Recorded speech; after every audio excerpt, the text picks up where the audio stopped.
Good morning to all of you. I hope that you are doing well. We are going to start the Telangana economy. So the very first chapter that we are going to start today is land reforms and land reforms. I told you that కొంచెం అంటే ఇది second chapter of group 1. ఎందుకు ఇది first start చేస్తున్నానంటే కొంచెం మనకు historically మన land ఎలా అడ్మినిస్టర్ అయింది, ఓకే, అది మనకు కొంచెం తెలిసి ఉంటే ఇప్పుడు ఉన్న అగ్రికల్చర్లో ఉన్న ప్రాబ్లమ్స్ మనకు తెలుస్తాయి. Okay, so that is the reason కొంచెం హిస్టారికల్ ఆస్పెక్ట్స్ ఎప్పుడైనా ముందుకు చదువుకోవాలి. ఏదైనా సరే, ఏ సబ్జెక్ట్ అయినా సరే మీరు హిస్టారికల్ ఆస్పెక్ట్స్ ముందుకి చదువుకోవాలి. ఇంకా లైక్ హిస్టరీ ఈజ్ దర్, హిస్టరీకి మోడర్న్ ఇండియా సపరేట్గా చదువుకోవచ్చు, దానికి హిస్టారికల్ ఆస్పెక్ట్స్ హిస్టారికల్ బ్యాక్గ్రౌండ్ అవసరం లేదు. కానీ మిడీవల్ ఇండియా మీరు చదువుకోలేరు, ఎందుకంటే యాన్షియంట్ టు మిడీవల్ ఒక ట్రాన్స్ఫర్మేషన్, చాలా క్లోజ్ ట్రాన్స్ఫర్మేషన్. అది యాన్షియంట్ ఇండియాలో ఉన్న దానికే డెవలప్ చేస్తూ మిడీవల్ ఇండియా ఆ టైం పీరియడ్ అలా డివైడ్ అయింది కాబట్టి మిడీవల్ అంటున్నాం. కానీ ఆస్పెక్ట్స్ మాత్రం మొత్తం ఎవాల్వ్ అయిన ఆస్పెక్ట్స్. అడ్మినిస్ట్రేషన్ ఎవాల్వ్ అయింది అంటే ఇంకా మంచిగా అయింది, ట్యాక్సేషన్ ఇంకా మంచిగా అయింది, పరిపాలన ఇంకా మంచిగా అయింది. సో యాన్షియంట్కి మిడివల్కి లింక్ చాలా ఉంటుంది. వైరస్ మోడర్న్కి లింక్ అంతా యాన్షియంట్కి మిడివల్తో ఉండదు, ఎందుకంటే సిస్టమే మారిపోయింది అక్కడ బ్రిటిష్ వాళ్ళు వచ్చినప్పుడు. It's not the society that we use to live. Okay, in ancient and medieval ఆ సొసైటీయే మారిపోయేది. ఫైన్. సో బట్ జనరల్గా జోగ్రఫీ అయినా సరే, పాలిటీ అయినా సరే, basics and history is very very important. Okay అండి, సో ల్యాండ్ రిఫార్మ్స్ మనం చదువుకుంటున్నాం ఇవాళ. Land reform very very important point here. Reform అంటే ఏంటి? Okay, many people does not know about this at all. Okay, what is a reform? This is important to know, because this word we will continuously use. Throughout our economy. Reform. So one should be very clear. Okay, because student proper ga clear ayi undali reform ante enti.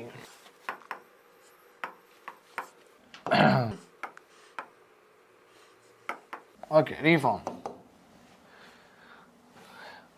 reform means it is similar to పాలిటీలో amendment చెప్తాం మనం. దీనికి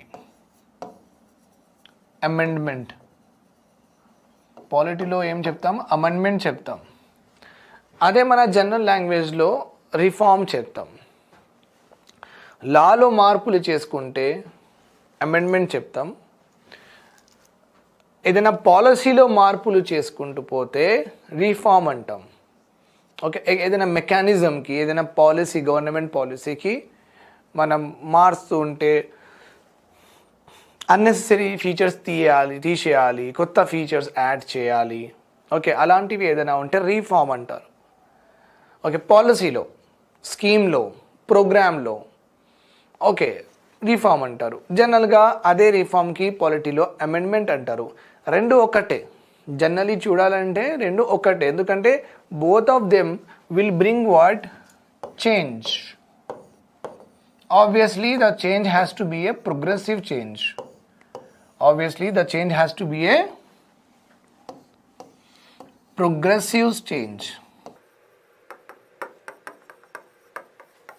land reform ఉంది మన దగ్గర. చూడండి, chapter నేమే reform అని ఉంది. ల్యాండ్ రిఫార్మ్స్ అంటారు. ఓకే, ల్యాండ్ రిఫార్మ్స్ అంటే ఏంటి అంటే ల్యాండ్ అడ్మినిస్ట్రేషన్లో LA అని రాసి ఉంటుంది అప్పుడప్పుడు. LA ల్యాండ్ రిఫార్మ్లో, ల్యాండ్ అడ్మినిస్ట్రేషన్లో ఓకే మార్పులు తీసుకురావాలి. ఆ మార్పులు ఎందుకు తీసుకొస్తారు? That is the question. So మార్పులు ఎందుకు తీసుకొస్తారంటే ఆన్ అదర్ సైడ్ అలాంటి ఆస్పెక్ట్స్కి ఆ ఏరియాలో, ఆ పర్టికులర్ స్కీమ్లో లేకపోతే పాలసీలో ఏదైనా డిఫెక్ట్స్ ఉన్నాయి కాబట్టి మనం మార్పులు తీసుకురావాలి. ఏదైనా మెకానిజంలో, ఏదైనా అడ్మినిస్ట్రేషన్లో మనం దానికి కొత్తతనం ప్రాపర్గా కరెక్ట్ చేయాలి. ఓకే, న్యూ ఫీచర్స్ యాడ్ చేసుకొని. ఓకే, సో రిఫార్మ్స్ ఎందుకు వస్తాయి? ఆల్రెడీ ఉన్నది ప్రాపర్గా లేదు, అవుట్పుట్ రావట్లేదు, అవుట్కమ్ ఈజ్ లేదు, okay, outcome is not there. Okay, that is why we get new things, new changes. Okay, when something is not proper, when something is having defect, when something is ineffective, that is the reason we bring in what? Reform, change. Got it? Chalo. So land reform.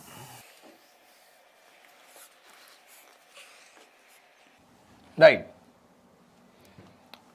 So let us start our discussion by having a very proper introduction. ఒక proper ఇంట్రొడక్షన్తో start చేద్దాం.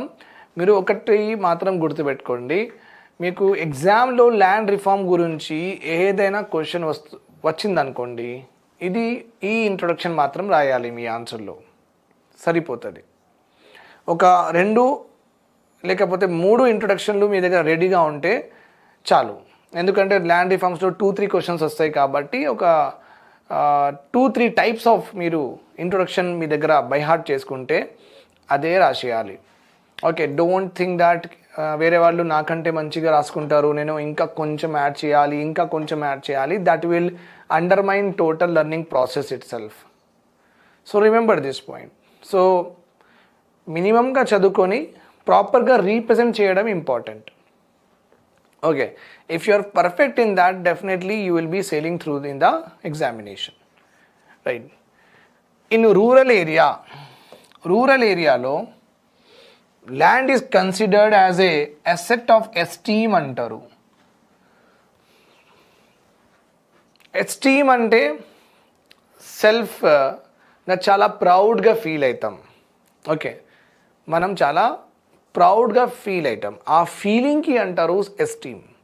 ఇంకా rural area కాదు, urban ఏరియాలో కూడా మీ దగ్గర ఇల్లు ఉందనుకోండి, మీరు ఏమంటారు, we are having a own house అంటారు, చాలా ప్రౌడ్గా, చాలా ఎస్టీమ్తో చెప్తారు, right?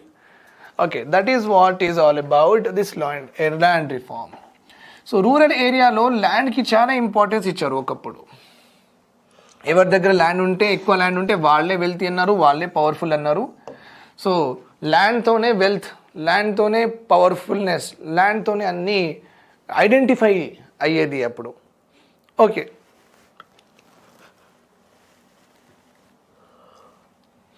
In rural areas always there exist man and land relationship. Obviously ఎందుకు రూరల్ ఏరియాలో ఎక్కువ, ఎందుకు మ్యాన్ అండ్ ల్యాండ్ రిలేషన్షిప్ చాలా ఉంటుంది రూరల్ ఏరియాలో. Why? The reason is very, very simple. Okay, in rural area, the people are dependent on what? Agriculture. అందువల్ల land and మ్యాన్కి relation చాలా intricate ఉంటుంది, చాలా ప్రాక్సిమిటీ ఉంటుంది, చాలా ఇంటిమేట్ ఉంటుంది. అదే అర్బన్ ఏరియాలో ల్యాండ్కి ఇంకా ఒక పర్సన్కి అంత సంబంధం ఉండదు. లైక్ హైదరాబాద్ సిటీలో ల్యాండ్కి ఒక పర్సన్కి అంత ఇంపార్టెన్స్ ఉండదు. ఉంటే ఓకే, మంచిదే, లేకపోతే కూడా ఆయన అంత కేర్ చేయడు. ఎందుకంటే ఇక్కడ చాలా వేరే బిజినెసెస్ ఉన్నాయి కాబట్టి. Okay, he can open, trading ఎక్కువ అవుతుంది ఇక్కడ, బయింగ్ అండ్ సెల్లింగ్, ప్రొడ్యూసింగ్, ఇవన్నీ ఎక్కువ అవుతాయి. ఓకే, కాబట్టి ఆయన దగ్గర డబ్బులు ఉంటే కూడా ఆయన ఒక ఇల్లు కొనడు. కానీ what will do, he will invest కొంచెం. అలాంటి మెంటాలిటీ ఉంటుంది అర్బన్ ఏరియాలో. ఇంకా అగ్రికల్చర్ అర్బన్ ఏరియాలో చేయరు, మ్యాక్సిమం 99% చేయరు. ఓకే, ఫామ్ హౌసెస్లో అట్లా చేసుకుంటారు, ఒక 2-3 బాక్స్, మీ బాక్సే ఉంటాయి, చేసుకుంటారు, కానీ దానికంటే ఎక్కువ ఎవరు యూజ్ చేయరు. ఓకే, నార్మల్లీ లీజ్కి ఇచ్చేస్తారు, ఎందుకంటే ఇక్కడ అగ్రికల్చర్ ల్యాండ్కి వాల్యూ లేదు. ఓకే, హైదరాబాద్లో అనుకోండి, అర్బన్ ఏరియాలో అగ్రికల్చర్ ల్యాండ్కి. కానీ అదే అగ్రికల్చర్ ల్యాండ్ మీద ఒక మాల్ కట్టడానికి అనమంటే అందరూ ఇన్వెస్టర్స్ వస్తారు. అదే అగ్రికల్చర్ చేయడానికి ఇస్తే ఎవరైనా వస్తారా? రారు. ఓకే, సో ల్యాండ్కి ఒక మ్యాన్కి రిలేషన్ ఇక్కడ అంత ఇంట్రికేట్, అంత వాల్యూగా ఉండదు అర్బన్ ఏరియాస్లో. కానీ అదే రూరల్ ఏరియాస్లో ఇది చాలా ఇంట్రికేట్ ఉంటుంది, ఎందుకంటే వాళ్ళు బతికేది దాని మీదనే. ఇంకా ఒక ఇమోషనల్ రిలేషన్ కూడా ఉంటుంది రూరల్ ఏరియాలో విత్ ద ల్యాండ్. ఓకే, పంట, భూమి, ఇవన్నీ వాళ్ళకి చాలా చాలా important words. But it is not seen in what urban areas. ఈ మెంటాలిటీ, ఈ యాటిట్యూడ్ టువర్డ్స్ ల్యాండ్ అర్బన్ ఏరియాస్లో మీకు కనిపించదు in individuals. Okay, remember. But it exists very, very strong. Okay. In the rural areas. Because agrarian undi. What is there? Agrarian. Agrarian means agriculture related. What is the meaning of agrarian? Many books lo meeku idi vastadi. Some anything related to agriculture is called as agrarian. Okay, fine. So we are properly understanding what is the every sentence, so that మీకు group 1లో అసలు ప్రాబ్లమే అవ్వద్దు. ఇట్లా వెళ్ళి ఇట్లా రాసేయాలి. That's why I'm taking every word, I'm trying to explain what is is all about. Okay, ఇండియాకి కూడా అగ్రేరియన్ ఎకనామీ అంటారు. Agrarian economy. India's economy is called as what? Agrarian economy. Okay, agrarian economy means agriculture dependent. Agriculture dependent. జనరల్గా చూడండి, ఒక country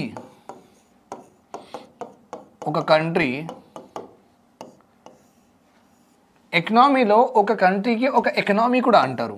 in a economy అలా మనం చదువుకుంటే అంటే ఇన్ ఏ కంట్రీ అని అర్థం. ఇన్ ఏ ఎకనామీ అంటే ఇన్ ఏ కంట్రీ అలా అని అర్థం. ఎందుకంటే ఎకనామీ ఎందుకు అంటామంటే అది ఆ కంట్రీ, ఇక్కడ ఇది మన ఇండియా అయినా సరే, బంగ్లాదేశ్ అయినా సరే, అది యుఎస్ అయినా సరే, ఇక్కడ ఎకనామీకి సంబంధించిన ప్రిన్సిపల్స్ యూనివర్సల్గా అలానే నడుస్తూ ఉంటాయి. Okay, demand and supply will if mismatch is there, inflation అవుతుంది. అంటే కొన్ని యూనివర్సల్ లాస్ ఉన్నాయి కాబట్టి ఇన్ ఎకనామీ అని చెప్పేస్తాం. ఎందుకంటే ఎవ్రీ కంట్రీకి this is the normal things very common to them that operates. I hope you got this point. Agrarian economy. ఒక కంట్రీ ఒక ఎకనామీ అయినా సరే, remember this point here, could be called as three types of economies, three types of countries ఉంటాయి on the basis of the economy. Okay, కొన్ని దేశాలకి మనం agriculture అంటాము, agriculture economies అంటాం. కొన్ని దేశాలకి మనం ఇండస్ట్రియల్ ఎకనామీ అంటాం. కొన్ని కంట్రీస్కి మనం service base or service oriented economy అంటాం.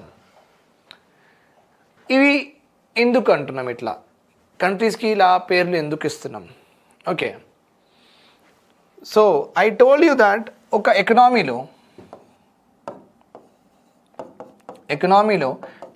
అంటే ఏంటి? ఒక ఏరియాలో ప్రొడక్షన్ చేయడం, అంతే. Production in a area is called as economy. అది గూడ్స్ అయినా ప్రొడ్యూస్ అవుతాయి, సర్వీస్ అయినా ప్రొడ్యూస్ చేస్తాం మనం. అంటే rubber, sharpener, two wheeler, four wheeler, laptop, okay, smart board, ఈ పెన్, ఇవన్నీ కెమెరాస్, ఇవన్నీ గూడ్స్లో కింద వస్తుంది. కురుకురే, లేస్, ఎక్సెట్రా, కోల్గేట్, అదేనా కనిపిస్తుంది మీకు ఎకనామీలో. అది ప్రొడక్షన్ చేస్తేనే మన చేతికి వస్తుంది. ఇంకొకటి ఏముంది? Service sector. ఇప్పుడు మీరు ఇది సర్వీస్ తీసుకుంటున్నారు, ఎడ్యుకేషన్, మీరు డబ్బులు పే చేసి తీసుకుంటారు. ఓకే, సో ఇక్కడ గూడ్ లేదు, ఒక నాలెడ్జ్ ఒక ఉంది కదా, అది నేను మీకు ఇస్తున్నాను. కానీ గూడ్ లేదు అంటే మీరు చూడలేరు. మీరు దానికి నాలెడ్జ్ చేతిలో ఉంటే can I press knowledge, can I stretch knowledge, can I break knowledge, అలా మీకు చేయలేరు మీరు. కాబట్టి అది గూడ్ లేదు, నాన్ గూడ్. సర్వీస్ అంటే నాన్ గూడ్స్. సో దీంతో కూడా డబ్బులు సంపాదిస్తారు. అడ్వకేట్స్ కూడా అడ్వైస్ ఇచ్చి డబ్బులు సంపాదించుకుంటారు. డాక్టర్స్ కూడా అడ్వైస్ కూడా ఇస్తారు. ఇంకా సర్జరీ కూడా అలాంటి సర్వీసెస్ ఇచ్చుకొని they will also earn money, right? So అలా చాలామంది ట్రాన్స్పోర్టేషన్ బిజినెస్లో కూడా ఉంటారు. ఇటు నుంచి అటు వెళ్ళడానికి మీకు ట్రావెలింగ్ పర్పస్ కోసం కూడా డబ్బులు చార్జ్ చేస్తారు, రైట్? సో ఇవన్నీ ఏంటి? గుడ్ కాదు. These are all not good. Okay, so ఎకనామీలో ఏమవుతుందంటే ప్రొడక్షన్, అంతే. ఇది గుర్తుపెట్టుకోండి. అది గూడ్ ప్రొడక్షన్ అయినా సరే, అది సర్వీస్ ప్రొడక్షన్ అయినా సరే అండి. Okay sir, okay madam. Okay, so suppose మొత్తం ప్రొడక్షన్ 100% ఉందనుకోండి, మొత్తం ప్రొడక్షన్ 100%, ఈ ప్రొడక్షన్ మొత్తం 100% ఉంది కదా. On the basis of goods కొన్ని ఐటమ్స్, కొన్ని what I say is agriculture నుంచి వచ్చింది. Okay, like rice, wheat, jowar, రాగి, మిల్క్, ఫిషెస్. ఓకే, కొన్ని ఐటమ్స్ మనకు అగ్రికల్చర్ నుంచి వచ్చినాయి, కొన్ని ఐటమ్స్ మనకు ఇండస్ట్రీ సెక్టార్, కొన్ని from the service sector. Okay, అంటే అందరూ ఈ 3 సెక్టార్స్ కలిసి what ever they will contribute, ఎంత వాళ్ళు ప్రొడ్యూస్ చేసుకొని ఆ ప్రొడక్షన్కి వాల్యూ, ఆ ప్రొడక్షన్కి ఎంత డబ్బులు. Okay, price of the total production let suppose 100%. అగ్రికల్చర్లో ప్రొడక్షన్ అండ్ అగ్రికల్చర్లో ఎంత ప్రొడక్షన్ అయింది దాని వాల్యూ, ఇండస్ట్రీలో ప్రొడక్షన్ అండ్ ఇండస్ట్రీలో ఎంత ప్రొడక్షన్ అయింది దాని value, service sector production and service సెక్టార్లో ఎంత ప్రొడక్షన్ అయింది దాని వాల్యూ. ఈ 3 వాల్యూస్ క్లబ్ చేసుకుంటే మనకు ఏదో వాల్యూ వస్తుంది, ఏదో క్రోర్స్, lakh crores అలా మనకు వస్తుంది, రైట్.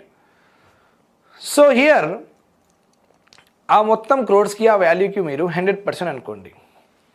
ఇప్పుడు మనకు క్వశ్చన్ ఏముందంటే, ఏ సెక్టార్ నుంచి ఎక్కువ డబ్బులు జనరేట్ అవుతున్నాయి, ఏ సెక్టార్లో ఎక్కువ ప్రొడక్షన్ అవుతుంది, ఏ సెక్టార్ ఈ 100%లో కాంట్రిబ్యూట్ ఎక్కువ చేస్తుంది. Okay, that is our question. అది అగ్రికల్చర్ ఎక్కువ ప్రొడక్షన్ చేసుకొని అగ్రికల్చర్ షేర్ 40% ఉండొచ్చు. ఓకే, అగ్రికల్చర్ షేర్ 40% ఉండొచ్చు. లేకపోతే ఇండస్ట్రియల్లో ఎక్కువ ప్రొడక్షన్ అయిందేమో, ఇండస్ట్రియల్లో ఎక్కువ ప్రొడక్షన్ అయిన వల్ల ఎక్కువ వాల్యూ లైక్ 50% అలా అనుకోండి. అండ్ ఇక 40-50 అంటే ఇది 10%, ఇది 10%. Remember this point here. Okay, now the question here is,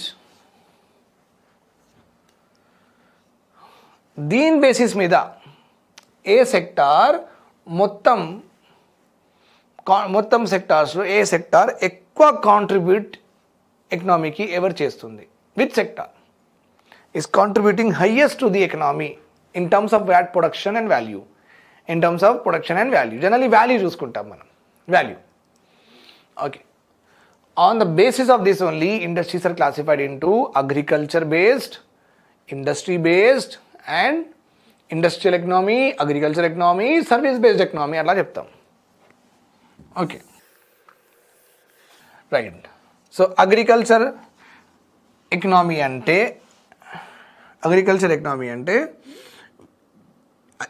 ఇలాంటి కంట్రీస్లో అగ్రికల్చర్ కాంట్రిబ్యూషన్ మొత్తం ప్రొడక్షన్కి, మొత్తం వాల్యూకి, okay, nothing but that is called as GDP. కానీ నేను ఆ పదం వాడట్లేదు, కానీ అది జీడిపి అంటారు. ఓకే, నేషనల్ ఇన్కమ్ కూడా చెప్పొచ్చు దానికి. ఓకే, సో ఒకవేళ అగ్రికల్చర్ మోర్ దాన్ 50% కాంట్రిబ్యూట్ చేస్తే ఓకే, జీడిపిలో అంటే agriculture share in the GDP or national income more than 50% ఉంటే అలాంటి ఎకనామీస్కి, అలాంటి కంట్రీకి అగ్రేరియన్ ఎకనామీస్ అంటారు, ఆర్ అగ్రికల్చర్ డిపెండెంట్ ఎకనామీస్ అంటారు, ఆర్ అగ్రికల్చర్ బేస్డ్ ఎకనామీస్ అని అంటారు. అదే సపోజ్ ఒక కంట్రీకి మనం ఇండస్ట్రియల్ ఎకనామీ అని చెప్తున్నాం. ఇండస్ట్రియల్ ఎకనామీ అంటే ఈ కంట్రీలో మోర్ దాన్ 50% కంటే ఎక్కువ industrial sector is contributing to the GDP or national income. Okay అండి, and you can also answer the last one. Okay, the country where the service sector contributes more than 50%, then it is called as what, service based economy. ఇది ఒక type to classify the countries on the basis of share of the sectors in their total GDP. Understood? That is all fine. కానీ ఇండియాలో service sector నుంచి 60% కంటే ఎక్కువ డబ్బులు contribution ఉంది with regard to జీడిపిలో నేషనల్ ఇన్కంలో సర్వీస్ సెక్టార్ నుంచి 60% అబౌవ్ కాంట్రిబ్యూషన్ ఉంది, పర్సంటేజ్ షేర్ ఉంది. అంటే సర్వీస్ సెక్టార్ ఎక్కువ కాంట్రిబ్యూట్ చేస్తుంది జీడిపికి than agriculture and industry. So మన కంట్రీకి సర్వీస్ ఎకనామీ చెప్పచ్చు కదా, కానీ మనం అట్లా చెప్పట్లే. We are still calling it as what? Agrarian economy. ఎందుకు? The question is why. The question is very simple here అండి. ఇండియాలో మన ఎక్స్పర్ట్స్ వాళ్ళు ఏం చేశారంటే, on the basis of agriculture ఎంత కాంట్రిబ్యూట్ చేస్తుంది జీడిపి, ఈ క్రైటీరియా కాకుండా ఎంతమంది అగ్రికల్చర్లో డిపెండ్ అయ్యి ఉన్నారు ఆ క్రైటీరియా తీసుకున్నారు. Remember this point here. Okay, so మనం అగ్రికల్చర్ ఎంత కాంట్రిబ్యూట్ చేస్తుంది in percentage wise to GDP చూడట్లేదు ఇక్కడ, ఆ క్రైటీరియా మనం చూడట్లేదు. What we have use in the criteria, the criteria is very simple here. అగ్రికల్చర్లో ఎంతమంది డిపెండ్ అయ్యి ఉన్నారు, అంటే ఎంతమంది ఎంప్లాయిడ్ ఉన్నారు, ఎంతమంది పని చేస్తున్నారు, అది 50% దగ్గర ఉంది. అందుకే మనం అగ్రికల్చర్ ఎకనామీ ఈ సెకండ్ క్రైటీరియాతో చెప్పుకుంటాం అట్లా, నాట్ లైక్ ఫస్ట్ క్రైటీరియా. అలా చూసుకుంటే మనం agriculture contributing 14% only and service sector contributing 60% above. Service based economy మనది, అది కూడా పదాలు ఉన్నాయి, సర్వీస్ బేస్డ్ ఎకనామీ. బట్ ఓవరాల్గా మనకు అగ్రేరియనే అంటామే. ఓకే, ఎందుకంటే చాలామంది 49.5 according to I guess national sample survey organisation NSSO, వీళ్ళు ఎంప్లాయ్మెంట్ అన్ఎంప్లాయ్మెంట్ డేటా కూడా చూసుకుంటుంటారు. ఎంతమంది ఫుల్ 365 డేస్ పని చేస్తున్నారు, ఎంతమంది 180 డేస్ పని చేస్తున్నారు, ఎంతమందికి జాబే దొరకట్లేదు, ఎంతమందికి స్కిల్స్ ఉన్నాయి, ఎడ్యుకేషన్ ఉంది కూడా జాబ్ దొరకట్లేదు, ఇవన్నీ వీళ్ళు సర్వే చేసుకుంటూ ఉంటారు. ఓకే, సో ఇంకొకటి ఏముందంటే మీరు అనుకోవచ్చు, సార్ మా ఇంటికి మాత్రం ఎవరు రాలే కదా సార్, ఎంతమంది పని చేస్తున్నారు, మరి వాళ్ళు సర్వే ఎట్లా చేస్తున్నారంటే అట్లా రారు. ఒక శాంపుల్ హౌజెస్కే వెళ్తారు వాళ్ళు, అంటే ఒక 1 crore పాపులేషన్ ఉంటే మ్యాక్సిమం 2 lakhs పాపులేషన్ దగ్గర వెళ్తారు, అదే యావరేజ్ తీసుకుంటారు, అయిపోతుంది. ఓకే, అన్ని ఇంటికి పోరు వాళ్ళు. Okay, fine. సో మన ఎకనామీ అగ్రేరియన్ ఎకనామీ ఎందుకు చెప్పుకుంటామంటే ఎక్కువ మంది దాని మీద డిపెండ్ అయ్యి ఉన్నారు కాబట్టి, not on the share of agriculture contributing to the GDP. That's why. And agriculture based ఎకనామీకి అగ్రేరియన్ ఈ పదం కూడా వాడతాం. సో కామన్ సెన్స్, మన తెలంగాణ అయినా సరే, అంటే ఇండియాయే అగ్రేరియన్ ఎకనామీ చెప్పుకుంటున్నప్పుడు, అంటే ఇండియాది సపోజ్ లైఫ్ ఎక్స్పెక్టెన్సీ చూసుకోండి, ఇండియాలో ఎంతమంది అంటే ఏ ఏజ్ వరకు ఇండివిజువల్స్ బతుకుతున్నారు, అంటే యావరేజ్గా 70 yearsలో చచ్చిపోతున్నారా, లేకపోతే ఆన్ యావరేజ్ ఇండియాలో మొత్తం మేల్ 60 yearsలో చచ్చిపోతున్నారా? సో ఒక యావరేజ్. ఓకే, ఇండియాలో లిటరసీ రేట్ 75% ఉంటే అది అన్ని స్టేట్స్లో, ఒక స్టేట్లో 90, ఒక స్టేట్లో 80, ఒక స్టేట్లో 70, ఒక స్టేట్లో 30, ఒక స్టేట్లో 40, మొత్తం కలిపి ఇండియాది ఒక యావరేజ్ లిటరసీ రేట్ ఉంటుంది, రైట్? సో మరి ఇండియాకే మనం అగ్రికల్చర్ ఎకనామీ చెప్పుకుంటున్నామంటే అన్నీ మన స్టేట్స్లో ఓకే అగ్రికల్చర్లోనే ఎక్కువ మంది ఎంప్లాయ్మెంట్ అయి ఉన్నారు కాబట్టి ఆ యావరేజ్ కూడా అట్టనే వచ్చింది. Okay, and India service based economy అంటే ఆ మ్యాక్సిమం ఆల్ ది స్టేట్స్లో సర్వీస్ సెక్టారే ఎక్కువ కాంట్రిబ్యూట్ చేస్తుంది, అందుకే ఇండియాకి యావరేజ్ అట్లా వస్తుంది, రైట్? ఓకే, యావరేజ్ అంటే మొత్తం కలిపితేనే యావరేజ్ వస్తుంది. సో మనం ఎప్పుడైనా ఇండియాకి యావరేజ్గా చదువుకుంటున్నప్పుడు అంటే ఏంటి, ఎవ్రీ స్టేట్ ఇంచుమించు అక్కడే ఉన్నాయి అన్నమాట, అందుకే average is coming like that. So I have told you that agrarian structure ఏంటి. సో అగ్రేరియన్ స్ట్రక్చర్ డామినెంట్గా ఉంటుంది, అగ్రికల్చర్ సెక్టార్ చాలా డామినెంట్గా ఉంటుంది రూరల్ ఏరియాస్లో, అందువల్ల ల్యాండ్ అండ్ మ్యాన్ రిలేషన్షిప్ చాలా ఇంటిమేట్ ఉంటుంది. Land reform is a program introduced to alter this man and land relationship only. Okay, land reform ఎందుకు start చేసినాం? ఈ మ్యాన్ అండ్ ల్యాండ్ రిలేషన్ ఏదో ఉంది కదా, ఇది మనకు నచ్చలేదు. ఎందుకు నచ్చలేదు? The question is very simple and the answer is also very simple. Okay, ఎందుకు నచ్చలేదు గవర్నమెంట్కి నచ్చలేదు, మనం కాదు, గవర్నమెంట్కి నచ్చలేదు. ఎందుకు అంటే చాలామంది పూర్ పీపుల్ కూడా నచ్చలేదు అనుకోండి. 10% పాపులేషన్కి దగ్గర ఇంత ల్యాండ్ ఉంది, 10% పాపులేషన్ దగ్గర ఇంత ల్యాండ్ ఉంది, 90% పాపులేషన్ దగ్గర ఇంత ల్యాండ్ ఉంది. అర్థమైందా మీకు? 10% పాపులేషన్ దగ్గర ఇంత ల్యాండ్ ఉంది, దెన్ 90% పాపులేషన్ దగ్గర ఇంత ల్యాండ్ ఉంది. This is called as ఇన్ఈక్వల్ people group. Inequalities అంటారు. ఏమంటారు? ఇన్ఈక్వాలిటీస్. అంటే సొసైటీలో, ఇండియాకి మళ్ళీ ఒక సొసైటీయే చెప్తాం, ఎందుకంటే అందరు కలిసి ఉంటున్నారు కాబట్టి, కలిసి మాట్లాడుకుంటున్నారు, కల్చరల్లో ఇన్వాల్వ్ అవుతున్నారు, ఫెస్టివల్స్లో ఇన్వాల్వ్ అవుతున్నారు, మళ్ళీ ప్రొడక్షన్ చేస్తున్నారు, మనం సేలింగ్ అవుతుంది, బయింగ్ అవుతుంది, ఎక్స్చేంజ్ ఆఫ్ గూడ్స్ అవుతున్నాయి, exchange of views, thoughts etcetera అవన్నీ అవుతున్నాయి. కాబట్టి ఇండియాకి ఒక society, India is the society అని అంటారు. ఓకే, సో ఇక్కడ ఒకవేళ సొసైటీలో కొంతమంది చాలా డబ్బులు సంపాదిస్తున్నారు, చాలామంది తక్కువ డబ్బులు సంపాదిస్తున్నారు, కొంతమంది దగ్గర చాలా ల్యాండ్ ఓనర్షిప్ ఉంది, ల్యాండ్ ఓనర్షిప్ అనేది చాలా ల్యాండ్స్ కొన్నారు వాళ్ళు, అండ్ చాలామంది కొనలేరు, ల్యాండ్ లెస్గా ఉన్నారు. ఎట్లా ఉన్నారు? ల్యాండ్ లెస్, ల్యాండ్ లేదు, ల్యాండ్ లెస్ అంటాం. Remember this point, this is very very important. You will get across all these terminologies one by one in your exam. Okay, fine. Land less, understood. So చాలామంది దగ్గర land less and చాలా తక్కువ మంది దగ్గర చాలా land. ఈ inequalities తగ్గించడానికి land reforms start అయింది ఆ ఫస్ట్ ఆబ్జెక్టివ్తో. అంత ల్యాండ్ అంత చిన్న పాపులేషన్ దగ్గర ఉండద్దు.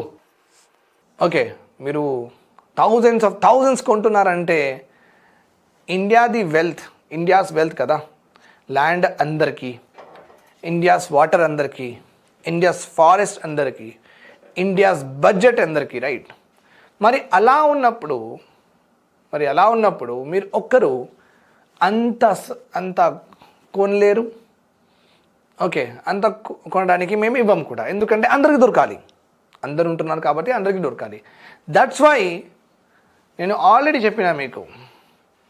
ఓకే, ల్యాండ్ సీలింగ్స్ యాక్ట్స్ ఉంటాయి. ల్యాండ్ సీలింగ్ అంటే ఒక మనిషి మీద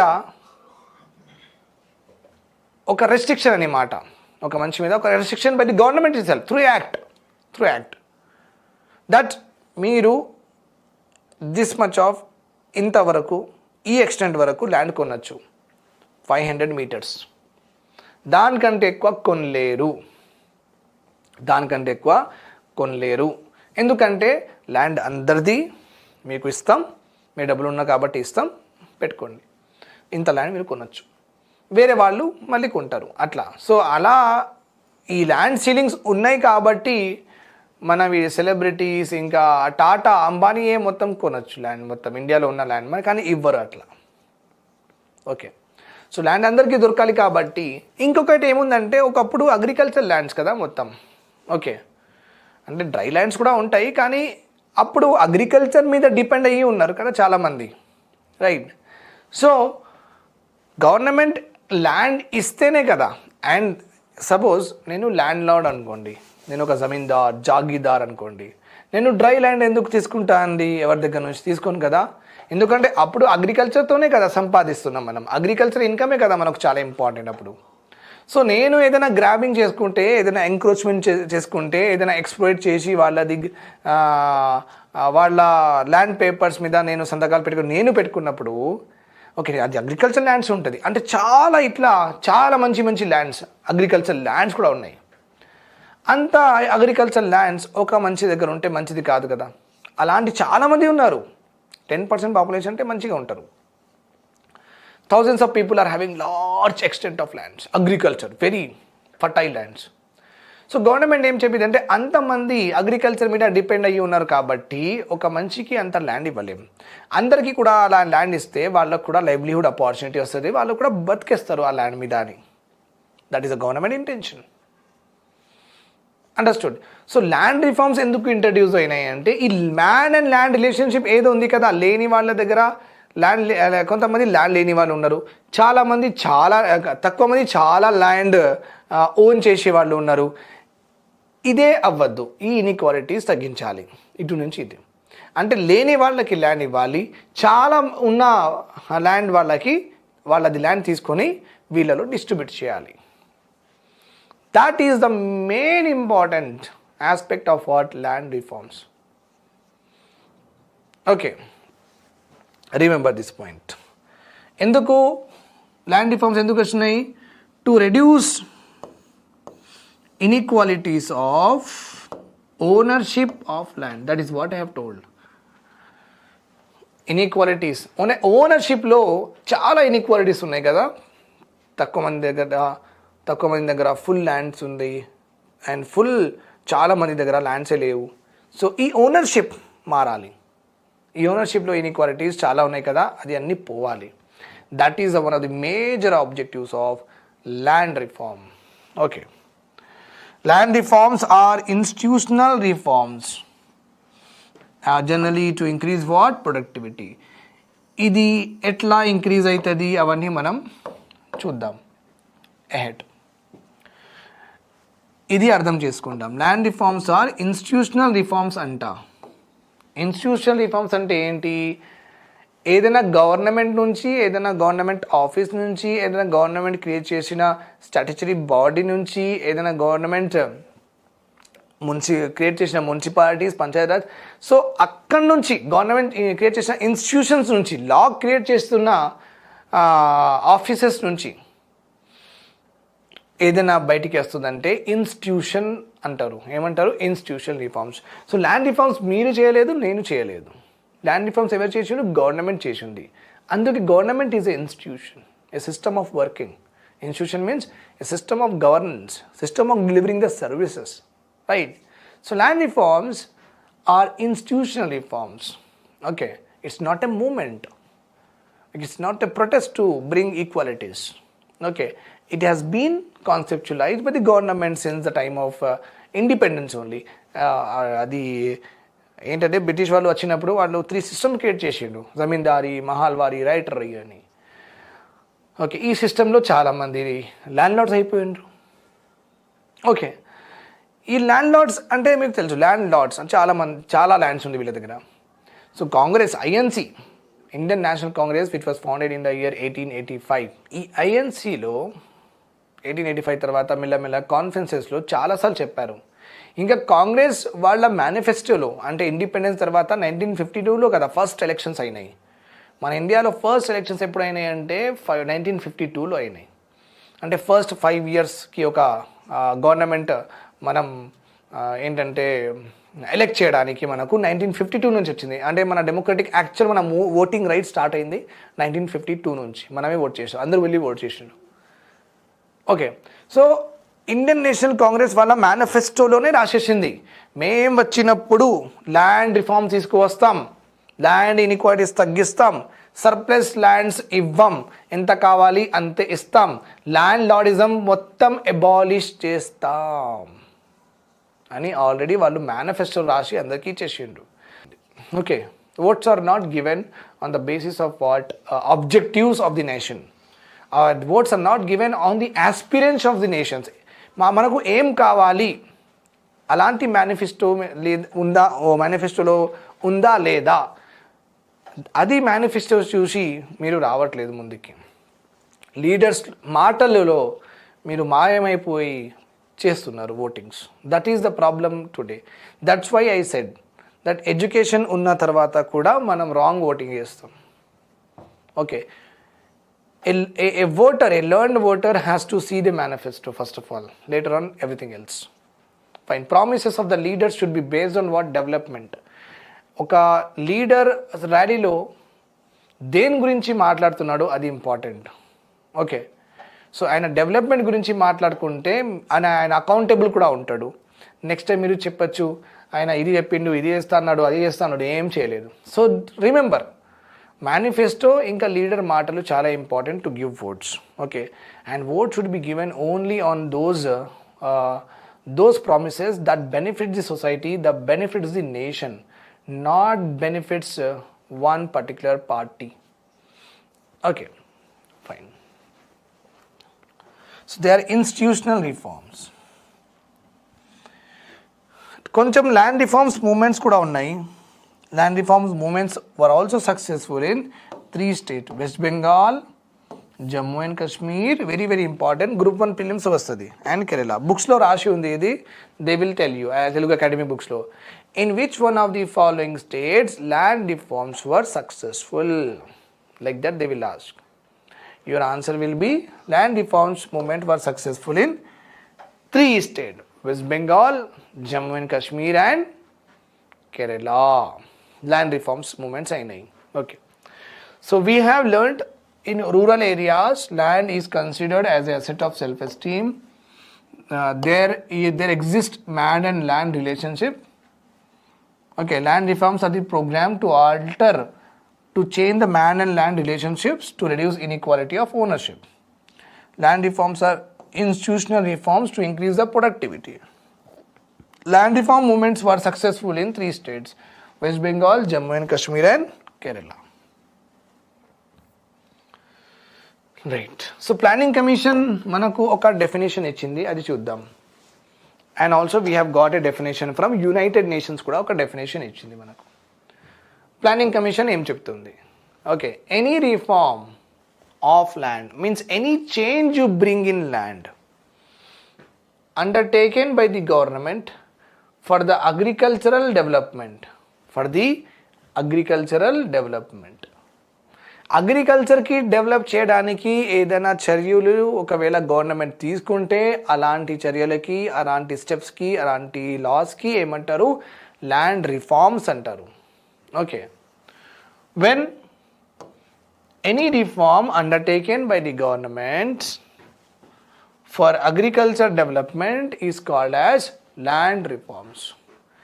అదే యునైటెడ్ నేషన్ కూడా ఒక డెఫినేషన్ ఇచ్చింది. ఇలా రాసుకుంటే కొంచెం మనకు మార్క్స్ ఎక్కువ వస్తాయి ఎగ్జామ్లో. అరే ప్రాపర్గా తెలుసు ఈ అబ్బాయికి లేకపోతే అమ్మాయికి, ప్రాపర్గా టాపిక్ తెలుసు, ప్రాపర్ మెన్షన్ చేస్తున్నారు, పీసీ, యూఎన్ అట్లా అని. So they will like next what ever మీరు రాసుకుంటే కొంచెం ట్రస్ట్ బిల్డ్ అయిపోతుంది and you will at least get good marks. ఇలా ఇలా పర్ఫెక్ట్గా ఒక సిస్టమేటిక్ వేలో రాసుకుంటే ఏమవుతుందంటే ఇన్విజిలేటర్ మైండ్ కూడా ఓకే ఆల్రెడీ ఇలా డెఫినేషన్ చూసిననుకోండి, ఆల్రెడీ ఆయన ఫిక్స్ అయిపోతాడు. ఓకే 3-4 మార్క్స్ పక్కా, మళ్ళీ చదువుతాడు ఇంకా 3-4 మార్క్స్ పక్కా, అలా ఫిక్స్ అయిపోతూ ఉంటాడు. ఏదైనా జనరల్ ఇంట్రొడక్షన్ రాసుకుంటే అందరికి ఇచ్చినట్లుగా అందరు జనరల్ ఇంట్రొడక్షన్ రాసిండు కదా, ఆయనకి ఏం ఎక్కువ ఇవ్వాలి, నేను హ్యాండ్ రైటింగ్ మంచిగా ఉంటే ఒక 1/2 మార్క్స్ ఎక్కువ, లేకపోతే అందరికీ 1 ఇస్తాడు. ఓకే, కామన్ జనరల్గా రాసిండు కాబట్టి అందరికీ మైండ్లో అయినా ఫిక్స్ అయ్యి ఉంటారు 1 అందరికీ. హ్యాండ్ రైటింగ్ మంచి ఉంటే 1.5 మార్క్స్ అంతే. కానీ ఇట్లా రాసుకుంటే మినిమం 2-2.5 మార్క్స్ ఫిక్స్ అయిపోతాడు ఇన్విజిలేటర్. రిమెంబర్ దిస్ వన్, చాలా ఇంపార్టెంట్. ఓకే, ఎవ్రీ వర్డ్ చాలా important. Land distribution, UN government, United nations ఏం చెప్పింది? United nations what they told, land distribution. United nations అని యుఎన్ ఓన్లీ. యునైటెడ్ నేషన్స్ అన్ని అన్ని దేశాలు కలిపితే అన్ని nations together, that is called as United nations. Okay, United land distribution for the sake of small marginal medium farmers is called as land reforms. Okay, remember the 2 definitions. Definitely రెండే definitions are important. Okay, రెండే important ఉన్నాయి definitions. So ప్రాపర్గా by heart చేసుకుని ఎగ్జామ్లో represent చేయాలి. Land రిఫార్మ్స్లో one of the major aspect is this one. Tenant గురించి తెలవాలి మీకు. టెనెంట్ ఎవరు? Tenant is nothing but the one who has taken any asset for domestic purpose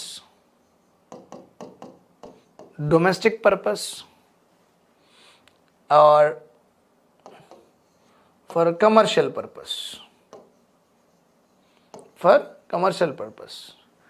tenant ఎవరైనా ఒక అసెట్ తీసుకున్నారు ఫర్ డొమెస్టిక్ పర్పస్ అంటే వాళ్ళే వాడుకోవడానికి, or else for commercial purpose, ఏదైనా కమర్షియల్గా యూజ్ చేయడానికి, అంటే డబ్బులు సంపాదించడానికి. ఇక్కడ ఇంటెన్షన్ వాళ్ళ కోసమే, to use the same asset for them self. డబ్బులు సంపాదించడానికి అక్కడ ఇంటెన్షన్ ఉండదు. ఇక్కడ కమర్షియల్ అంటే డబ్బులు సంపాదించడానికి ఒక ఇంటెన్షన్ ఉంటుంది. ఓకే, ఎసెట్ ఏదైనా ఉండొచ్చు, జనరలీ ల్యాండ్ ఉన్నప్పుడు.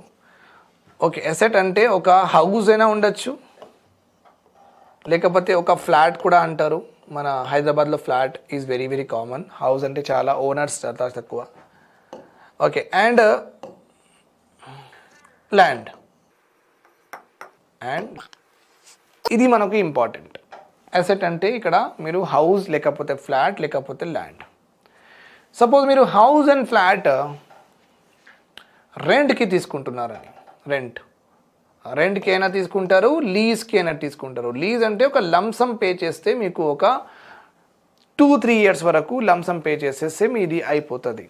ఓకే, రెంట్ అంటే మంత్లీ పే చేయాలి, అంటే అగ్రీడ్ కాంట్రాక్ట్లో ఏముంటుంది అట్లా పే చేయాలి. ఎవ్రీ 15 days పే చేయండి, ఆర్ 1 month పే చేయండి, that's not an issue. But agree కాంట్రాక్ట్లో ఎట్లా మీరు అగ్రిమెంట్ చేసుకుంటారు ఓనర్స్తో అట్లా. సో జనరలీ మంత్లీయే. ఓకే, సో ఎవరైనా ఒక హౌస్ లేకపోతే ఒక ఫ్లాట్ ఒకకపోతే land, okay, that but these are called asset, తీసుకుంటే రెంట్కి తీసుకుంటే వాళ్ళకి ఏమంటారంటే టెనెంట్ అంటారు. ఓకే, ఒక హౌస్ అండ్ ఫ్లాట్ తీసుకుంటే the tenant have taken for what, domestic purpose కోసం తీసుకున్నారన్నమాట హౌస్ అండ్ ఫ్లాట్ అంటే. ఓకే, ల్యాండ్ జనరలీ తీసుకుంటే మేబీ ఒక మాల్ కట్టడానికి, మేబీ అగ్రికల్చర్ చేయడానికి, మేబీ ఓకే దానిలో సర్వీస్ సెంటర్ పెట్టడానికి ఎక్సెట్రా, పార్కింగ్ లాట్ క్రియేట్ చేయడానికి, లేకపోతే ఒక గ్రౌండ్ క్రియేట్ చేసి దానికి పర్ అవర్ బేసిస్ మీద ఇవ్వడానికి. ఒక ల్యాండ్ తీసుకుంటే జనరల్గా ఒక ఖాళీ ల్యాండ్ తీసుకుంటే ఏదైనా ప్రొడ్యూస్ చేసుకుంటారు, అంటే ఏదైనా ప్రొడక్షన్ అయినా సరే, చాక్లెట్ బిస్కెట్స్ ఏదైనా ప్రొడ్యూస్ అయినా చేస్తారు, లేకపోతే ఏదైనా సర్వీస్ అయినా స్టార్ట్ చేస్తారు. ఓకే, బట్ కమర్షియల్ పర్పస్ అంటే ద మైండ్ సెట్ ఏముంటుంది ఇక్కడ, డబ్బులు సంపాదించడానికి. డొమెస్టిక్ అంటే మైండ్ సెట్ డబ్బులు సంపాదించడానికి ఉండదు. Okay, but what ever it is, ఎవరైనా కమర్షియల్ పర్పస్కి తీసుకున్నాడు, లేకపోతే ఎవరైనా డొమెస్టిక్ పర్పస్కి తీసుకున్నారు, so that is not important. What is important is వీళ్ళిద్దరూ ఎవరి దగ్గర నుంచి తీసుకున్నారు, ఆయన ఎవరు, ఓనర్. ఓకే, హౌస్ ఓనర్ లేకపోతే ల్యాండ్ ఓనర్.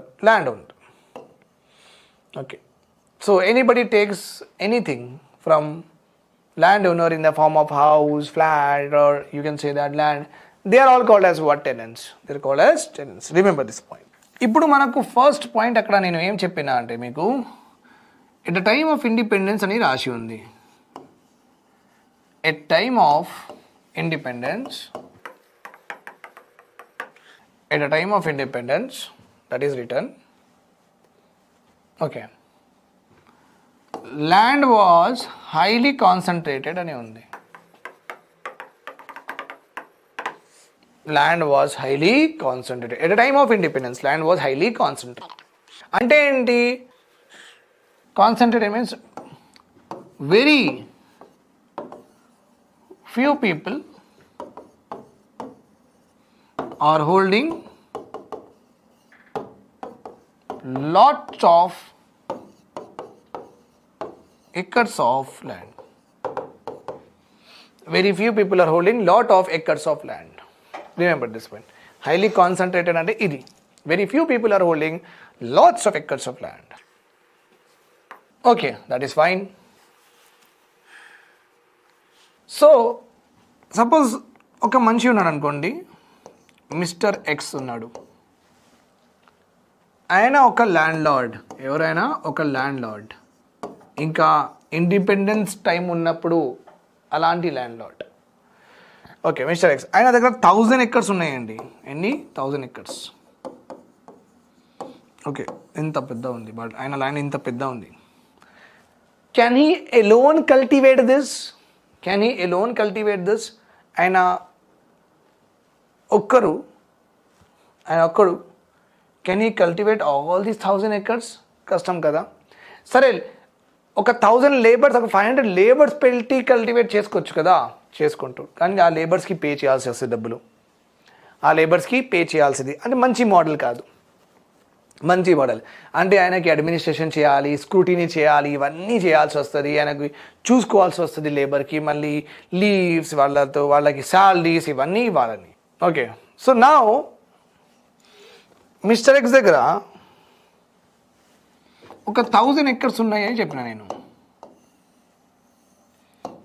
సో ఎలాగైనా లేబర్స్కి పెట్టి అగ్రికల్చర్ దీని మీద చేసుకోవచ్చు, కానీ చేయడు. ఎందుకు? లేబర్ కాస్ట్ అవన్నీ నేను చెప్పేసిన, అవన్నీ అవుతాయి. ఆయన ఏం చేస్తారంటే ఈ 1000 acresకి 50 acres ఇలా డివైడ్ చేసేసి PQRSTUV ఇలాంటి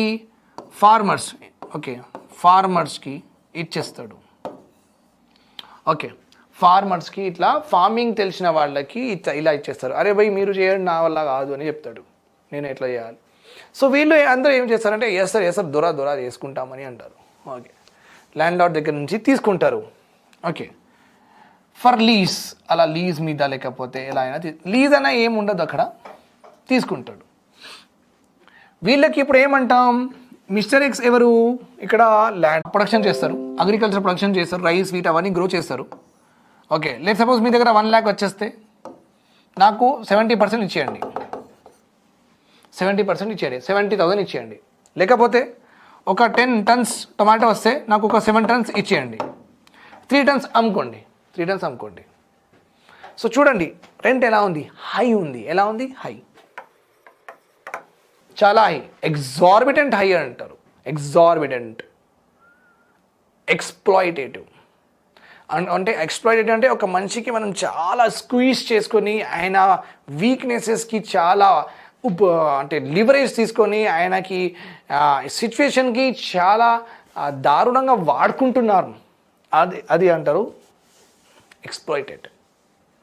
okay, and you know that I have told you, అప్పుడు టైమ్ ఆఫ్ ఇండిపెండెన్స్లో చాలామంది దగ్గర ల్యాండ్ లేదు, ఇంకా వేరే వాళ్ళకి ఏం రాదు, ఇండస్ట్రీస్ అప్పుడు అంత డెవలప్ అవ్వలేదు, సర్వీస్ సెక్టారే లేదు అప్పుడు అంతా. గవర్నమెంట్ అన్నీ ఉన్నాయి, గవర్నమెంట్ జాబ్ రావాలి, చదువుకున్న వాళ్ళు కూడా ఉండాలి కదా. కానీ చాలామంది దగ్గర స్కిల్స్ లేవు, చాలామంది దగ్గర ఎలక్ట్రిసిటీ లేవు. సో అందరికీ అగ్రికల్చర్ మాత్రం ఇవ్వచ్చు, కానీ అగ్రికల్చర్ చేయాలంటే ఎక్కడ చేయాలి, దట్ ఈజ్ ఇంపార్టెంట్ కదా. వాళ్ళ దగ్గర ల్యాండ్ కూడా లేదు. ఓకే, ల్యాండ్ లేదు, ఇండస్ట్రీ సెక్టర్ అంతా డెవలప్ అవ్వలేదు, సర్వీస్ సెక్టర్ లేదు. అదే ట్రాన్స్పోర్టేషన్ చిన్నవి ఉన్నాయి. But I'm saying that they require a lot of skills and some kind of experience to be a part of that industry. But I am trying to say you here ఇండస్ట్రీలో పని చేసుకోవచ్చు, అంత ఏం skills అవసరం లేదు, పెద్ద skills అవసరం లేదు. ఓకే, లైక్ కన్స్ట్రక్షన్ సెక్టార్లో సాయిల్ వేయడం, ఇంకా స్టోన్ మిక్స్ చేయడం ఈజీయే.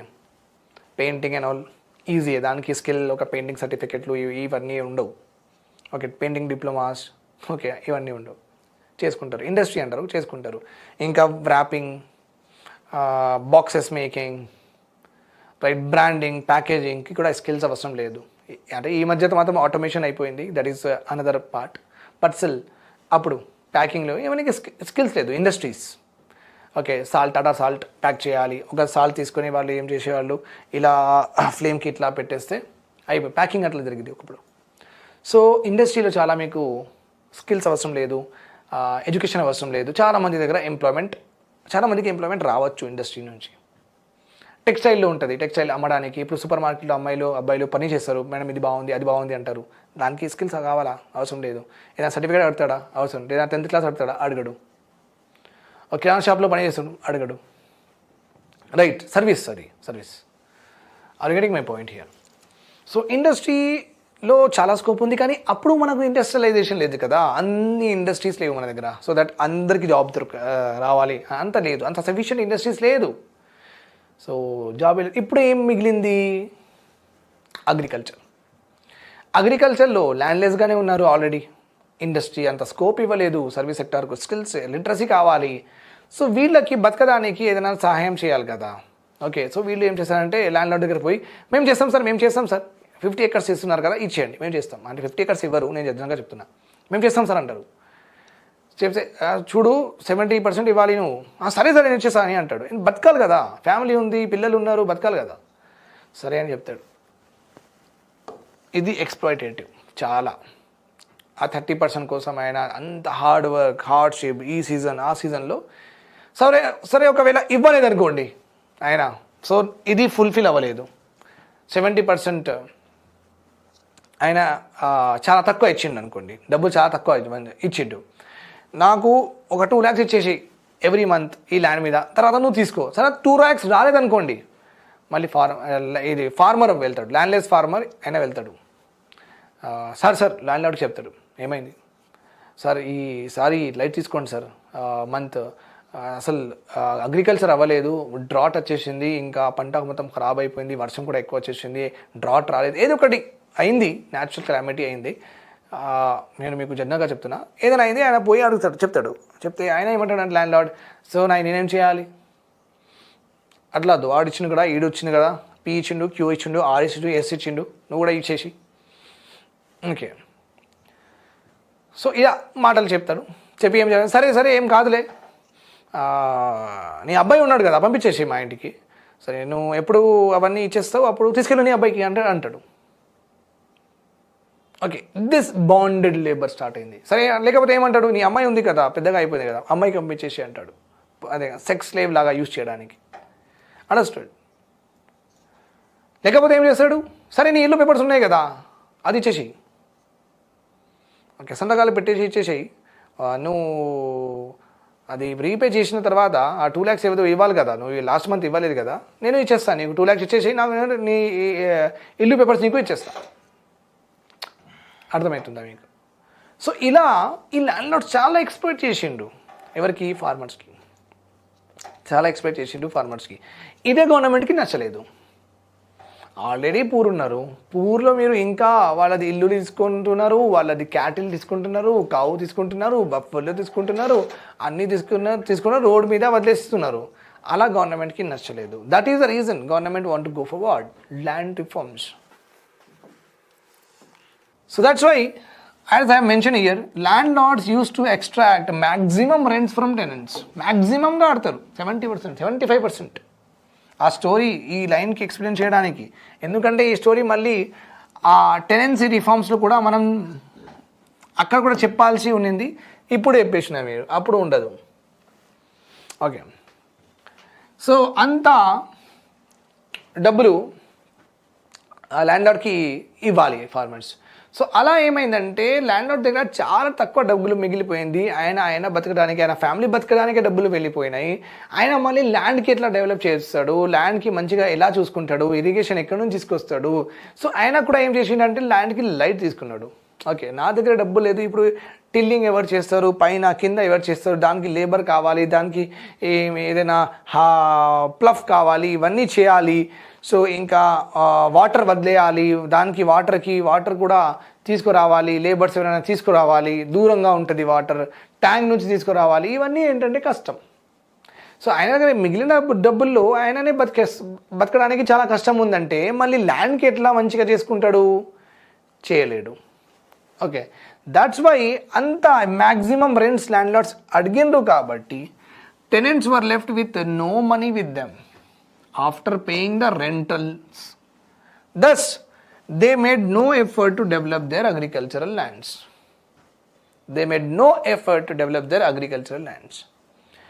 They had neither resource nor knowledge.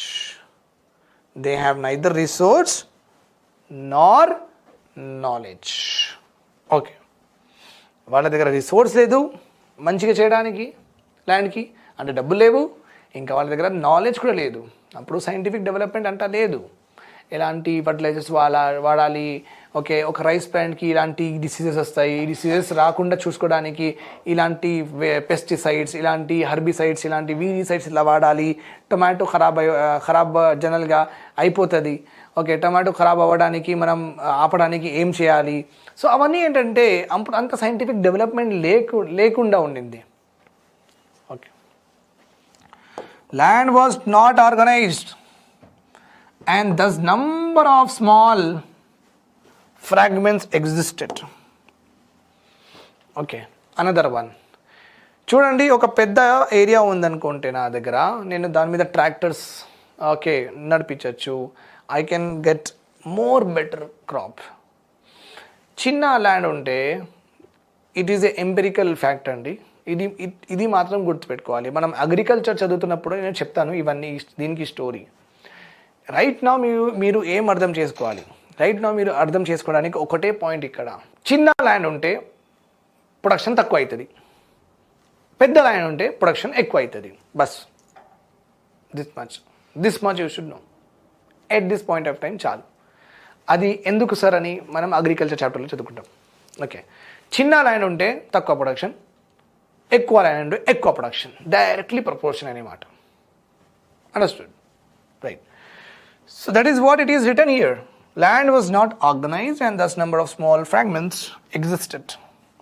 Often cultivators were shifted from one farm to another farm by the landlords on their whims and fancies.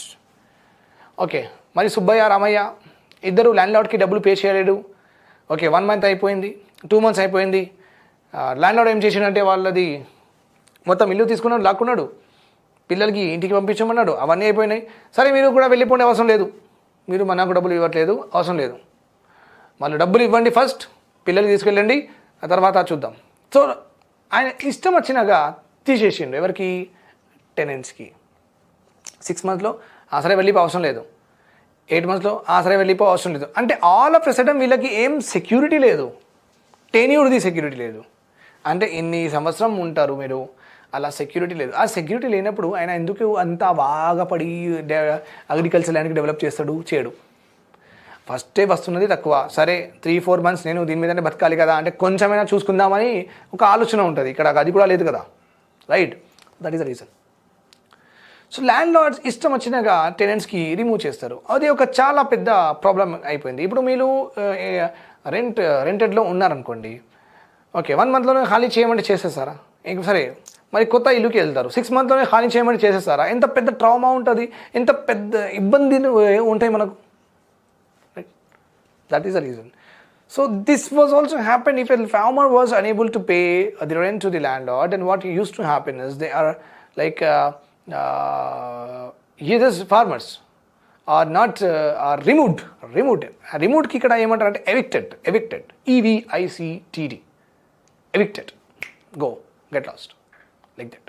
That was done by whom? Landlords. When the farmers were unable to give the rents, okay, and farmers was at the very bad side at this point of time. Okay, cultivators often have to supplement their farm income by working as hired labor like the poor landless counterparts. Okay, poor landless counterparts. Okay, now అగ్రికల్చర్లో involve అయిన మనుషులే ఎవరు? As we know that one is very common fellow here, landlord. Okay, so you can say that he is like very what is angry always. Landlords. And second person here is వీళ్ళు ఇచ్చిన lands మీద cultivate చేస్తున్నారు. He is called as farmer cultivator. ఇంకా లేని వాళ్ళ దగ్గర అసలు ఇది కూడా లేదు, వాళ్ళ ఓన్ ల్యాండ్ కూడా లేదు, ల్యాండ్లెస్ లేబర్ అంటారు. ల్యాండ్లెస్ అంటారు. ఓకే, ఎవరంటారు? ఏమంటాం? ల్యాండ్లెస్ అంటారు. వీళ్ళు ఏం చేస్తారంటే వీళ్ళ ఫార్మ్స్లో లేబర్ లాగా పనిచేస్తారు. So farmer cultivator, okay, land lord ఆయనకి ఇచ్చిండు ల్యాండ్ సరే కల్టివేట్ చేసేసి నాకు ఎంత ఇచ్చేసి అన్నాడు. Farmer unable to pay the rent to the land lord. So farmer ఏం చేసిండంటే పాపం ఆయన ఓనర్ లాగా ఒక మంచి ఒక రెస్పెక్ట్ లాగా బతుకుతున్నాడు. ఓకే, ఆయన చేసుకొని ఏదో ఒకటి చేసుకొని సొసైటీలో బతుకుతున్నాడు. ల్యాండ్ లార్డ్కి డబ్బులు ఇవ్వలేక ఆయన కూడా ఒక ల్యాండ్లెస్ కూలీలాగా వేరే పనులు చేసుకొని ఇలా వాళ్ళ ఇన్కమ్ సప్లిమెంట్ చేసుకుంటున్నాడు. సప్లిమెంట్ అంటే కొంచెం ఎక్కువ చేసుకుంటున్నాడు. అంటే ఒక ఫార్మర్ కల్టివేటర్ యాజ్ ఎ రైతు living with lot of self respect, now unable to pay the rent to the land lords. What he has done, he started working as a labour in other farm lands. వేరే వాళ్ళ దగ్గర పని కూడా చేసుకుంటున్నాడు, 2 పనులు, multi tasking. So that is what it is there here also same. So cultivators often they have to supplement their income, farm income సరిపోదు అది form income. So అది ఆ ఫార్మ్ ఇన్కమ్ ఫార్మర్ కల్టివేట్ చేసి ఆయనకి వచ్చిన ఇన్కమ్కి ఏమంటారు, ఫార్మర్ కల్టివేట్ చేసి ఆ ప్రొడక్షన్కి అమ్మేసిన తర్వాత ఆయనకి వచ్చిన ఇన్కమ్కి ఏమంటారు, ఫార్మ్ ఇన్కమ్ అంటారు. ఓకే, సో ఈ ఇన్కమ్ చాలా తక్కువ, ఎందుకంటే ల్యాండ్ లార్డ్స్ ఎక్కువ తీసుకుంటున్నాడు. సో ఈ ఇన్కమ్కి సప్లిమెంట్ చేయడానికి okay they farmer this cultivators are working as what, hired labours. వేరే వాళ్ళది వేరే ఫార్మర్స్ దగ్గర పని చేస్తున్నారు, ల్యాండ్ లార్డ్స్ దగ్గర ఫార్మర్స్ దగ్గర పని చేస్తున్నారు. ఓకే, మనకు ఇక్కడ టెనెంట్స్ సబ్టెనెంట్స్ అవన్నీ ఉన్నాయి. సో అక్కడ మీరు ఇంకా ప్రాపర్గా అర్థం చేసుకుంటారు. సో రైట్ నౌ మీకు ఇంత ఎనఫ్. ఓకే, దట్ వాళ్ళకి తక్కువ ఉన్న డబ్బుల వల్ల వాళ్ళు వేరే వాళ్ళ ఫామ్లో కూడా ఒక లేబర్ లాగా పనిచేస్తున్నారు. చూడండి, ఇక్కడ ఒక మంచి స్టేటస్ కూడా తగ్గింది, ఒక సెల్ఫ్ ఎస్టీమ్ కూడా పోయింది, ఒక డిగ్నిటీ పోయింది, ఒక embarrassment situation to the people who are having self esteem, ఒక సెల్ఫ్ రెస్పెక్ట్ ఉన్న వాళ్ళకి ఒక embarrassment situation. Understood my point here.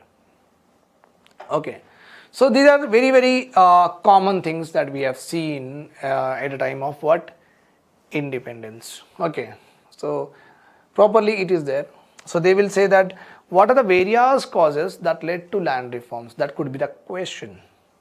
What are the various causes, or you can also, they may also ask you this question, why is the need to have land reforms? What are the various, what need, what made the government of India, okay, what are the need, what is the need of getting the land reforms, అలా question రావచ్చు. So ఇవన్నీ చూసిన తర్వాత గవర్నమెంట్కి కూడా నచ్చలేదు. అరే ఇట్లా అవుతుంది, ల్యాండ్ లేబరర్స్ ఇట్లా సఫర్ అవుతున్నారు, ల్యాండ్ ఓనర్స్ ఎంత డబ్బులు అడుగుతున్నారు, ఓకే, అండ్ రెంట్స్ అడుగుతున్నారు. సో గవర్నమెంట్కి కూడా నచ్చలేదు. అందుకే government of India, the movement Congress government, the movement came to power in the nation after independence, they appointed a committee. Immediately after independence in 1947, the government of India has appointed a committee called as J.C. Kumarappa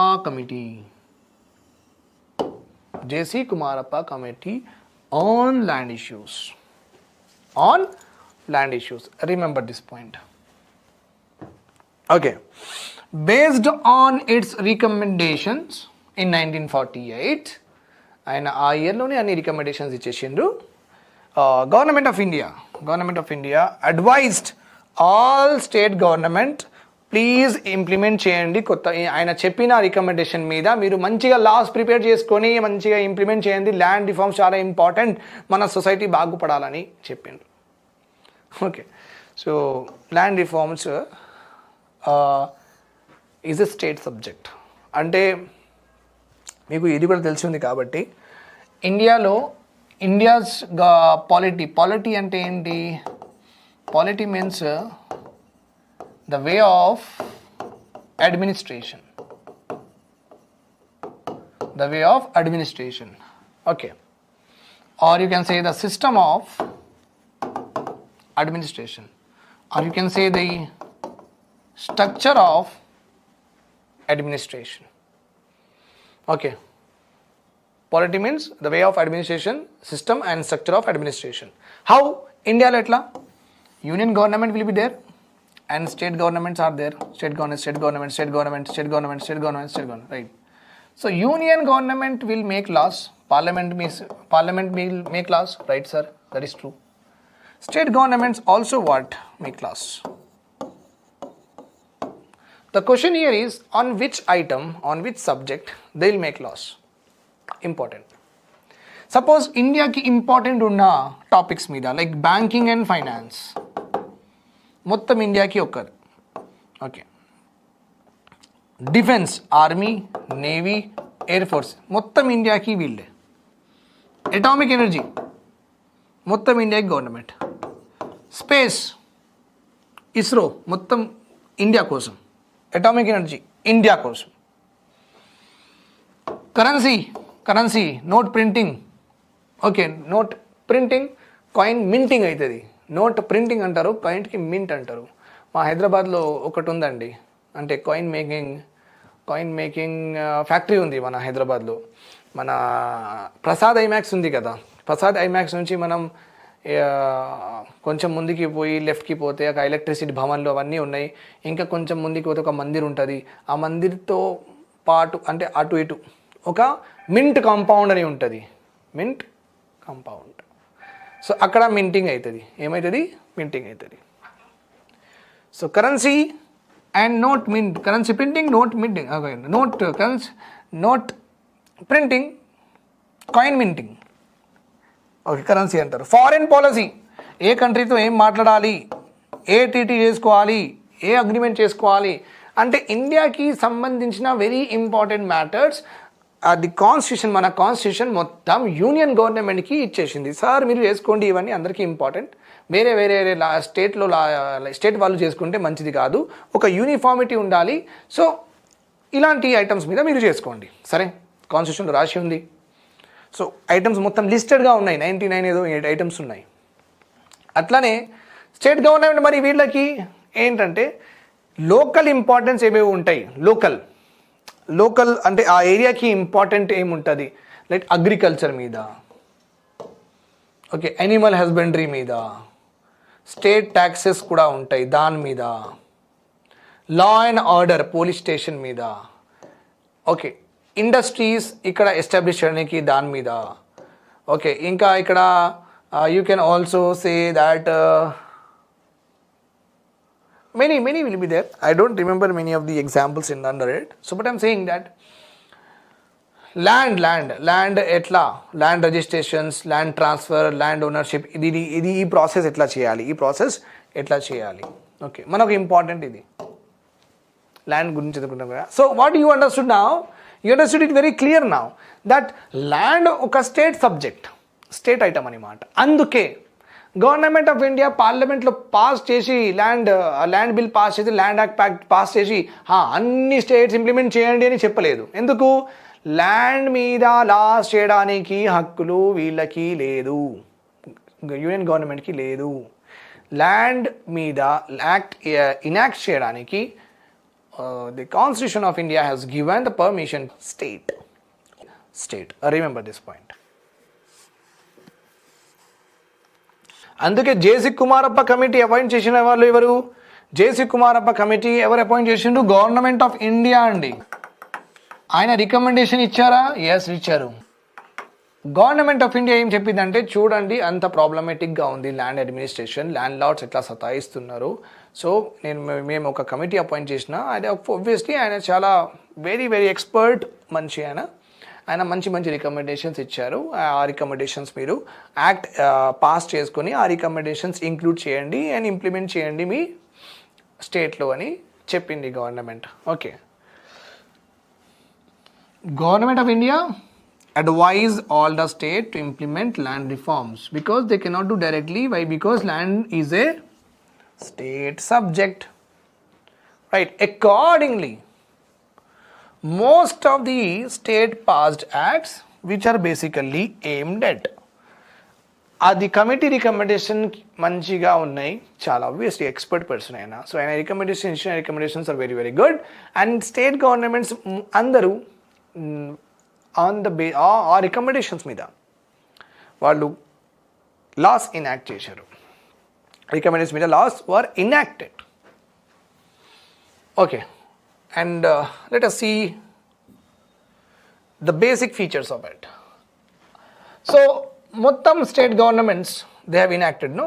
yes, all state governments వాళ్ళు Kumarappa committee ఏం చెప్పింది ఆ రికమెండేషన్స్కి తీసుకొని వాళ్ళు ఏం చేసిండంటే loss enact చేసేసిండు. అన్ని స్టేట్స్లో land acts వచ్చినాయి కదా, అందులో కొన్ని కామన్ పాయింట్స్ ఉన్నాయండి. కామన్ పాయింట్స్ అంటే ఆల్ స్టేట్స్ ల్యాండ్ లాస్లో ఇవన్నీ కామన్ పాయింట్స్. ఓకే, అంటే జేసీ కుమారప్ప కమిటీ ఇచ్చిన కొన్ని పాయింట్స్ అందరూ ఇంక్లూడ్ చేశారు in their loss.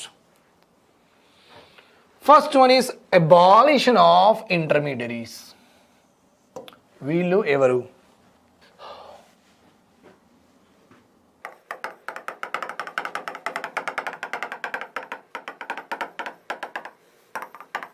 So abolition of intermediaries ఎవరు వీళ్ళు?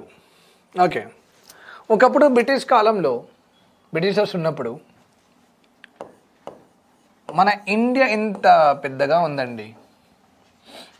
చాలా రాజులు ఉన్నారు, పెద్ద పెద్ద రాజులు, చిన్న చిన్న రాజులు, ఇట్లా ఇట్లా ఇట్లా చాలామంది ఉన్నారు. వీళ్ళు ఆక్యుపై చేసిన ఏరియాస్ కూడా, అంటే వీళ్ళే గవర్ చేసిన ఏరియాస్ కూడా ఉన్నాయి. వీళ్ళే గవర్ చేసిన areas, suppose let us be represented by this అనుకోండి, ఇట్లా ఇట్లా చాలా, పాకిస్తాన్ కూడా, ఇవన్నీ నేను అవన్నీ చూపించట్లేదు, జనరల్ అండర్స్టాండింగ్గా చూసుకోండి మీరు. ఓకే, సో బ్రిటిష్ వాళ్ళకు కూడా డబ్బులు ఎట్లా వచ్చేది? అగ్రికల్చర్లో ప్రొడక్షన్ అయినది అది అమ్మిన తర్వాత ఆ ఇన్కమ్లో షేరింగ్ తీసుకుంటారు వీళ్ళు కూడా. అది కామన్గా అందరికీ, మన యాన్షియంట్లో కూడా మౌరియన్స్, గుప్తన్స్, ఢిల్లీ సల్తనత్, మొఘల్స్, కామన్ థింగ్ ఏదంటే అగ్రికల్చర్లోనే ఎక్కువ సంపాదన ఉండింది, అగ్రికల్చర్లోనే ఎక్కువ డబ్బులు వచ్చినాయి. అగ్రికల్చర్ ప్రొడక్షన్ చేసిన తర్వాత అమ్మిన తర్వాత ట్యాక్స్ కట్టాలి. ఓకే, సో ల్యాండ్ నుంచి వచ్చిన డబ్బులకి రెవెన్యూ అంటారు, అందుకే ల్యాండ్ రెవెన్యూ. ల్యాండ్ నుంచి వచ్చిన రెవెన్యూకి ఏమంటారు? Land revenue. సో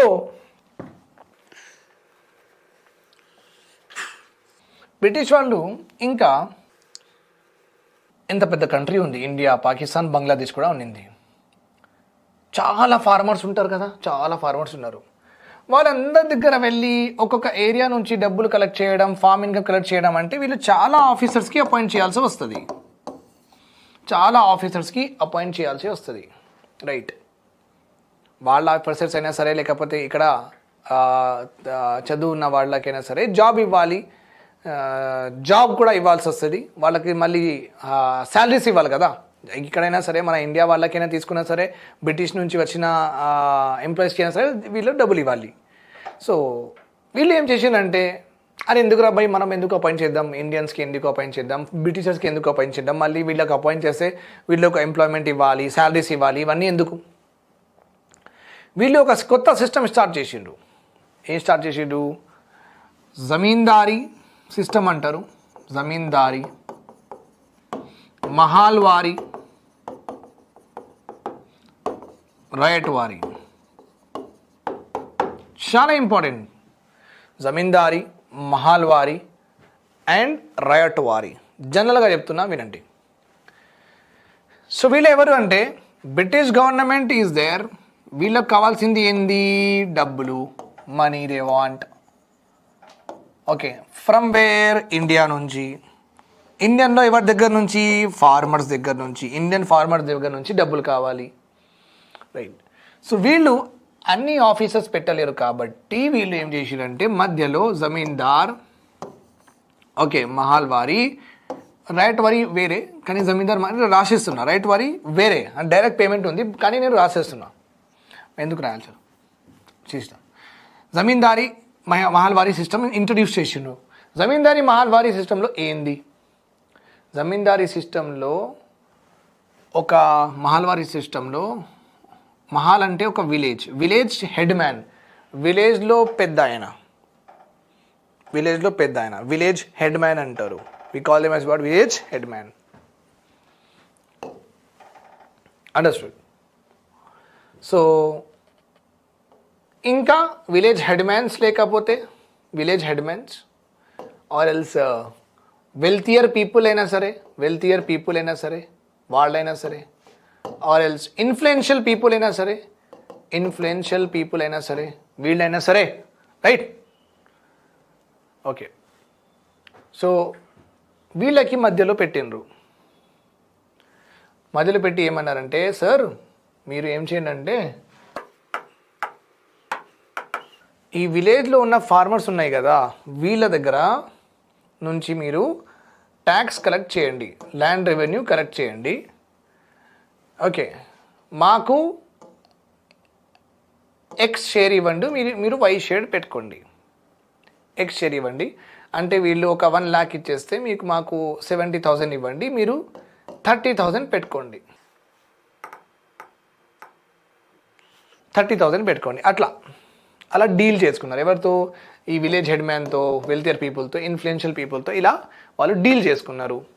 సో ఈ జమీందార్ మహల్వారీ సిస్టంలో ఏమైందంటే, వీళ్ళు విలేజ్ ఫార్మర్ దగ్గర నుంచి కలెక్ట్ చేసిండు. ఇంకా man is a greedy person. వీళ్ళు ఏం చేసిండంటే, సపోజ్ ఒక ఏరియాకి, ఒక విలేజ్లో ఒక ఫార్మర్ది ఏరియా ఉంది కదా, ఆ ఏరియాలో ప్రొడక్షన్ అయిన తర్వాత ఆయనకి వచ్చింది 2 lakhs అనుకోండి డబ్బులు. 2 lakhsలో బ్రిటిష్ గవర్నమెంట్ ఎంత అడిగింది? 1 lakh. వీళ్ళకి ఎంత పెట్టుకున్న అంటే ల్యాండ్ లార్డ్కి ఎంత పెట్టుకోమని చెప్పింది? 30,000 అనుకోండి. 80,000 ఫార్మర్కి. సో ఈ ల్యాండ్ లార్డ్స్ వాళ్ళు ఏం చేసిండు, నాకు 30,000 నాకంటే ఎక్కువ ఫార్మరా అని వీళ్ళతో ఎక్కువ డిమాండ్ చేసిండు. ఎంత? 2.5 lakhs ఇవ్వండి, 3 lakhs ఇవ్వండి, 3.5 lakhs. వీళ్ళు కట్టేదే బ్రిటిష్ గవర్నమెంట్కి 1 lakh, కానీ వీళ్ళు చాలా వెల్తీగా తయారైనరు.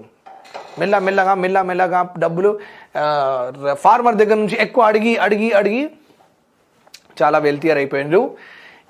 వీళ్ళకే అంటారు landlords. One day has come, ఈ ఫార్మర్ వాళ్ళు ల్యాండ్స్ అమ్మేసిండ్రు. ఓకే, ల్యాండ్ లార్డ్కి ఇచ్చేసిండ్రు. వాళ్ళు ల్యాండ్లెస్గా అయిపోయిండ్రు, వాళ్ళు లేబర్స్ లాగా అయిపోయిండ్రు, లో డిగ్నిటీ లాగా అయిపోయిండ్రు. వీళ్ళు మాత్రం వాళ్ళ దగ్గర నుంచి ల్యాండ్ తీసుకొని మంచిగా వెల్తియర్ పీపుల్ అయిపోయినరు. Okay, this is called as land lordism.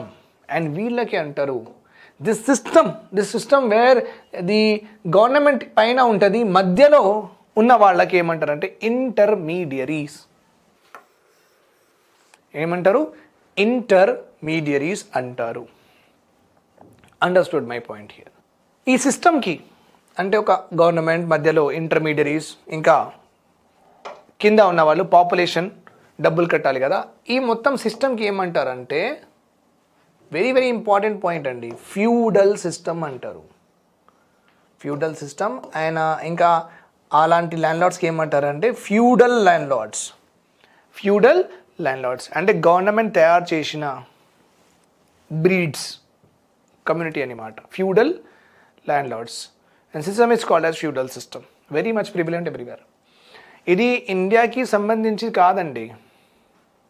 Okay, ఇది బ్రిటిష్ ఎక్కడెక్కడ పని చేసింది కదా, బ్రిటిష్ ఎక్కడెక్కడ రూల్ చేసింది కదా, లైక్ ఇంపీరియల్ అంటే మేమే సుపీరియర్, ఇంపీరియలిజం అంటారు. Imperial means lot of area is there. Just like Mauryan empire ఉన్నింది, అశోక ఉన్నప్పుడు he extended his empire to మొత్తం half of the country he has occupied. He's going on, defeating many kings. Then Guptans, then Sultanate, then we got Mughals, ఇలా defeat. So British వాళ్ళు కూడా యూరోప్లో అన్ని కంట్రీస్కి, like ఆఫ్రికాకి మొత్తం రూల్ చేసి, అమెరికాకి కూడా రూల్ చేసిండు. They have ruled Romania, Lebanon, Palestine, ఇవన్నీ ప్లేసెస్కి కాలనీస్. అంటే వాళ్ళు అక్కడ నుంచి ఇక్కడ వచ్చినారంటే Malaysia, Indonesia. So they have ruled almost all countries, almost చాలా. Germany, France, Russia, Japan, China and UK. They have ruled almost, like Portuguese also, Dutch also rule many కంట్రీస్కి కాలనీస్ లాగా పెట్టుకున్నారు. Colony just like go and enjoy like that, take your all this stuff, valuable things, and loot the country. Nothing but a looting system. Imperialism is nothing but a looting system. That has happen. Okay, so వీళ్ళు ఎక్కడెక్కడ rule చేసిను అక్కడ ఇలాంటి systems ఉన్నాయి. Landlordism is not a problem to only us. అందుకే United Nations కూడా ఇచ్చింది కదా డెఫినేషన్. యునైటెడ్ నేషన్స్ కూడా ఇచ్చిందండి డెఫినేషన్. మీరు అనుకోండి ఇది ఒక there is no chance that it is there only in India. It is there everywhere where ever the imperial powers, the bigger powers were having maximum territory ఎక్కువ చేసి కూర్చున్నారు ఒకప్పుడు. Okay, so that is what happen. So it is prevalent everywhere. It is prevalent everywhere. Fine. రైట్ వారీలో ఏముందంటే British government directly they collect from village farmers. Direct కట్టాలి, middle mans ఉండద్దు. Very unsuccessful. Zamindar ryotwari వీళ్ళు ప్రాపర్గా ట్యాక్స్ పే చేయలేదంటే వీళ్ళకి పెట్టరు. వీళ్ళు గూండాస్ అవన్నీ యూజ్ చేసి వీళ్ళతో రెంట్ తీసుకున్నారు ఎక్కువ. That's why the first thing government after independence ఏం చెప్పిందంటే let us first abolish intermediaries. Okay, ఇంకా ownership should be clearly defined. ఎవరిది ల్యాండ్ ఉంది వాళ్ళ పేరు మీద చేసేయాలి ఫస్ట్ ఆఫ్ ఆల్.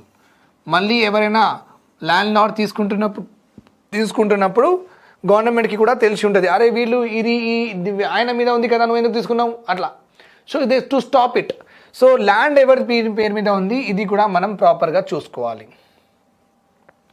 అండ్ ఎవరు మేనేజ్ చేస్తున్నారు ల్యాండ్కి, ఎవరు ఆపరేట్ చేస్తున్నారు. ఓకే, మేనేజ్ ఎవరు చేస్తాడు, ల్యాండ్ లార్డ్. ఆపరేట్ ఎవరు చేస్తాడు, ఫార్మర్. సో ఇది కూడా ప్రాపర్గా ఐడెంటిఫై అయిపోతుంది. ఒకసారి ఓనర్షిప్ ఐడెంటిఫై అయిపోతే ఇవన్నీ ఐడెంటిఫై అయిపోతుంది. ఓకే, అండ్ ఇక్కడ చెప్పేసారు the owner himself should be A part of operation of the land. Okay, అంటే చాలామంది మూవీస్లో, తెలుగు మూవీస్లో మీరు చూస్తుంటారు దట్ ల్యాండ్ లార్డ్స్ వాళ్ళ పిల్లలు మొత్తం హైదరాబాద్లో ఉంటారు, వాళ్ళకు చాలా పొలాలు ఉంటాయి, ఎవరికైనా ఇచ్చేస్తారు, రైట్. అట్లా కాదు, ఓనర్ ఉంటే ఓనర్ కూడా ఆ part of that particular farming ప్రాసెస్లో ఉండాలి. Remember this point here. Okay, second important point here is land ceilings. Okay, land ceilings ఎందుకు, కామన్ సెన్స్. ఎక్కువ ల్యాండ్ ఉంది కదా మీ దగ్గర, మీకు అంత ఇవ్వం. There is a limit is there. ఆ లిమిట్ వరకే మీరు ఓన్ చేసుకోవచ్చు. ఎక్కువ ఉంటే మేము తీసుకుంటాం. ఎందుకు తీసుకుంటాం, చాలామంది కావాలి. Lot of people are hungry of land because they want it. They want to survive on land. So why land ceilings were introduced? In order to meet the land hunger of working cultivators. Okay, working cultivators. Okay, and also to reduce the disparities in agricultural income. ఎక్కువ land ఉంటే ఎక్కువ డబ్బులు వస్తాయి, తక్కువ land ఉంటే తక్కువ డబ్బులు వస్తాయి. సో ఈ డిఫరెన్స్ ఇంత పెద్దగా ఉండొద్దు. Okay, difference should not be this much. ఎందుకంటే మన కాన్స్టిట్యూషన్లో డిపిఎస్పిలో ఆల్రెడీ ఏం చెప్పేసిండ్రు that India wants to establish what, socialistic pattern of society. Socialism అంటే అందరూ సమానంగా ఉండాలి, అందరికీ సమానంగా రిసోర్సెస్ ఉండాలి, అందరి దగ్గర సమానంగా ల్యాండ్ ఓనర్షిప్ ఉండాలి, ఇన్కమ్ ఓనర్షిప్ ఉండాలి, మినిమం అందరి దగ్గర మాత్రం ఉండాలి. మినిమం మీకు ఎక్కువ టాలెంట్ ఉంటే ఎక్కువ సంపాదించుకోవచ్చు, that is not an issue. But ఓవరాల్గా అందరి దగ్గర రిసోర్సెస్ మాత్రం, అంటే నేషన్కి చెందినవి resources like land, water, electricity, అందరి దగ్గర హౌసెస్ ఇవన్నీ సమానంగా ఉంటే that is only called as socialism. Got it? Fine. To meet the land hunger of working population. Okay, that's why there should not be difference. ఇలా ఉండద్దు. తక్కువ మంది ఇంత ఎక్కువ సంపాదిస్తున్నారు, ఓకే, ఎక్కువ మంది ఇంత చిన్నగా ఇట్లా ఉండద్దు. ఈ డిస్పారిటీస్ తగ్గించాలి, ఇట్లా సమానంగా వచ్చేయాలి అట్లా. సో ఇది ఎప్పుడైతుంది, ల్యాండ్ ఎక్కువ ఉంది కాబట్టి ఎక్కువ సంపాదిస్తున్నారు కదా, వాళ్ళు ల్యాండ్ తీసుకుంటే ఆటోమేటిక్గా ఇన్కమ్ కూడా తగ్గుతుంది, right? So that's why to reduce the disparity, if you limit this, land holdings, and ultimately you will reduce the inequality. Disparity means inequalities in agriculture income, in the ownership and in the use of land. To increase employment opportunities in the rural sector. So ఎక్కువ land తీసుకొని government ఏం చేసిందంటే లేని వాళ్ళకి distribute చేసింది land. లేని వాళ్ళకి land distribute చేసినందుకు వాళ్ళకు కూడా కొంచెం బ్రతకడానికి ఒక సహాయం దొరికింది. ఒక support system started by the government in this way. Okay, to increase the employment. ఇంకా లేని వాళ్ళకి ల్యాండ్ ఇచ్చేస్తే వాళ్ళకు జాబ్ వచ్చినట్టే కదా, వాళ్ళు దాని మీద ప్రొడక్షన్ చేసుకుని ఫార్మింగ్ చేసుకుని బతికేస్తారు. That is about it. Okay, the last one here is consolidation of land holding. Okay, చిన్న చిన్న ల్యాండ్స్ ఉంటే నేను చెప్పేసిన ఆల్రెడీ, చిన్న ల్యాండ్స్ ఉంటే అంతా ప్రొడక్షన్ చేయదు. ఎందుకు నేను ఎక్స్ప్లెయిన్ చేస్తా అగ్రికల్చర్లోనే చెప్పేసిన. పెద్ద ల్యాండ్ ఉంటే మంచిగా చేయొచ్చు. సో చిన్న ల్యాండ్స్ ఉన్న వాళ్ళకి కొంచెం యాడ్ చేస్తుంది government. Just like 2 BHK scheme, 3 acre land purchase scheme ఉంది కదా, గవర్నమెంట్ ఇస్తుంది కదా. తెలంగాణ గవర్నమెంట్ అనౌన్స్ చేస్తుంది 3 acres ఆఫ్ ల్యాండ్. ఓకే, అందులో 1 acre ఉన్న వాళ్ళకి 2 acres, 2 acres ఉన్న వాళ్ళకి 1 acre, 1.5 acre ఉన్న వాళ్ళకి ఇంకా 1.5 acre, లేని వాళ్ళకి 3 acres. ఎందుకు అంటే ఆ చిన్న ల్యాండ్ సరిపోదు ప్రొడక్షన్కి. వాళ్ళు అందులో తినేది ఎంత, అంత చిన్న ల్యాండ్లో వాళ్ళు ప్రొడక్షన్ చేసిన తర్వాత వాళ్ళే తినాలి, ఇంకా మిగిలినవి అమ్మాలి. ఆ మిగిలినవి అమ్మితే వాళ్ళకి వచ్చింది ఏంది, ఏం లేదు. అదే 1 acreలో మీరు ఎంత హార్డ్ వర్క్ చేస్తారు, ఆ 2-3 acresలో కూడా అంతే హార్డ్ వర్క్ పడుతుంది. హార్డ్ వర్క్ మాత్రం అదే ఉంది, కానీ ల్యాండ్ చిన్నగా ఉంది కాబట్టి ప్రొడక్షన్ కూడా తక్కువ. అందులో మీరు సగం తీసుకొని సగం అమ్మితే మళ్ళీ మీకు ఈ సగంలో మరి నెక్స్ట్ సీజన్లో ఎట్లా మీరు ఫార్మింగ్ స్టార్ట్ చేస్తారు, చేయలేరు.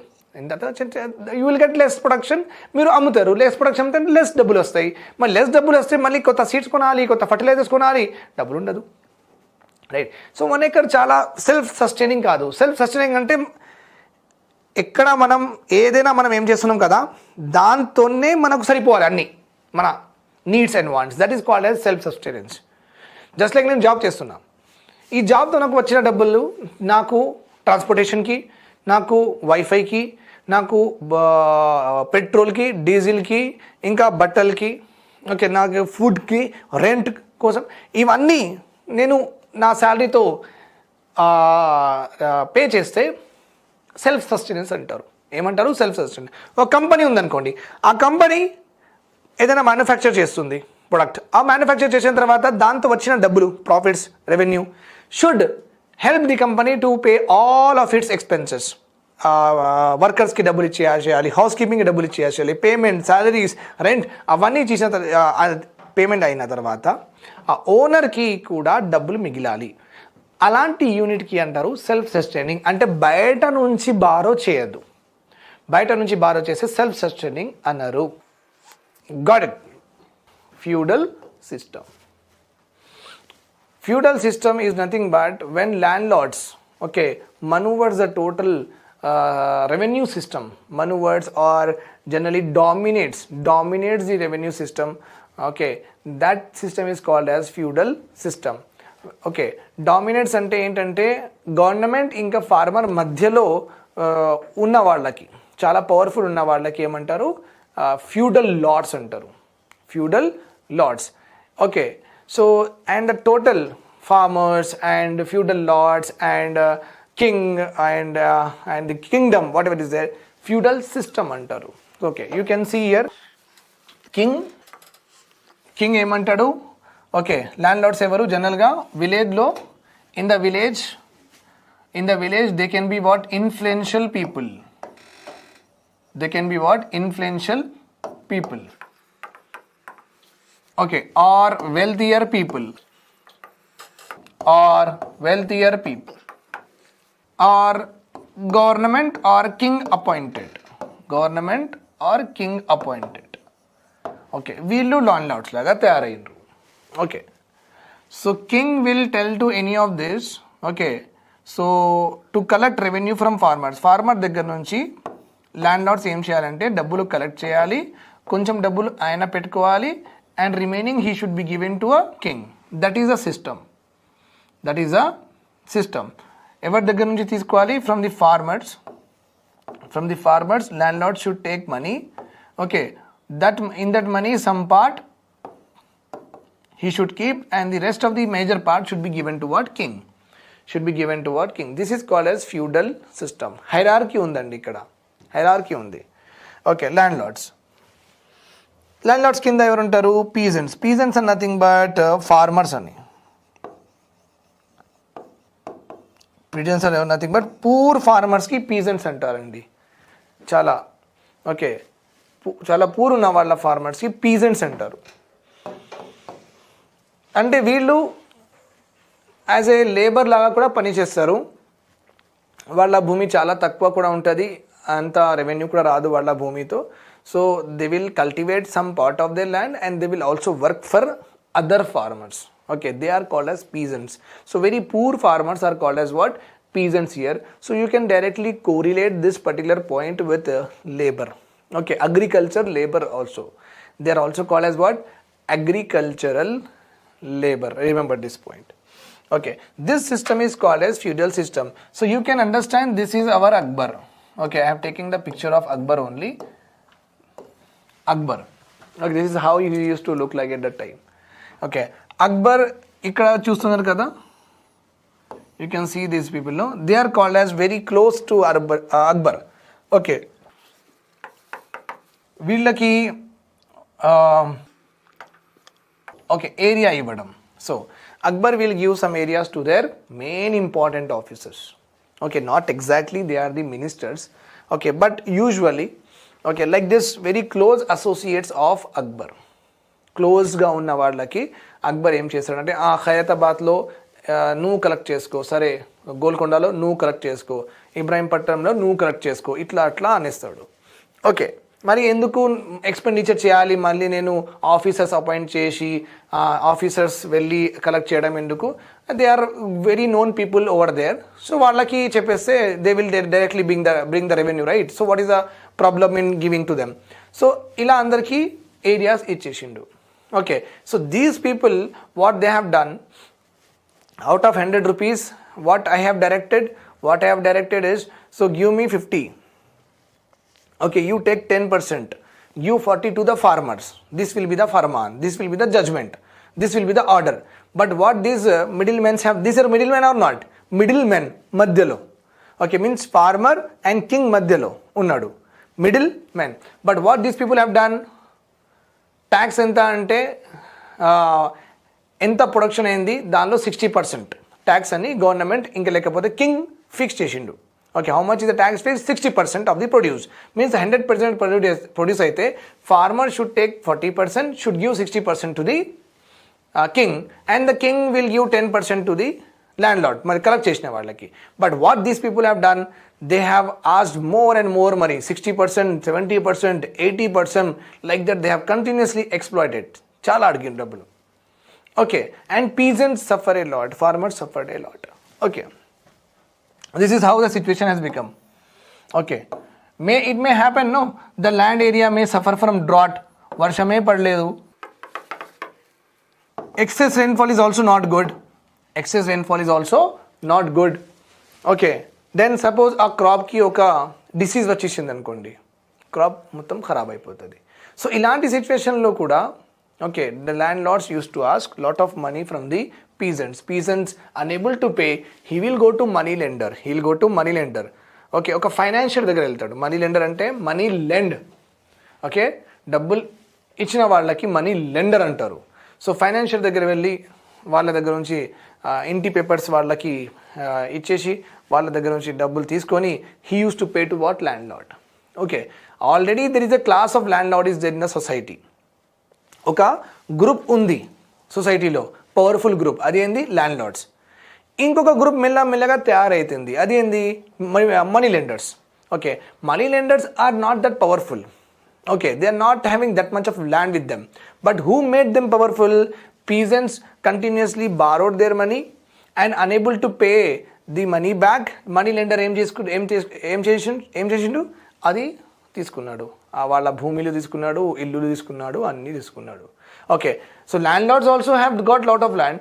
మనీ లెండర్స్ దగ్గర కూడా ల్యాండ్ ఎక్కువ అయిపోయింది. Okay, this is how the system was there at that time. And how many they are very very few, చాలా తక్కువ మంది వీళ్ళు.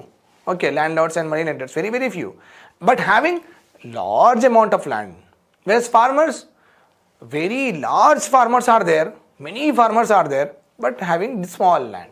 Okay, this much inequalities were there, this much inequalities were there. This is called as feudal system. Okay, fine. Whenever there is three systems are there in our country. ఇది మనం మోషన్లో ఒక పిక్చర్లో చూద్దాం. Okay, like mahalwari, zamindari, ryotwari. So ఒక India మ్యాప్లో ప్రాపర్గా మోషన్లో మనం చూద్దాం. Okay, after this fine. Then objectives of land reforms. Objectives of land reform first ఏముంది, డైరెక్ట్ ఇప్పుడు ప్రజెంట్ ఉన్న సిస్టమ్ ఎట్లా ఉందండి, government levy tax, will pay tax to the government. Is there any middle man? Now లేదు కదా. మనం ఎవరికైనా ఇస్తున్నాం, ఆయన పోయి గవర్నమెంట్కి ఇస్తున్నాడు, అలా ఉందా? లేదు. So now the tax is levied by the government and we're directly paying to the government. Income tax, నా ఇన్కమ్ మీద ట్యాక్స్ ఏదో పడుతుంది, that is called as income tax. Suppose I'm earning more than 5 lakhs. Government said that okay, you are earning 5 lakhs, now give me 10%. Okay, I will pay 10% directly to the government only. Why I will pay to anybody else? I will not pay. Suppose I am having a business profit అయింది మధ్యలో ఎవరు ఉన్నారా? లేరు. Okay, directly ప్రాఫిట్లో ఇంత percentage గవర్నమెంట్కి ఇవ్వాలి. That is called as corporate tax. So directly I am paying to the government. So is there any middleman? No. Okay, so at that time also middleman was there, landlords was there. So the first thing that the government have done through the land reforms was abolition of middleman system, nothing but abolition of intermediaries. The first objective in the land reforms, right? So you can understand that today we are having a government and we are also there, right? Government is collecting taxes directly from the population, or you can say directly from the citizens, or you can say residents, or indirectly. Tell me. Okay, this resident citizens kuda nenu cheppestanu meeku. That will become very easy for you to understand many things. See, in India there are two kinds of peoples are there. One category of people are called as what? Citizens. Another category of people are called as foreigners. Okay, one category of citizen is called as citizens. One category of people are called as foreigners.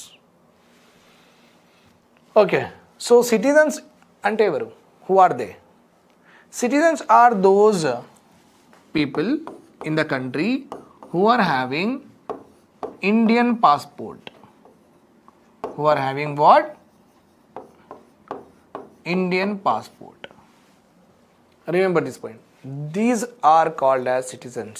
Means who are not having exactly, it's not like that. So అలా అంటే మరి మీ దగ్గర కూడా sir నా దగ్గర లేదు కదా, I'm not a citizen అని చెప్పుకుంటారు అట్లా. So you might be. So those who can take also. Okay, if you apply also you will get it. Okay, they are called as what? Citizens. Okay, and there are some people to whom we cannot give Indian citizenship. We cannot give what? Indian passport manam vallaki ivvalem. They are called as foreigners. Citizens are those who can avail Indian passport, and foreigners are those to whom we will not give Indian passport, Indian citizenship ivam. Okay, but remember this point. Then what is the meaning of resident? Okay, resident means the one who is living in a country. Okay, the one who is living in a country. ఎవరైనా సరే ఇండియాలో Indian territory లోపల ఉంటున్నాడంటే that is called as, he or she will be called as resident. Means residing in India. అంటే ఇండియాలో ఉంటున్నారు. Okay, residing in India. Means anyone, whether he is citizen, whether it is non-citizen, or he is a foreigner, whatever it is, if they are there in India, if they are living in India, if they are residing in India, all of them are called as residents. Means residents include both. Okay, residents include citizens also and foreigners. Residents include citizens and foreigners. But citizens includes only those for whom Indian passport could be given. Okay. Foreigners will be those for whom Indian passport or Indian citizenship could not be given. But both of them, as they are living in India, they are called as resident. Okay, important only. I guess you got this point also. Okay. So I was telling about that not even today, during the time of Indus Valley civilization, Rigvedic period, Mauryan Empire, Guptan, Delhi Sultanate, and followed by Mughals and Britishers. And even today, the total administration, the total government from ancient to today time, all the governments has been survived or has been collecting taxes, survived on taxes from the people or collecting taxes from the people, and that money is only they are investing back on us for our development of the country and also for the development of the people, right? So during that period and even today, the taxation system was there, but today we are paying directly to the government.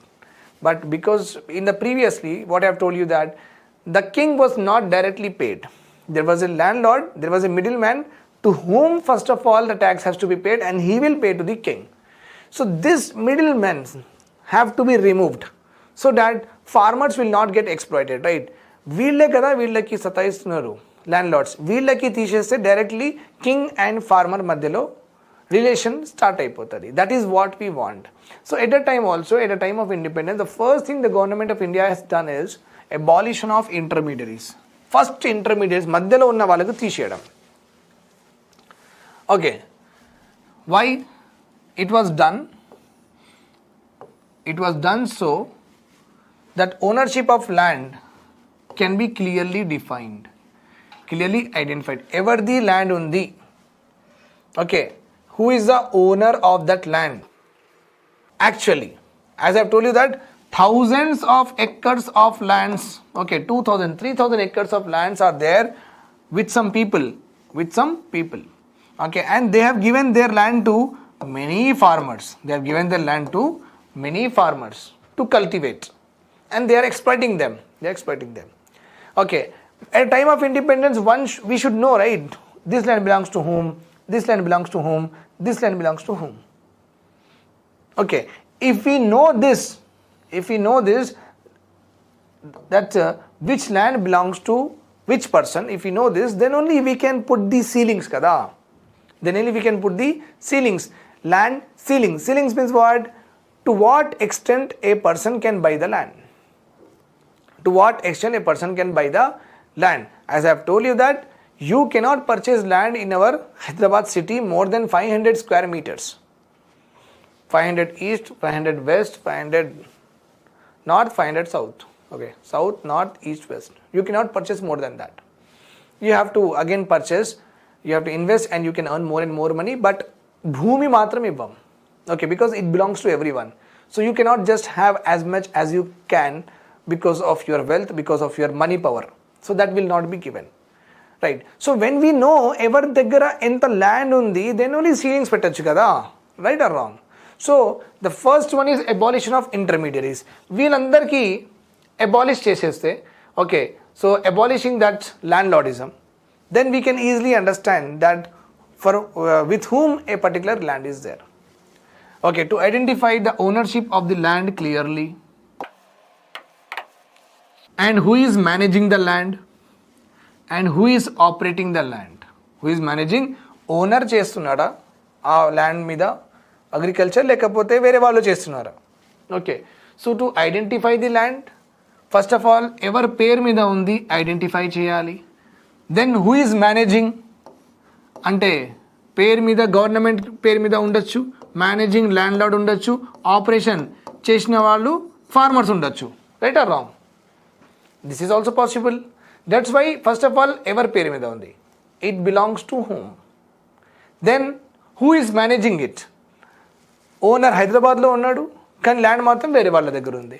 They are doing agriculture. It is possible. It is seen in the movies also. Okay, so we have to identify first of all ఈ land ఎవరిది. Then who is managing it? Okay, then who actually do the agriculture? Who actually do the agriculture?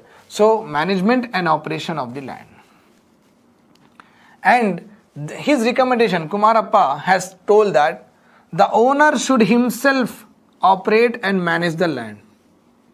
ఎవరికి ఇవ్వద్దు, ఆయననే manage చేయాలి, ఆయననే operate చేయాలి. This is the first important objective.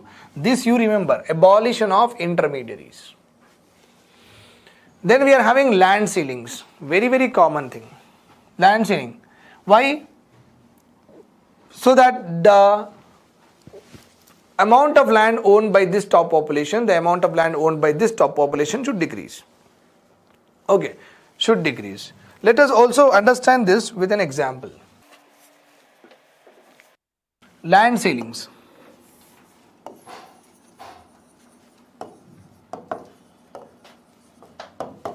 Land ceilings. So let us see how land ceilings will decrease the disparities among land. Okay, so I will explain you with the help of an example. So Mr. X is there. Mr. X is having 1000 acres of land. 1000 acres of land. Right. And Mr. Y is there. Mr. Y is there. He is having only 10 acres of land. Okay. It means వీళ్ళ మధ్యలో difference ఎంత? What is the difference of land between these two, Mr. X and Mr. Y? 990 acres. Right or wrong? 990 acres. Okay, means inequality ఇంత ఉందని మాట ఇద్దరిలో. ఇన్ఈక్వల్, చాలా ఇంత ఇన్ఈక్వల్ ఉన్నారు ఇద్దరు. నా గవర్నమెంట్ ఏం చెప్పిందంటే ల్యాండ్ సీలింగ్స్ యాక్ట్ తీసుకొచ్చింది, land ceiling act. And government told that mister X, oh my dear mister X, you cannot have more than 500 acres. You cannot have more than 500 acres. Okay, mister Y ఎలాగైనా తక్కువనే ఉన్నాడు, 10 acres. 10 acres. Now you see the difference. Okay, 490 acres. So appudu inequality was this much. Land inequality, land ownership unequal ga unnaru iddaru. The land ownership between these two was unequal to this much extent. Okay, now because of land ceiling it became what? This much only, right? So inequalities in land, disparities in land తగ్గిందా లేదా? తగ్గింది, right. Inequalities in land and ఇన్ఈక్వాలిటీస్కి disparities అంటారు. Disparities అంటే ఈక్వల్గా లేరు, inequality అంటే ఈక్వల్గా లేరు. So that is a very common thing. Okay, so now you have clearly we have proved it. Yes sir, land ceilings, if we start land ceilings, if we implement land ceilings, it is possibility is there, inequalities will definitely decrease. Okay, this is how it happened. Means between two persons the inequalities was very high before land ceilings were introduced. Now after the land ceilings were introduced, inequalities takkuva ayipoyinayi. I hope you got this point. Okay, so we are learning very properly. Sorry, అందుకే నేను ఇక్కడ ఏం రాసిన, land ceilings, okay, to reduce the, okay,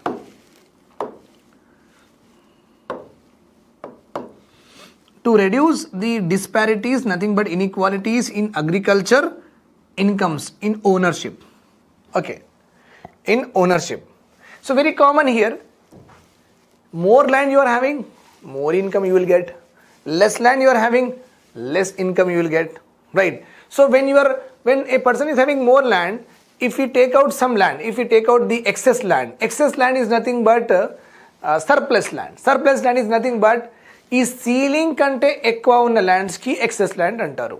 okay, I will give you an example. Wait, just now we have also seen this example. One more time we'll see that.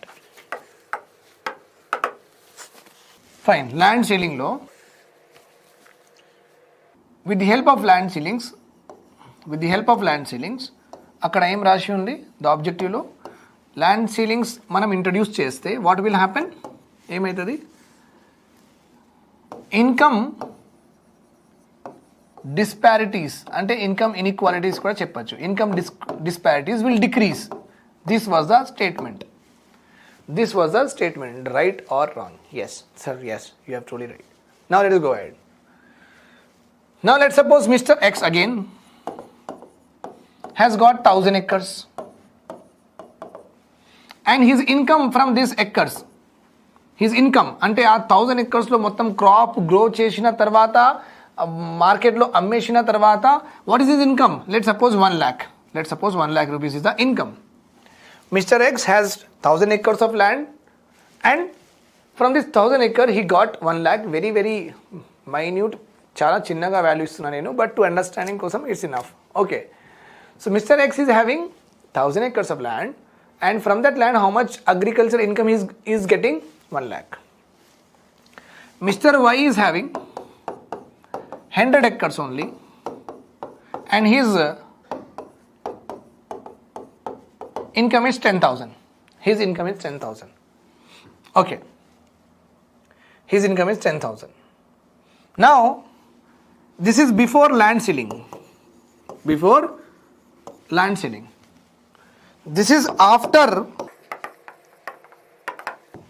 land ceiling. After land ceiling, what happened? Mr. X land. Government చెప్పింది 1000 acres ఉంది కదా, ఆ 1000 acres ఇవ్వం, 500 acres only you should keep with you. అంతే, ఇంతే మీరు పెట్టుకోవచ్చు అండి మిస్టర్ ఎక్స్, దానికంటే ఎక్కువ మేము ఇవ్వం. Okay, 500 acres. So 1 lakh will become 50,000 or not? Yes, 1 lakh will become 50,000. Mister Y ఎలాగైనా ఆయనది 500 acres కంటే తక్కువనే ఉంది, only 100 acres is there. Okay, that's why his income will be 10,000 only. Same. Now you see the difference between these two. 90,000 before land ceiling. After land ceiling you see the difference, 40,000. Means agriculture income lo kuda disparities takku ainayi.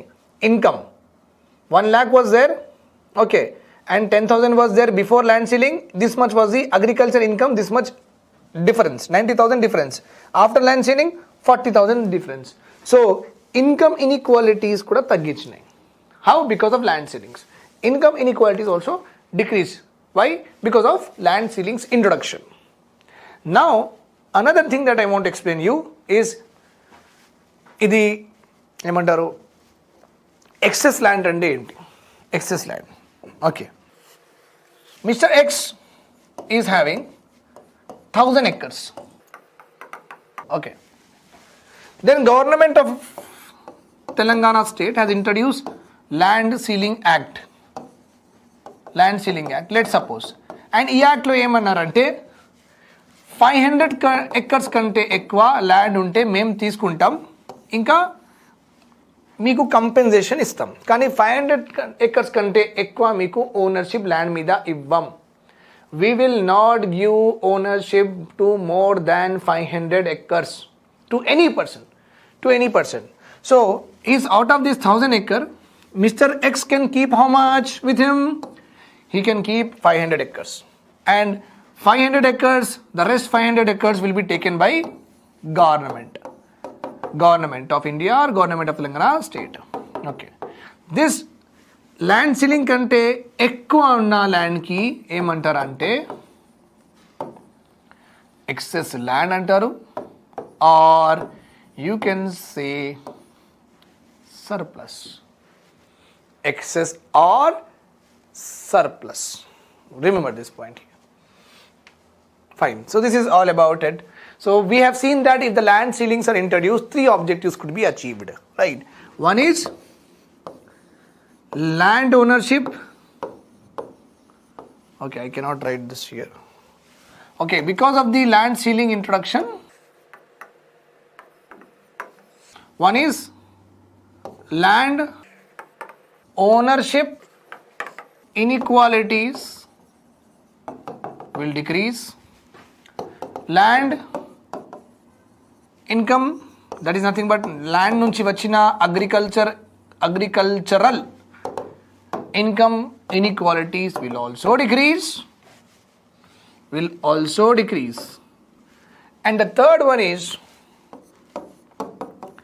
excess land and surplus land could be identified by the government easily.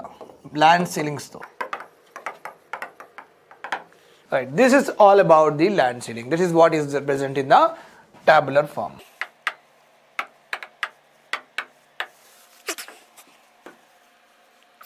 To reduce disparities in agricultural income and also in ownership and the use of land.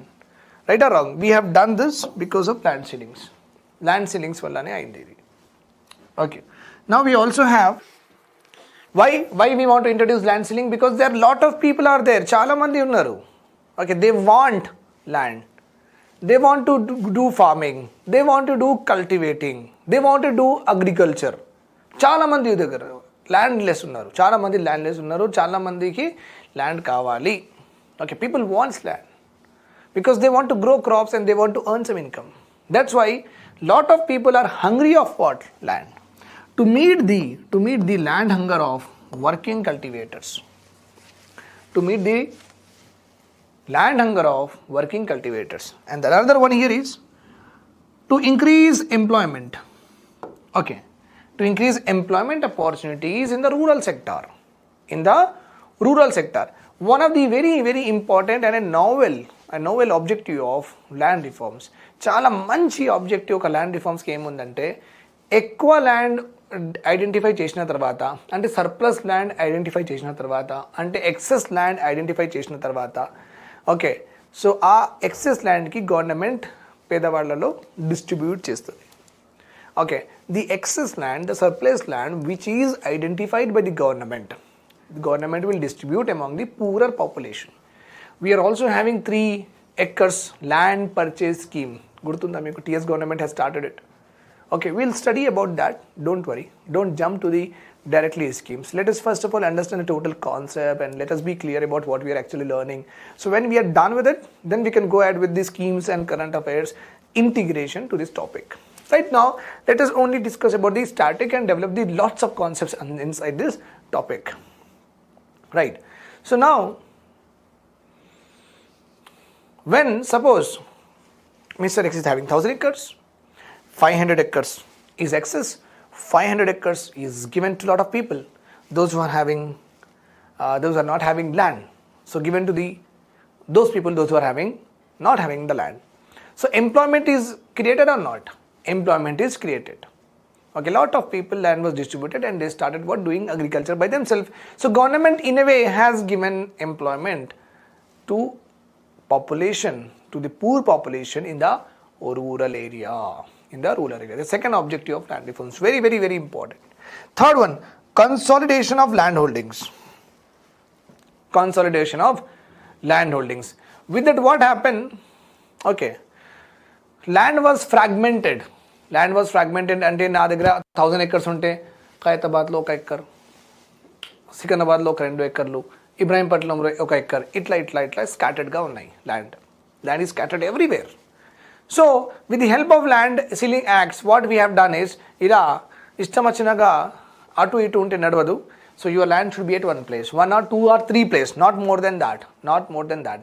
So చిన్న lands ఎవరి దగ్గర ఉన్నాయి, government కొంచెం land ఇచ్చి దానికి పెద్ద unit చేసింది. Okay, whoever are having the smaller lands, government gave some little bit more land. Okay, little bit more land so that it should become a sizable unit. Sizable unit అంటే ఆయన బతకడానికి అంత land అయినా కావాలి. That is called as sizable unit. That is called as a minimum unit of land. Minimum unit of land is very, very important. So somebody will have only 1 acre. 1 acre లో ఆయన fertilisers కొంటాడు, irrigation చేస్తాడు, electricity use చేస్తాడు, మళ్ళీ insects ఖరాబ్ చేయకుండా ఆయన crops ఉండడానికి ఇన్సెక్టిసైడ్స్ వాడతాడు, హెర్బిసైడ్స్ వాడతాడు, వీడిసైడ్స్ వాడతాడు, అన్నీ చేస్తాడు. బట్ దాని నుంచి వచ్చిన క్రాప్స్ ఎంత? చాలా తక్కువ. Okay, so very less crops heal get. This less crops, he will keep half of it for his own consumption. Rice, year మొత్తం నడిపించాలి కదా ఆయన. So he will keep half of his production with himself and rest half he will go and sell. In the rest half, what will be there? he will get hardly 30-40,000, or you can say 50,000 he will get, because the unit is very very small. This 50,000 will be again used for next సీజన్లో మళ్ళీ seeds కొనాలి, మళ్ళీ irrigation చేయాలి, మళ్ళీ fertilisers కొనాలి, మళ్ళీ లేబర్కి డబ్బులు ఇవ్వాలి. సో ఇవన్నీ మళ్ళీ పెట్రోల్ ఉంటే పెట్రోల్, ట్రాక్టర్ ఉంటే ట్రాక్టర్, కావు ఉంటే కావుకి కూడా పెంచాలి, మంచిగా చూసుకోవాలి, అవన్నీ కూడా ఉన్నాయి కదా. So this unit is not sufficient. ఈ యూనిట్ సఫిషియంట్ కాదు, మంచిగా బతకడానికి ఈ 1 acre సరిపోదు. సో గవర్నమెంట్ ఏం చేసిందంటే, ఓకే మినిమం 3 acres ఉంటే మంచిది, అంటే ఒక ఫార్మర్ మంచిగా బతకవచ్చు, పిల్లలకి ఎడ్యుకేషన్ ఈజీగా ఇవ్వచ్చు, పిల్లలకి ఏదైనా జ్వరాలు వస్తే మెడికల్ ట్రీట్మెంట్ కూడా డబ్బులు ఉంటాయి ఆయన దగ్గర. ఓకే, పిల్లలకి బస్లో, స్కూల్లో, ఆటోలో, రిక్షాలో పంపించడానికి డబ్బులు కూడా మిగులుతాయి ఆయన దగ్గర. సో మినిమం 3 acres ఉండాలి. So that is important here, that is very very important here, 3 acres. Okay, that's why the Telangana has government the scheme launched, land purchase scheme for Dalit people. 3 acres endukante 3 acres is a very good unit. Minimum standard of living meeku అయిపోతుంది with the help of 3 acres. So consolidation అంటే తక్కువ ఉన్న వాళ్ళకి కొంచెం land add చేసి ఒక sizeable, ఒక minimum unit of living చేయాలి. That is called as consolidation of land holdings. Okay అండి, let us go ahead. Right. Then government has done under this land reforms encouragement of cooperative farming. Encouragement of what? Cooperative farming. ఇక్కడ C రావాలండి, cooperative farming. చూడండి, ఒక farmer, నేను ఒక farmer. Recently ఒక movie వచ్చింది, I don't remember that movie. In the టాలీవుడ్లో ఒక హీరో, అంటే not so popular hero, but hero was there. ఆయన సిటీలో ఉంటాడు, ఆయన గర్ల్ ఫ్రెండ్ కూడా ఉంటుంది, ఆయన సిటీలో ఉంటాడు. And girl friend will ask what you want to become, ఇక్కడ జాబ్ వచ్చింది కదా, అక్కడ జాబ్ వచ్చింది కదా, ఎందుకు చేయట్లేదు అంటే, నేను ఊరికి పోయి ఫార్మింగ్ చేస్తా అని చెప్పాను. ఆ మూవీ నాకు గుర్తు రావట్లేదు, కానీ చూసాను నేను ఆ మూవీ. ఊరికి పోయి ఆయన ఫార్మింగ్ స్టార్ట్ చేస్తాడు. ఇంకా చాలా ఫార్మర్స్తో మాట్లాడి, వాళ్ళకు తెలిసిన వాళ్ళతో మాట్లాడి ఏం చేస్తాడంటే, ఒక అందరూ విడివిడిగా ఎందుకు చేయాలి, అందరూ ఒక్కటేసారి చేసేస్తే ఒక పెద్దగా యూనిట్ అయిపోతే చాలా మనకు చాలా ప్రొడక్షన్ వస్తుంది అని చెప్తాడు. Okay, same concept. అప్పటి నుంచి అదే అంటారు నేను కూడా. ఒక పెద్ద యూనిట్ ఉంటే చాలా ప్రొడక్షన్ అవుతుంది, చిన్న యూనిట్ ఉంటే అంత మనకు కలిసి రాదు. ఓకే, చాలా వేస్ట్ ఎక్స్పెండిచర్స్ ఎక్కువ అయిపోతూ ఉంటాయి. ఓకే, ఇరిగేషన్ మీరు చేస్తారు అంటే భూమి నుంచి వాటర్ తీస్తారు. So when you take out water from the land, okay, you don't require that much of water, but still what happens is 1 hour of 2 hour of water you will waste it. Okay, that should not be there. Government ఇస్తుంది కదా ఒక కెనాల్లో, so ఒక pipe నుంచి మీకు water continuously మీ ల్యాండ్లో పడుతూనే ఉంటుందంటే అట్లా నడవదు. ఓకే, గవర్నమెంట్ ఇస్తుంది కాబట్టి మీరు చేస్తుంటే అది పంట ఎక్కువ రాదు. ఒక రైస్కి ఒక మనిషికి ఎంత న్యూట్రియన్స్ కావాలి మనం అంతే తినచ్చు. If we excess it, okay, if a human being excess the dietary requirements, if the human being takes excess of dietary requirements, what will happen? Either he will become fat, either he will get diseases, right? So if he does not take the dietary requirements properly, then what will happen? He will become thin, right? So even plants ki manam living organisms e cheptam, right? So even living organism plants are there. As we cannot take anything in excess because we will get the diseases, in the same way plant also, rice aina sare, wheat aina sare, ee plants kuda ishtam vachinaga meer water lo temperature lo వీళ్ళు పెంచుకుంటూ ఉంటే వీళ్ళు కూడా production చేయరు. They will also not do production. Grains Rao. Okay, 22 degrees centigrade rice ప్లాంట్కి కావాలి. ఇప్పుడు this AC temperature is 24 degrees centigrade ఉంది. ఓకే, ఈ రూమ్లో 24 ఉంది. నేను ఇక్కడ ఒక రైస్ ప్లాంట్ పెట్టిన, పక్క రూమ్లో 22 degrees centigrade పెట్టిన ఏసీ, అక్కడ ఒక రైస్ ప్లాంట్ పెట్టిన. 2 months తర్వాత చూస్తే అక్కడ ఒక 100 grains ఉంటాయి, ఇక్కడ 50 grains ఉంటాయి. ఎందుకు? ఆ ప్లాంట్కి కావాల్సిన టెంపరేచర్ మీరు ఇవ్వలేదు, అంతే. ఆ ప్లాంట్కి కావాల్సిన టెంపరేచర్, వాటర్ ఫెసిలిటీ మీరు ఈక్వల్గా ఇవ్వలేదు. నాట్ ఆప్టిమమ్గా రావాలి. It should be like optimum. What is required, that has to be only given, not anything else. Not anything else. Okay, I hope you got this point. So that is very very important, cooperative farming. So let us do a bigger unit. It will be profitable to us. Okay. Tiny holdings వల్ల tiny holder kada, larger financial resources could be invested and employment opportunities will increase. See, 5 farmers are there. 2 acres, 2 acres, 2 acres, 2 acres, 2 acres. 5 farmers are there. If all of them club together, it will become a big acre. Now, what is happening here? Now you properly see, I'll tell you. Now, so when the first farmer is having 2 acres, second farmer, third, fourth. When the land holdings are different, farmer and his family will only cultivate. వాళ్ళే cultivate చేసుకుంటారు 2 ఎకరే కదా మనమే చేసేద్దామని.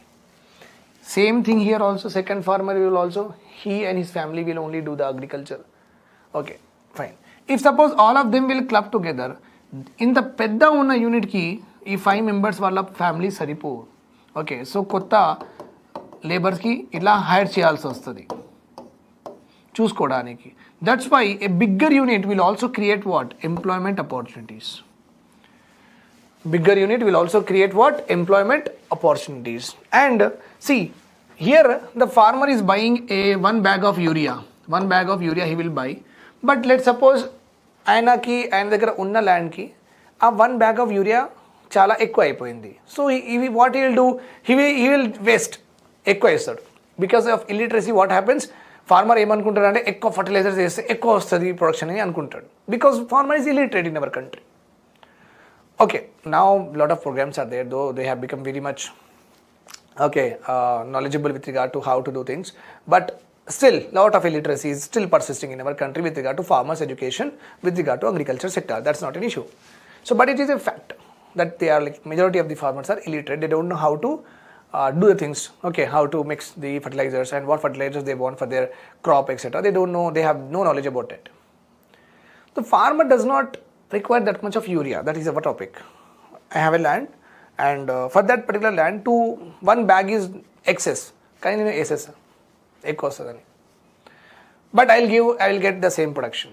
And పాత సీజన్లో ఏం వచ్చింది అదే నాకు ప్రొడక్షన్ ఈ సీజన్లోనే వస్తుంది. ఎంత ఇస్తే కూడా అంతే. అదే పూలింగ్ ఆఫ్ రిసోర్సెస్ ఉన్నాయనుకోండి, పూలింగ్ ఆఫ్ రిసోర్సెస్ అందరిది. So what will happen? Properly అందరూ మేనేజ్ చేసి 5 years సరిపోతాయి ఎందుకు అంత పెద్ద అవసరమని. So knowledge will also get pooled, under the experience will also get pooled, under the resources will also get pooled, and proper utilization of resources will happen. The efficient utilization of resources will also decrease your cost and increase your income. ठीक है, this also, that's why cooperative farming. चलो अंदर కలిసి చేద్దాం. Together let us do. Okay, then land reforms. Another important objective of land reforms is to have a settlement and regulation of tenancy. Very important word, tenancy.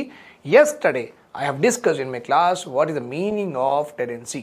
Tenants are nothing but just like in our day-to-day life.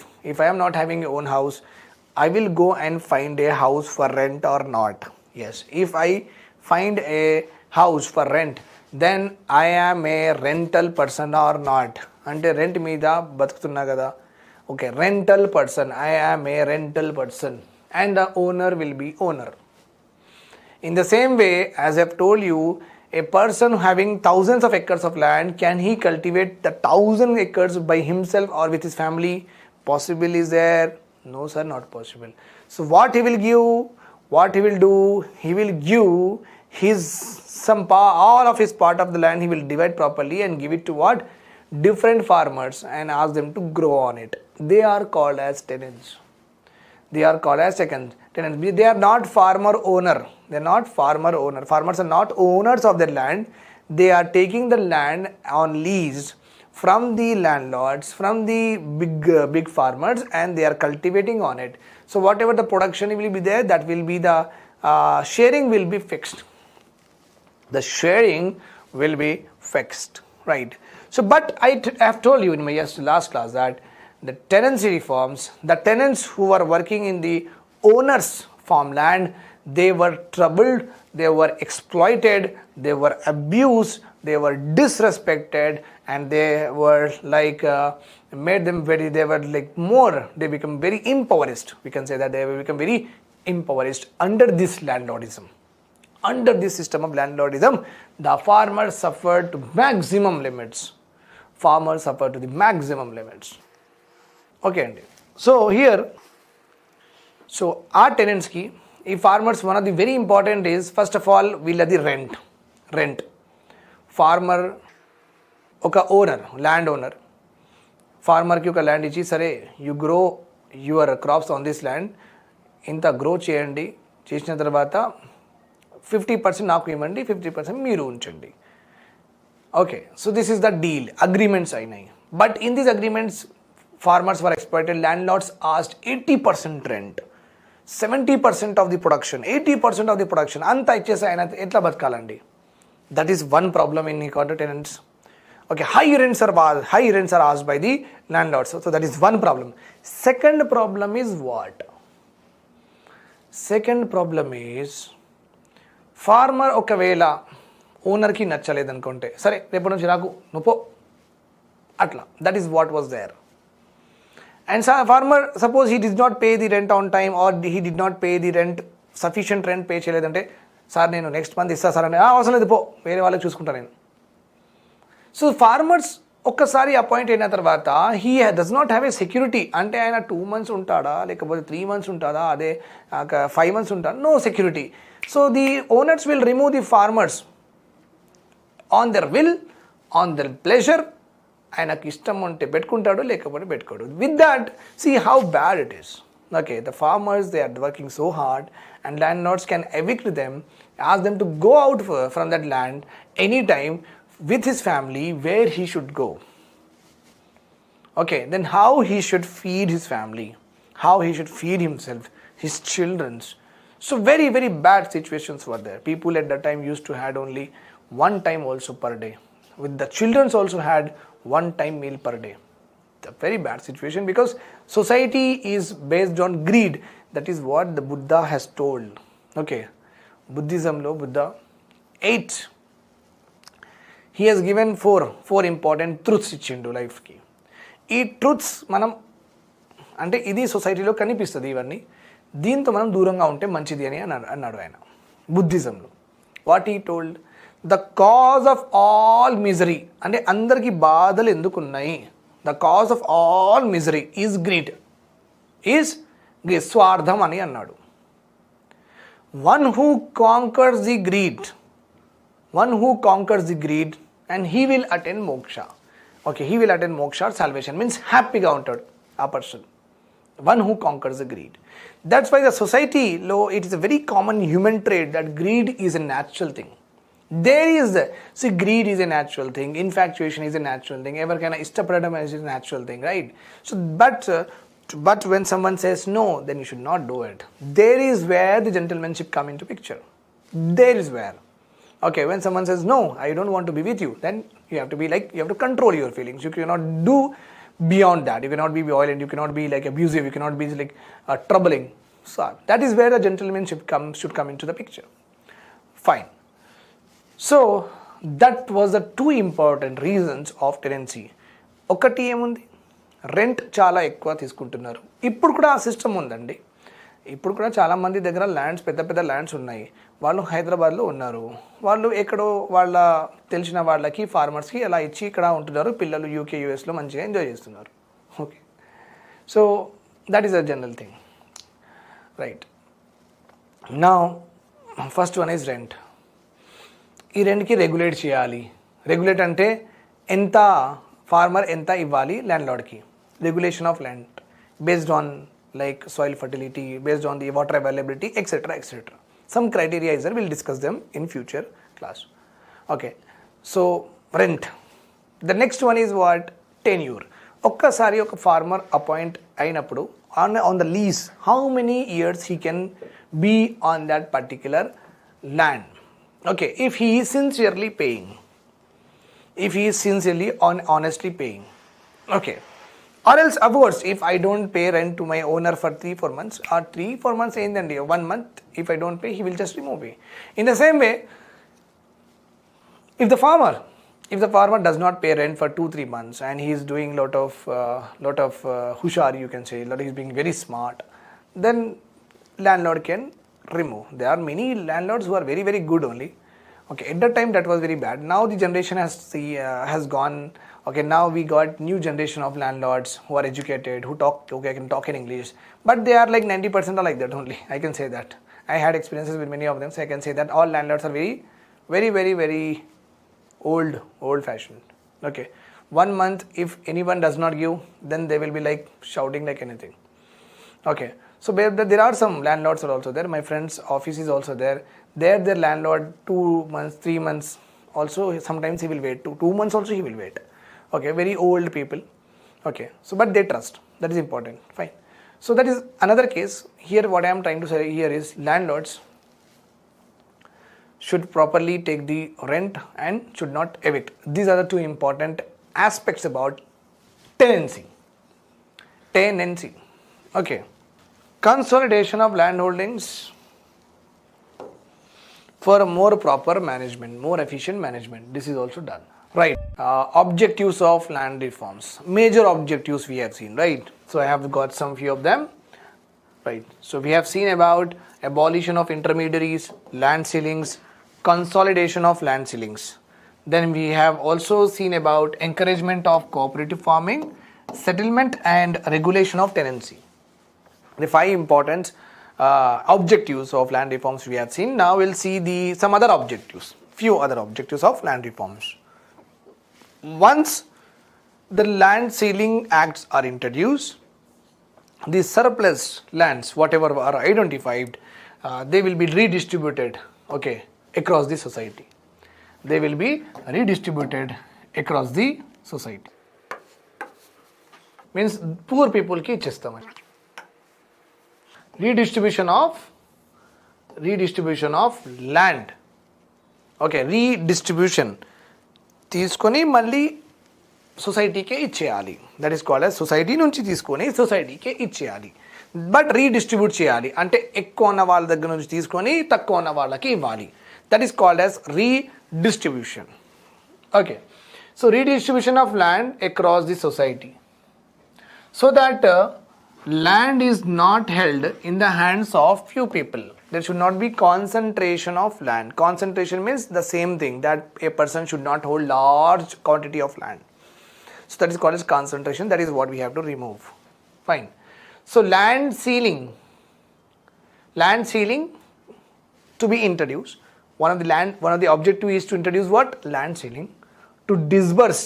For what purpose? To give away surplus land among the small and marginal farmers. Okay, so we are having here, okay, as I have told you that based on the land ownership,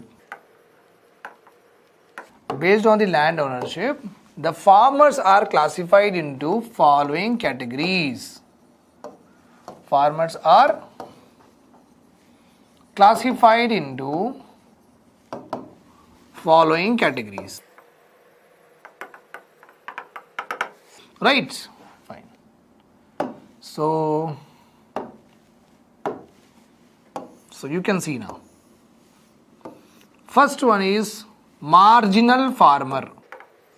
అంటే ఆయన దగ్గర less than 1 acre ఉంది ల్యాండ్, చాలా తక్కువ ల్యాండ్, marginal farmer.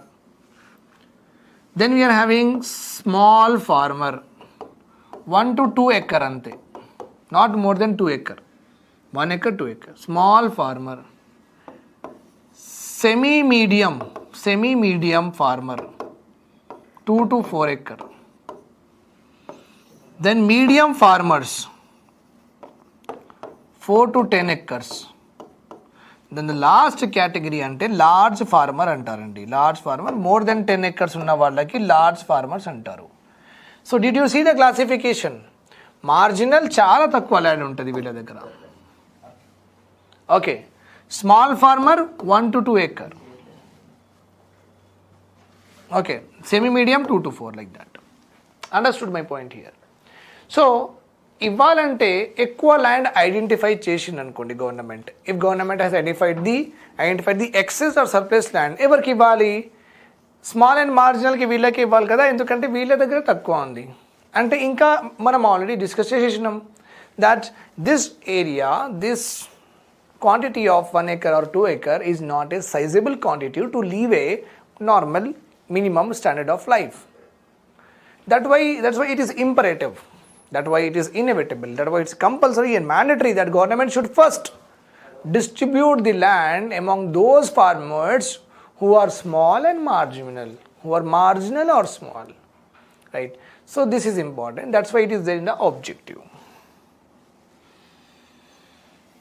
Pause చేసుకుని రాసేయాలండి, అన్నీ రాయాలి. Everything whatever is there on the board you have to write one point after another. Okay, don't just take it easy.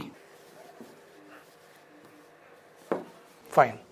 So that's why I have properly mentioned here, that's why it is properly mentioned here that land ceiling, the moment land ceiling is introduced in our country, in our state, land ceiling whenever it is introduced, the excess land should be distributed among whom? Small and marginal farmers. Small and marginal farmers, right? Okay. With the help of this redistribution, లేని వాళ్ళకి 3 acres, 1.5 ఉన్న వాళ్ళకి ఇంకా 1.5 acre, 1 acre ఉన్న వాళ్ళకి 2 acres, అలా ఇచ్చి ఇంకా లేని వాళ్ళకి కూడా 3 acres. With that what happens? We are trying to increase employment or not? Yes. We are trying to increase. లేని వాళ్ళకి మనం ల్యాండ్ ఇచ్చేస్తే ఎంప్లాయ్మెంట్ క్రియేట్ చేసినట్టుగా కదా, right? So with that what happens in rural areas, poverty will be removed. Poverty will be removed. Remember this point. The another aspect is tenancy reforms. We have already seen about it. Increasing the agricultural productivity. Increasing what? Agricultural productivity. Small unit, 1 acre, 10 tons of tomatoes. Small unit. Bigger unit, suppose 5 acres. Okay, 5 acres. I'll explain you this.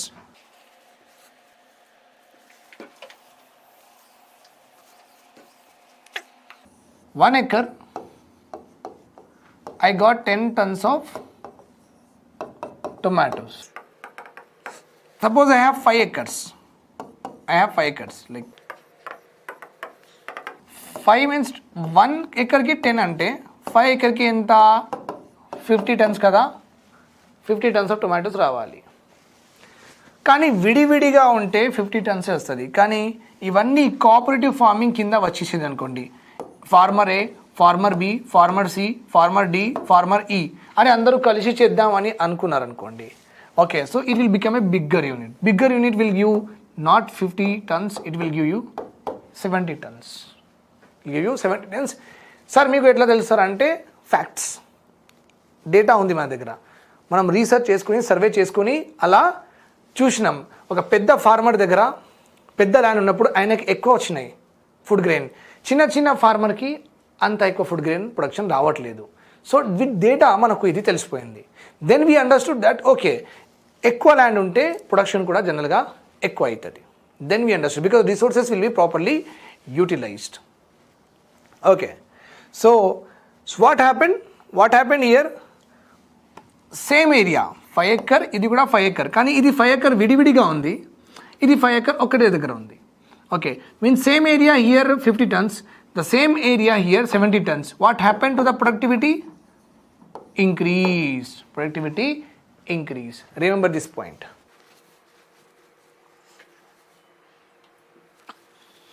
Then consolidation of land holdings. Consolidation of land holdings is nothing but to promote cooperative farming. Excess land is distributed among the population so that they should also promote go for cooperative farming. Okay, and one of the important objective is when we are talking about together ga cheddam ani, and with that what you can understand that manam tiny units, chinna units ki ఎక్కువ importance ఇవ్వట్లేదు. Okay, that is what is all about, right? When we're trying to say that పెద్ద unit మంచి ఉంటుంది, పెద్ద unit మంచి ఉంటుంది, పెద్ద unit మంచి ఉంటుంది అని చెప్తున్నాం కదా మనం.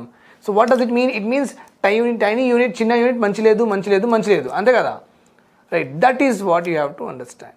So we're discouraging what? Land fragmentation. ఒక పెద్ద ల్యాండ్ చిన్న ల్యాండ్ అట్లా అవ్వద్దు. ఓకే, చిన్న ల్యాండ్కేనే మనం ఏమంటున్నామంటే అందరు కలిసి పెద్దగా చేయండి, లేకపోతే తక్కువ ఉంటే మేము కొంచెం యాడ్ చేసి ఇస్తాం. Okay, so this is how we are actually trying to do things.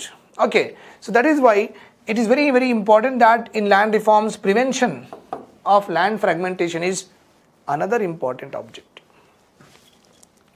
Next one is developing cooperative farming. We have already seen this. Developing cooperative farming to ensure social equality. Ensure social equality. సొసైటీలో equality రావాలి, ఎందుకంటే అందరికీ మంచిగా distribute చేస్తున్నాం కాబట్టి అందరూ మంచిగా మెల్లమెల్ల బాగుపడతారు. వన్ డే విల్ కమ్, మీ దగ్గర కూడా అన్ని ఫెసిలిటీస్ ఉంటాయి, నా దగ్గర కూడా అన్ని ఫెసిలిటీస్ ఉంటాయి, చాలు, అదే కావాలి. అందరి దగ్గర ఎంప్లాయ్మెంట్ ఉంటేనే అన్ని ఫెసిలిటీస్ కొనవచ్చు. మీ దగ్గర ఎప్పుడు ఉన్నాయి, నాకు కూడా ల్యాండ్ ఇస్తే నేను కూడా మంచిగా చేసి నేను కూడా నా లైఫ్ స్టైల్ని కొంచెం ఇంప్రూవ్ చేసుకుంటా, right? So to ensure social equality through economic parity. Okay, tribal protection by ensuring their traditional land. Okay, tribal STs, scheduled tribes, okay, many of their lands were encroached by the landlords, okay, by the builders. They've encroached their land. Okay, so protecting their land is one of the important objective of the land reforms. Okay, remember this point. Land reforms were also for non-agricultural purposes like development and manufacturing. So in land reforms were taken because excess land, dry lands, whatever the non-useful lands are also taken by the government so that they can promote what? Industries, or you can say they can promote industrialization. They can promote what? Industrialization. These are the other, you can just mention here. Already we have done in your last class that other some objectives, main important objectives. These are other objectives. Other objectives of land reforms. Other objectives of land reforms. Remember this point. Now let us see here. Okay. So till now whatever we have learned, okay, I have always said that land reforms introduced by the government. Land reforms introduced by the government. That is what I have told you till now. But it is not the case. It is not the case during the time of independence. Peasants, agriculture labor వాళ్ళకు చాలా కోపం వచ్చేసి వాళ్ళు కూడా revolt చేసిండ్రు landlords మీద. Okay, so they also form a group and they start fighting with the landlords. So peasants revolts కూడా ఉన్నాయి. మీ 1857 సారీ మీ మోడర్న్ హిస్టరీలో మీ సార్ చెప్తున్నప్పుడు పీజెంట్ రెబెలియన్స్ గురించి చెప్తూ ఉంటారు, ఎందుకు అయినాయి ఇవన్నీ. Okay, so you can understand that frustration among the farmers. చూడండి మీరు, ల్యాండ్ లార్డ్స్ అంతా ఎక్స్ప్లాయిట్ చేసిన తర్వాత ఫార్మర్స్, పీజెంట్, అగ్రికల్చర్ లేబరర్స్ అందరూ కలిసి what happened? They are fighting with the land Lord's. So peasant rebellions were also there. Then very very important, okay, land Lord's దగ్గర నుంచి land grab చేసుకోవాలి, దోచుకోవాలి. Okay, that was done by, okay, with the help of arms and ammunitions. అంటే ఆయన దగ్గర 100 acres ఉన్నాయనుకోండి, 1000 acres, సంతకం పెడతావా లేదా? If you don't sign it we will shoot you, will shoot you. Remember this one, with arm, with violence.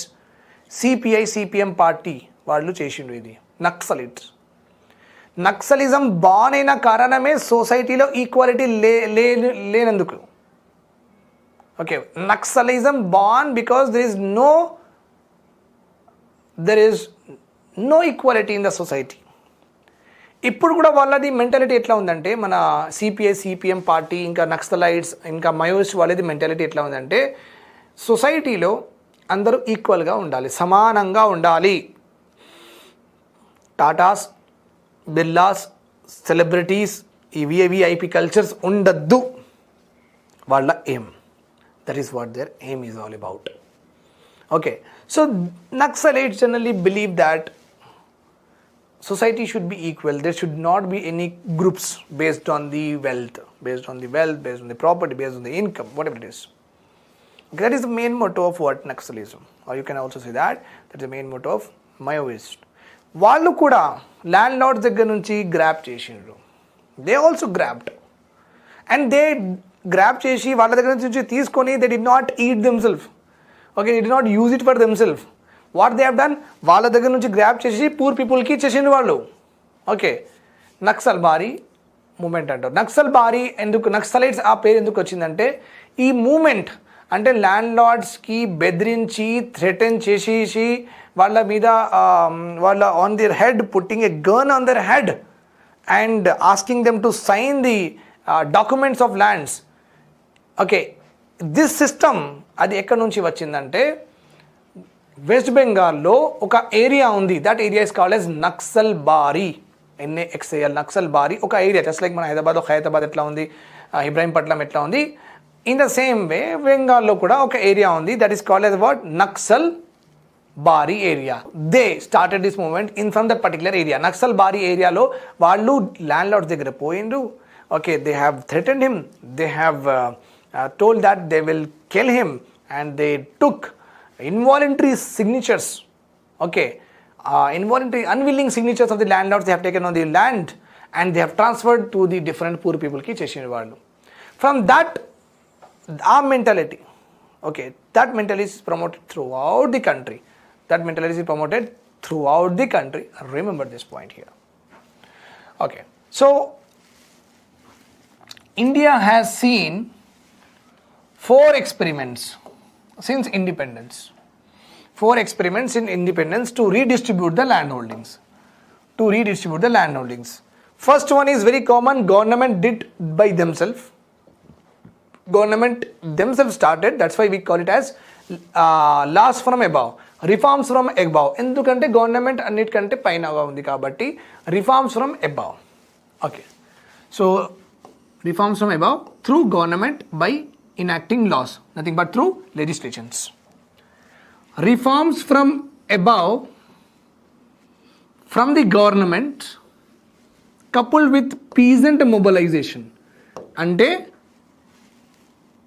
in this number 1 lo government only implemented the reforms.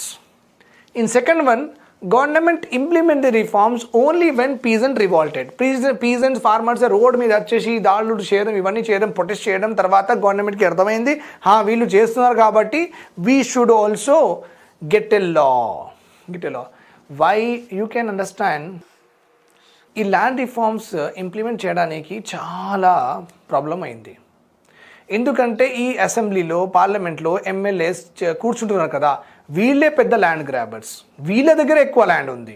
మళ్ళీ వీళ్ళే ఎలా పెట్టుకుంటారు ల్యాండ్ సీలింగ్స్, ఇంతే కొనాలి, దీనికంటే ఎక్కువ కొనద్దు, కొంటే ఎక్కువ తీసుకుంటామని, right or wrong? So land ceilings okay act రావడానికి కూడా 2-3 డికేట్స్ పట్టినాయి. 1973లో land ceiling acts came. Why? Because these people itself are what? Land grabbers at that time. That's why they have pushed that bill. వద్దు ఇలా అని చాలా time తీసుకున్నారు. And మధ్యలో ఏమైంది, బేనామీ ట్రాన్సాక్షన్, వీళ్ళ మీద ఆ ఫార్మర్ మీద అలా చేసుకుని ఏం చేసిండంటే వాళ్ళ ఆస్తులు మొత్తం సెక్యూర్ చేసుకున్న తర్వాత ల్యాండ్స్ యాక్ట్స్ పాస్ చేసిండు. So you can understand how people are greedy in this world. How people are like greedy for wealth, for status. You can understand that. Right? So very, very important here. So now what I mean here is, see, government did not do anything by themselves. Peasant revolted, and because of the revolt of the peasant, then government has their eyes were opened, and government then implemented land reforms. Okay, this is the second. Government coupled with peasant mobilization. Peasant chepte Kerala and in West Bengal, this was there. Means here in Kerala and West Bengal, the peasants, the farmers, the agricultural laborers, they have pressurized the government to bring land laws. Whereas here, government normalga Telangana laga normalga laws pass chesindi without any revolt etc. Normalga as a usual practice it was passed. Okay, but with peasant rebellion it is seen in what? Kerala and West Bengal. And mind you that the most successful land reforms happen only in three places. The most successful reforms happen only in three places: Kerala again, West Bengal again, Jammu and Kashmir. Okay, here land reforms was properly implemented, and lot of surplus lands government got. Means land ceiling acts was properly implemented, and lot of surplus lands, and lot of people got new lands. Poor people got lands. So very perfectly implemented in these three states. And these three states only has got what? Peasant rebellions. Third one, I have told you, Naxalite movement. So this you can correlate with this one. CPI Janda. Okay, CPI. Arms and ammunitions. You can see that. She is holding a gun. Fine. Ideology on equality. Naxalite movement. Okay. Also called as what? Land grab movement. ఎక్కువ ఉన్న వాళ్ళ దగ్గర నుంచి తీసుకోవాలి, grab చేసుకోవాలి, వాళ్ళకి threaten చేసి, and threatening them and grabbing their land. And the last one we are having, he is Vinoba Bhave. So he launched a program called as Bhudan and Gramadan movement. ఆయన అందరితో, ఆయన సపోర్టర్స్తో ఆయన వెళ్ళిండ్రు. ఎవరి దగ్గర? Land out దగ్గర. Sir, చాలామంది దగ్గర land లేదు, కొంచెం డొనేట్ చేయండి. ఇది ల్యాండ్ డొనేషన్ మూమెంట్ చేసిండు land donation movement. So he asked land lords, requested, please sir give some land. Like that he received lands in donation from many land lords, but not so successful. ఎవరు ఇస్తారండి land? ఎవరు ఇవ్వరు. చాలా అడిగిండ్రు, చాలా తిరిగిండ్రు, కానీ ఇచ్చిన వాళ్ళు చాలా తక్కువ ఇచ్చిండ్రు. Okay, Bhoodan, and Bhoodan means భూమి దాన్ చేయడం, భూమి డొనేషన్. గ్రామదాన్ అంటే చాలామంది దగ్గర విలేజెస్ కూడా ఉన్నాయి. అంటే ఈ చెవెల్ల విలేజ్ ఒక మంచి మీద అంట, Chevella village, like that. So ఒక విలేజ్ కూడా ఒక మంచి పేరు మీద ఉంటే మీరు అర్థం చేసుకోవచ్చు how the land was there at the time of independence, how much land was holded by people. So గ్రామదాన్ని స్టార్ట్ చేసిండు ఆయన. విలేజ్ డొనేట్ చేసేయండి, మీకు దగ్గర 100 విలేజెస్ ఉన్నాయి, ఒక 20 విలేజెస్ డొనేట్ చేసేయండి, పూర్ పీపుల్కి ఇచ్చేద్దామని అన్నారు. Okay, land reforms. What is there? ల్యాండ్లో మార్పులు తీసుకురావడానికి these are the major things happen. First is government bought legislation. Second one is government bought legislation with the pressure of peasants. Third one is Naxalite movement, like land grab movement, threatening the landlords to give away the land. Fourth one is Vinoba Bhave's movement, Gramadan and Bhudan. We will see all this.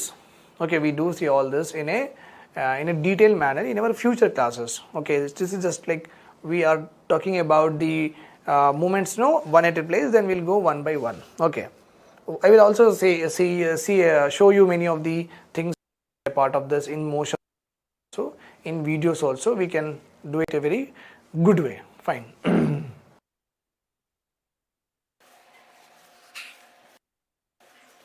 Okay. So we have seen that aim of the land reforms, all of these we have seen already. Aim and objectives both are same, andi. Aim and objectives both are same, so you can please go through this. There is nothing new in there. Okay. And remember one point here. Suppose government of Telangana state identified 1,000 acres of surplus land. I have told you in my previous video what is the meaning of surplus land. Chudandi meeru, surplus land, land ceiling కంటే ఎక్కువ ఉంటే ఆ ల్యాండ్కి ఏమంటారు? Surplus land or excess land అంటారు. So we seen that land reforms government is having the only objective to bring land reforms, లేకపోతే వేరే వాళ్ళకు కూడా అలాంటి ఇంటెన్షన్ ఉంది, వేరే ఏదైనా సెక్షన్ ఆఫ్ సొసైటీకి కూడా ల్యాండ్ రిఫార్మ్స్ రావాలి అని ఏదైనా ఉద్దేశం ఉందా లేదా అంటే yes, that is also true. Land reforms was not the only objective of government. Land reforms was also the objective of what? Peasants. అందుకే peasants movements ఉన్నాయి. కమ్యూనిస్ట్ పార్టీ ఆఫ్ ఇండియా వాళ్ళు సొసైటీలో ఈక్వాలిటీ ప్రమోట్ చేస్తారు. They promote what? Equality in the society, no concentration of resources ఉండద్దు, కొంతమంది దగ్గర అన్ని resources ఉండద్దు, అలా అనమాట. అందరి దగ్గర అన్ని రిసోర్సెస్ ఉండాలి. That is what their ideology is all about. Okay, only few people should not have all the resources for the life. Okay, all the people, all the population of the country should have what? All the resources. That is what their ideology is. And their ideology కొంచెం ఎట్లా ఉందంటే వైలెంట్గా కూడా ఉంది. అంటే if you don't listen to them, they will make you to listen. Okay, through force. Okay, threaten చేసి, బెదిరించి, okay, gun మీ తల మీద పెట్టి అవన్నీ చేసి ఇవ్వమంటారు. If you don't even listen for that also they will shoot you. So that is a problem with regard to their ideology. డెమోక్రసీలో ఎలా ఉంటుందంటే డైలాగ్ అనమాట. అంటే ఎంతైనా సరే వైలెన్స్ యూజ్ చేయరు. Just like Gandhigiri. So no violence at all. సత్యాగ్రహే we have to follow. Satyagraha only we have to follow. Non violent method in democracy. Everything will be solve through dialogue discussion, convention, meetings అవన్నీ జరుగుతూనే ఉంటాయి డెమోక్రసీలో. Whereas వీళ్ళది అట్లా కాదు. If you don't listen to them, then they will threaten you and they will grab your land. Okay, so that was also we have done. And వీళ్ళకు interest ఉంది, వీళ్ళకు కూడా ఇంట్రెస్ట్ ఉంది. ల్యాండ్ రిఫార్మ్స్ రావాలి ఇండియాలో, స్టేట్స్లో, right? Along with that, even Vinoba Bhave, some very influential persons were also there. Some social activists were also there. They were also interested in what? Land reforms. Government ki interest undi. Peasants vallu kuda land reforms kavali antunnaru. CPA parties kuda form ayinayi to bring land reforms. And also what? Some social workers, very famous social workers are also associated with land reforms, right? So see, andariki kavali land reforms, anduke land reforms vachesinayi, right? So we have discussed this also. That was over yesterday's class. Then here we were, right? Okay, we were here. So land reforms elagaina ravali, Indialo aina sare or all the in the state aina sare. Okay, means whatever the problems were there in the land reforms, all that problems have to be taken care of or not? Yes. And government of India appointed committee J.C. Kumarappa. They appointed a committee called J.C. Kumarappa. J.C. Kumarappa గారు కొన్ని recommendations ఇచ్చారు. ఆ రికమెండేషన్లో చాలా what I say suggestions. Okay, చాలా recommendations are more towards pro people, అంటే pro peasants అంటే ఫార్మర్స్కి, పేదవాళ్ళ కోసం ఎక్కువ రికమెండేషన్స్ ఉన్నాయి. ల్యాండ్ లార్డ్స్కి రికమెండేషన్స్ ఏం ఎక్కువ లేదు. ఒక కంపెన్సేషన్ ప్రిన్సిపల్ ఉంది. అంటే ఎవరిదైనా మనం ల్యాండ్ తీసుకుంటే వాళ్ళకి కంపెన్సేషన్ ఏదో ఒకటి డబ్బులు ఇచ్చేద్దామండి, దానికంటే ఎక్కువ ఏం లేదు. But many of the things are more to peasants, అంటే లేబరర్స్, అగ్రికల్చర్ లేబరర్స్కి, ఇంకా ఎక్స్ప్లాయిట్ అయిన ఫార్మర్స్కి, వాళ్ళకి ఉన్నాయి, right? So on the recommendation of JC Kumarappa, మన హైదరాబాద్ స్టేట్లో, okay, so the then government has bought in very very important acts. 1950 Burgula Ramakrishna Rao గారు ఉన్నారు ఇప్పుడు. Mr. Burgula Ramakrishna Rao was the CM of our state at that time. So he bought Hyderabad Jagirdari Abolition and Regulation Act of 1949. This act he was not there though, but Inamdari Abolition Act of 1955. Okay, 1955. Fine. So we are having here two. One is Jagirdari, another one is Inamdari. Jagirdari, another one is what? Inamdari. Jagirdari is very much akin, ante similar ga undani మాట. Very much akin means similar to zamindari system of British government. Zamindari system of British government. Okay, remember this point.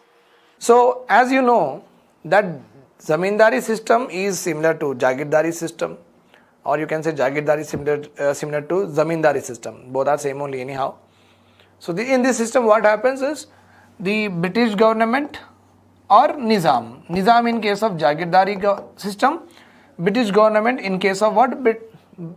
Britain. Zamindari system in case of what? Britain. They want money from their state. This is called as their state. State ante mana ownership animata. If we have ownership on the large property, then we call it as it is my estate. I have built my empire. I have built my own state. Okay, so దీనికి estate అని చెప్పొద్దు, state అని చెప్పాలి, సరిపోతుంది. That state is different. Okay, whatever you are getting in the mind, no, that is not this what I am saying. Okay, this is nothing but government. This is nothing but what? Government. When we talk about this word, it means you are having large amount of ownership on the land properties. Land properties. State means land properties. Remember this point here. Okay, not that state. That is called as government. That is called as government. Fine. So British government wants income from their states and Nizam wants income from its Hyderabad state. Okay, and these are very, very big state, obviously, very big areas. So British government cannot appoint large number of British officers or British employees, British clerk. They cannot do a big recruitment.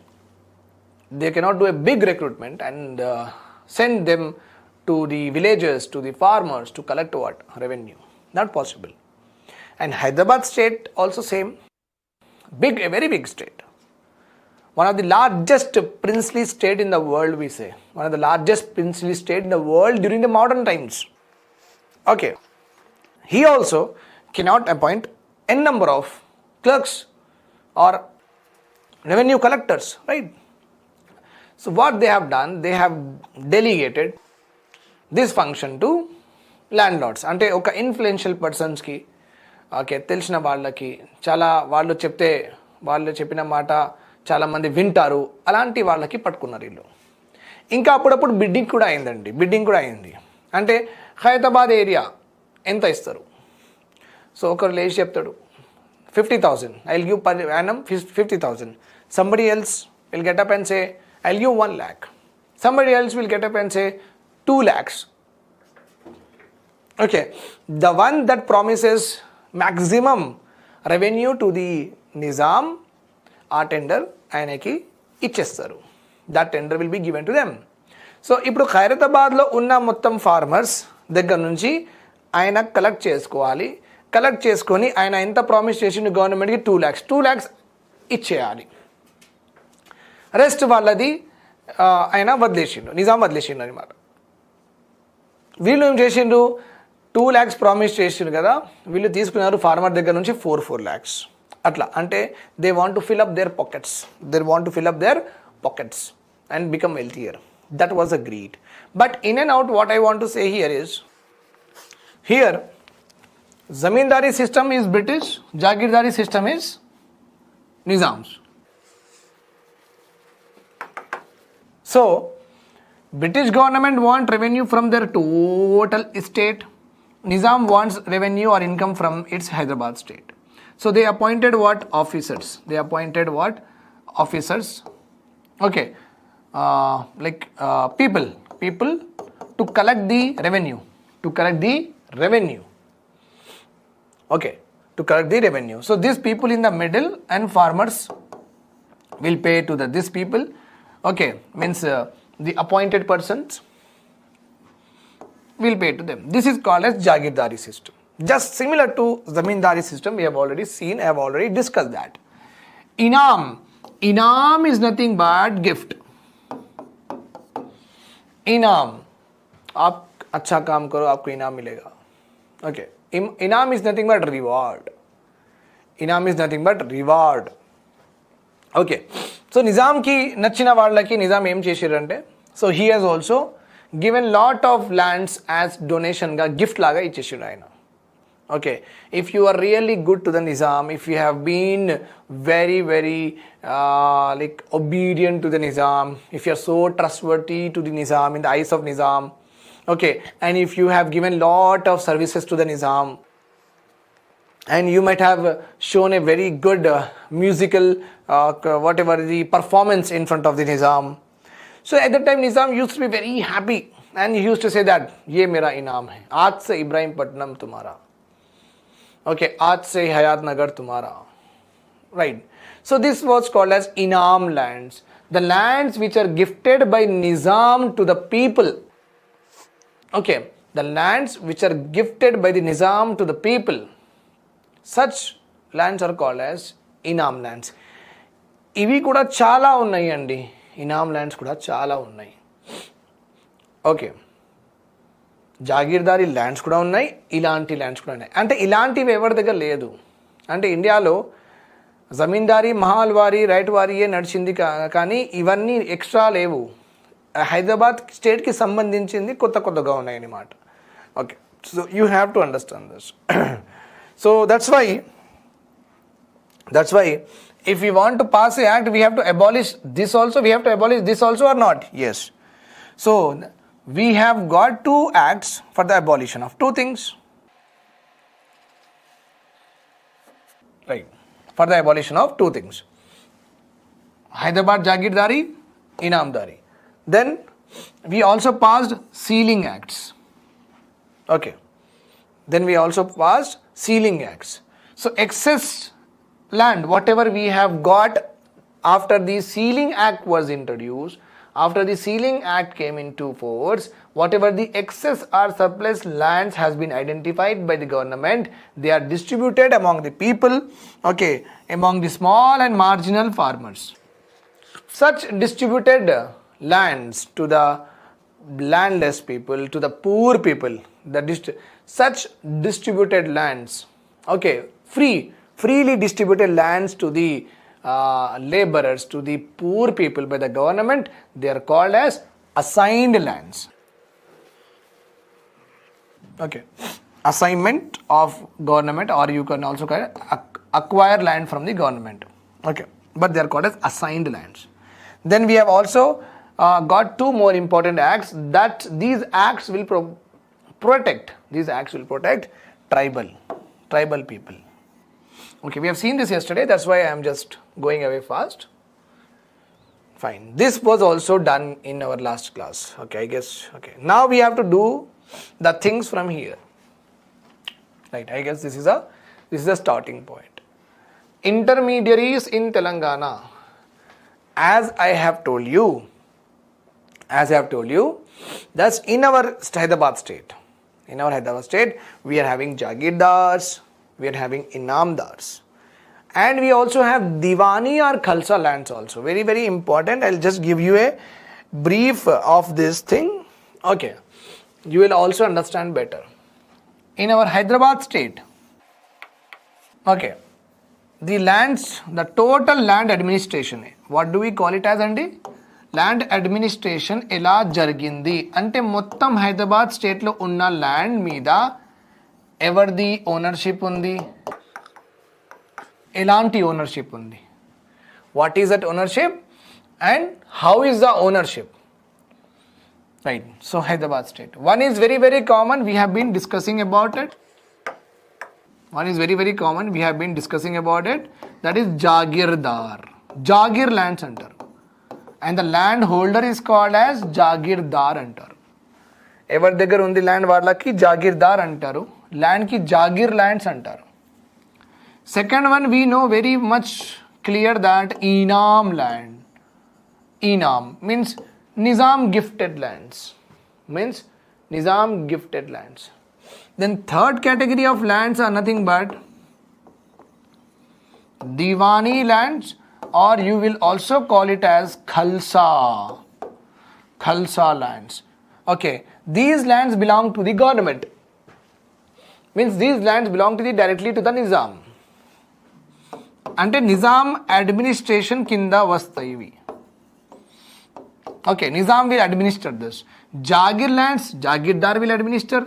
Inam lands, the one who got the gift from this from Nizam, he will administer the Inam lands, right?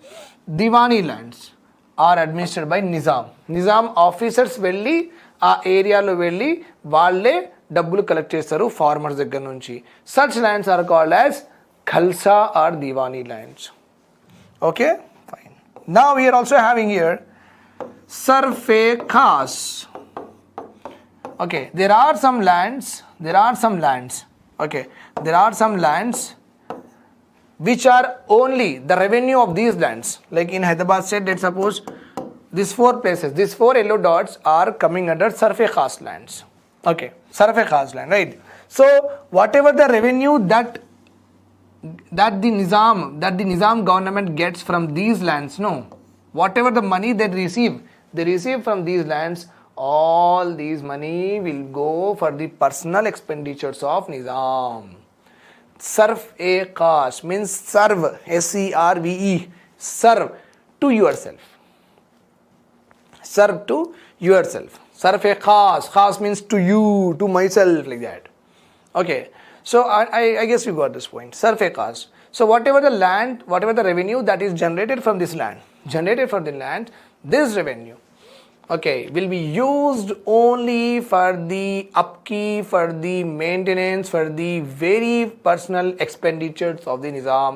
He wants to go to somewhere, he wants to buy clothes, he wants to arrange a party, okay, he wants to buy some horses, okay, he wants to buy some cars.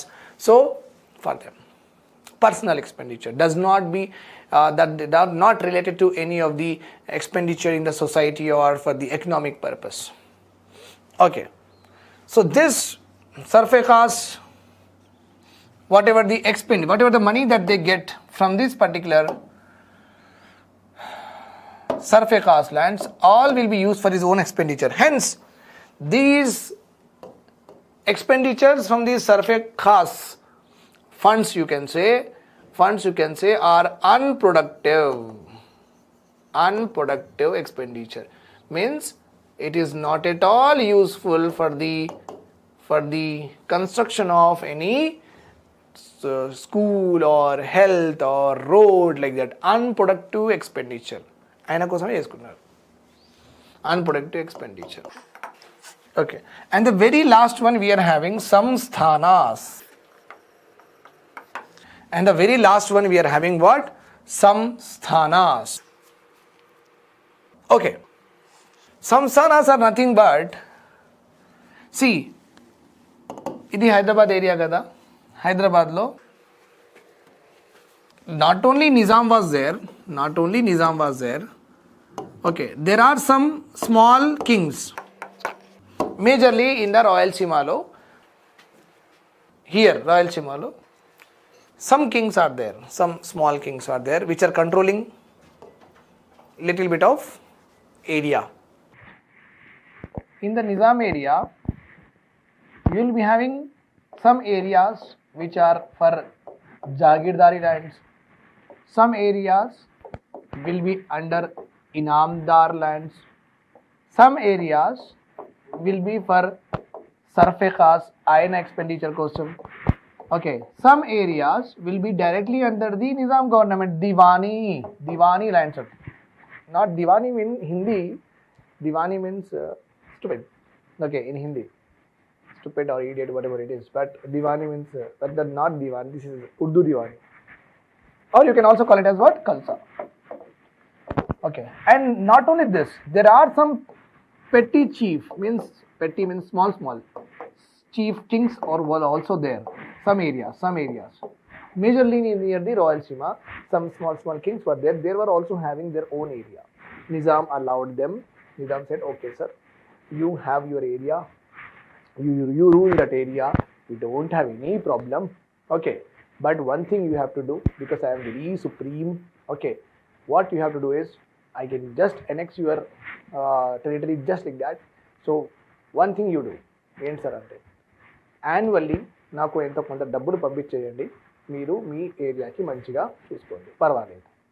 So that is also happen. Okay, tribute అంటారు. We call it as what? TRIBUTE, tribute. So I think you got this. So obviously there is no problem, there could not be a problem, there should not be a problem with regard to this survey khas. Aina kosame Diwani, they are only administering, so not an issue. And petty chief, They are only administering, the chief kings are administering. That is also not an issue. ఇప్పుడు issue ఎక్కడ ఉంది? Okay, inam is also not a issue. Inam is also not an issue. Now the issue is with jagirdar and diwani. Okay, as because in diwani సిస్టంలో Nizam government, Nizam officials వచ్చి farmers దగ్గర collect చేయడం డబ్బులు. And in jagirdari ల్యాండ్స్లో జాగీర్దార్ ఫార్మర్స్కి అపాయింట్ చేసి వాళ్ళకి ఎక్స్ప్లాయిట్ చేసిండు.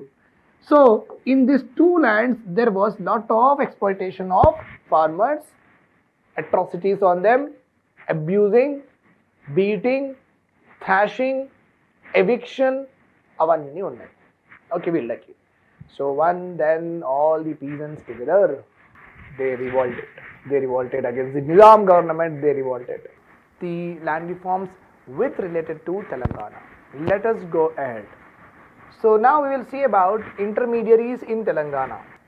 So in Telangana region also, the peasants and rural masses. Peasants ante agricultural laborers, ఇంకా ల్యాండ్లెస్ లేబర్స్, అగ్రికల్చర్లో పని చేసిన వాళ్ళు పీజెంట్స్ అంటారు. పూర్ ఫార్మర్స్కి పీజెంట్స్ అంటారండి, అంతే. And rural masses means rural ఏరియాస్లో ఉన్నవాళ్ళు. Okay, there was very very bad conditions of the people who are living in rural areas at the time of independence. Very very bad. Fine. So in this bad situation, the landlords even has oppressed them. చాలా వాళ్ళకి మీద చాలా ఏం చేసిండంటే ఇల్లీగల్గా వాళ్ళకి చాలా threaten చేసిండు, చాలా సప్రెస్ చేసిండు, చాలా ఒప్రెస్ చేసిండు, అవన్నీ చేసిండు. Okay, they asked illegal exactions means డబ్బులు తీసుకోవడానికి ఏమంటారు? ఎగ్జాక్షన్. ఇల్లీగల్ ఎగ్జాక్షన్ చేసిండు. And if they don't pay the money whatever they demanded, they asked what? Forced labor. So ivanni badal tarvata what happened? So they have observed lot of pain because of this feudal oppression. And one day what happened? They all revolted. An armed struggle ante lathీలు, sword, guns, వాళ్ళకి ఏదైనా దొరికితే వాళ్ళు they have started what? Armed struggle. An armed struggle was started by the rural agricultural laborers. Okay, under the leadership of Communist Party of India. అంటే ఇప్పుడు land lord మీద దాడులు చేయడం. Peasants ఇంకా కమ్యూనిస్ట్ పార్టీలో ఉన్న leaders, they both together, they used to go to the landlord and they used to threaten him that next time onwards you don't ask more rent, like that. So an armed struggle began. Okay, with the help of Communist Party of India. Okay, the struggle was gradually brought to an end after the merger of Hyderabad state into the Indian Union of September 1948. Okay, so you should know this fact also. The fact is very very clear that 1947 we got 1947 August 15th. Okay, this is our Independence Day. So India got independence. But in the total India, British వాళ్ళు, when the British government was leaving our country, just like US government is leaving from Afghanistan, right? వాళ్ళు వెళ్ళిపోతున్నారు, Taliban వచ్చేస్తుంది, మనకు టెన్షన్లు ఇవన్నీ జరుగుతున్నాయి న్యూస్లో, right or wrong? So when British government was leaving from our country, they have given us a headache still now. ఫరెవర్గా వాళ్ళు మనకు ఒక పెద్ద పెద్ద ప్రాబ్లమ్స్ క్రియేట్ చేసి వెళ్ళిపోయిండ్రు. Who? The British government. So when they were leaving, what they did, the India at that time was having two types of territories. Or you can say two types of areas unnai India lo. Okay, one type of area British ruled. It is completely ruled by Britishers. Means they used to make laws, they used to make rules, they used to make regulations, and they used to implement the laws. Okay, whether it is judiciary, whether it is police, whether it is education, whether it is economy, whether it is agriculture, whatever the laws are prepared by them, that was implemented in that areas. But there were also some areas where the kings were still ruling that area. And obviously they are acting as a puppet లాగా. అంటే British government ఏం చెప్తుంది వాళ్ళు అట్లనే చేస్తారు అంతే, కానీ ఉత్తుగా ఉన్నారు. Okay, just like our president of India is like that only in front of prime minister. If I say you very in the simple word, president of India, he cannot do anything, only prime minister can do everything in our country. In the same way, the kings, they cannot do anything. British government, whatever they say, they have to follow it. But the thing is, ఏదైనా order, ఏదైనా లా, ఏదైనా rule, ఏదైనా మార్పులు చేయడానికి, so ఏదైనా order ఇది what I say is rules laws pass అయినప్పుడు, when it was pass to the public, okay, the sign మాత్రం కింగ్ది ఉంటుంది. అందులో ఉన్న మ్యాటర్ బ్రిటిష్ వాళ్ళు చెప్తారు. ఆ బిల్లో, ఆ లాలో ఉన్న మ్యాటర్ ఎవరు చెప్తారు? బ్రిటిష్ వాళ్ళు చెప్తారు. సైన్ మాత్రం ఎవరిది ఉంటుంది? నిజాం గవర్నమెంట్ స్టాంప్ ఉంటుంది, హైదరాబాద్ స్టాంప్ ఉంటుంది, అయినది సైన్ ఉంటుంది. Okay, so that is how. So there were some areas at the time of independence. At the time of independence, there were some areas which are ruled by what? Kings, and some areas which are directly under the control of Britishers. Britishers వెళ్తున్నప్పుడు ఏమన్నారంటే, ఎలాగైనా ఈ Britishers rule చేసిన మొత్తం areas they have given to the Indian గవర్నమెంట్కి, Indian లీడర్స్కి ఇచ్చేసి వెళ్ళిపోయింది. ఇంకా వీళ్ళకి ఏమన్నారు, కింగ్స్కి ఏమన్నారంటే, వీళ్ళ స్టేట్స్కి ఏమంటారు? Kings ruled states are called as princely states. They are called as what? Princely state. What are they called as? They are called as princely states. So వీళ్ళకి ఏమన్నారంటే, మీరు ఉంటే ఇండియాలో ఉండండి, మీరు కావాలంటే పాకిస్తాన్ జాయిన్ అవ్వచ్చు, లేకపోతే మీరు ఇండిపెండెంట్ కూడా బతకచ్చు. 3 ఆప్షన్లు ఇచ్చారు వీళ్ళకి. They have given this 3 option to the princely state. They can join India, they can join Pakistan, or they can exist independently also. So our Nizam decided that he want to be independent. He don't want to side with Pakistan, he don't want to side with India, he want to live independently. Right. So August 15 we got independence.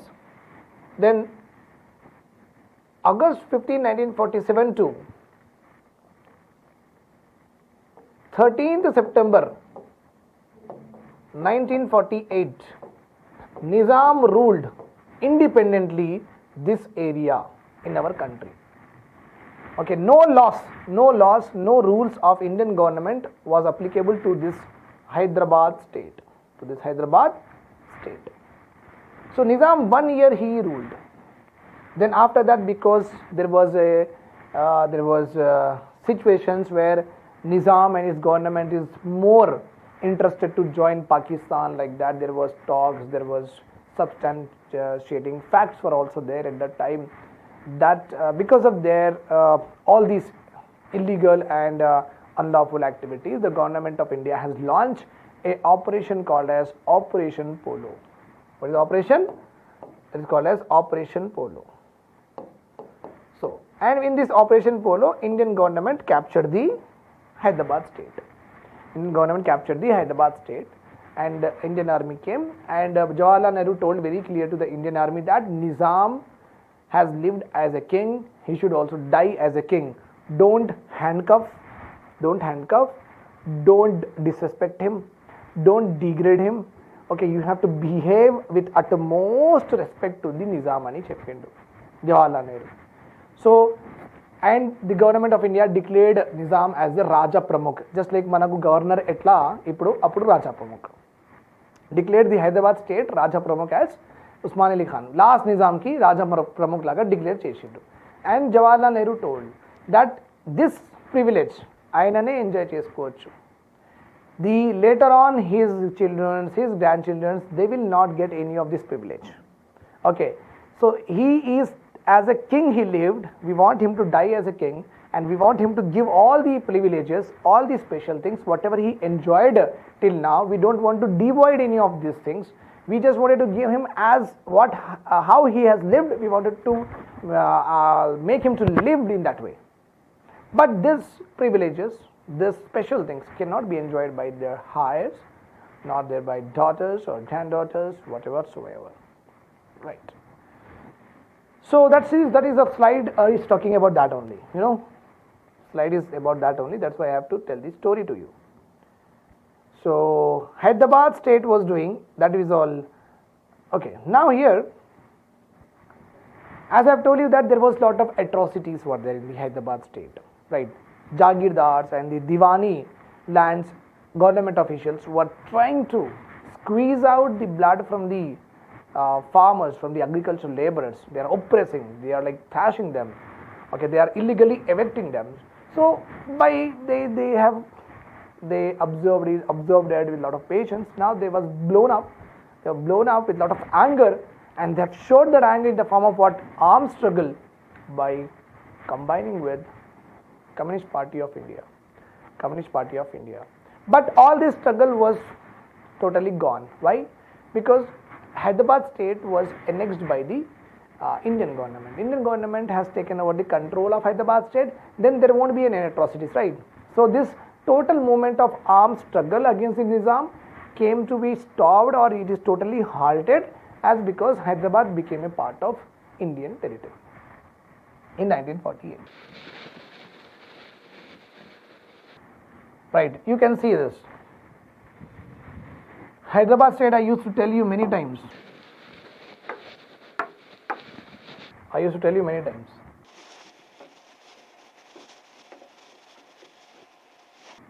Right.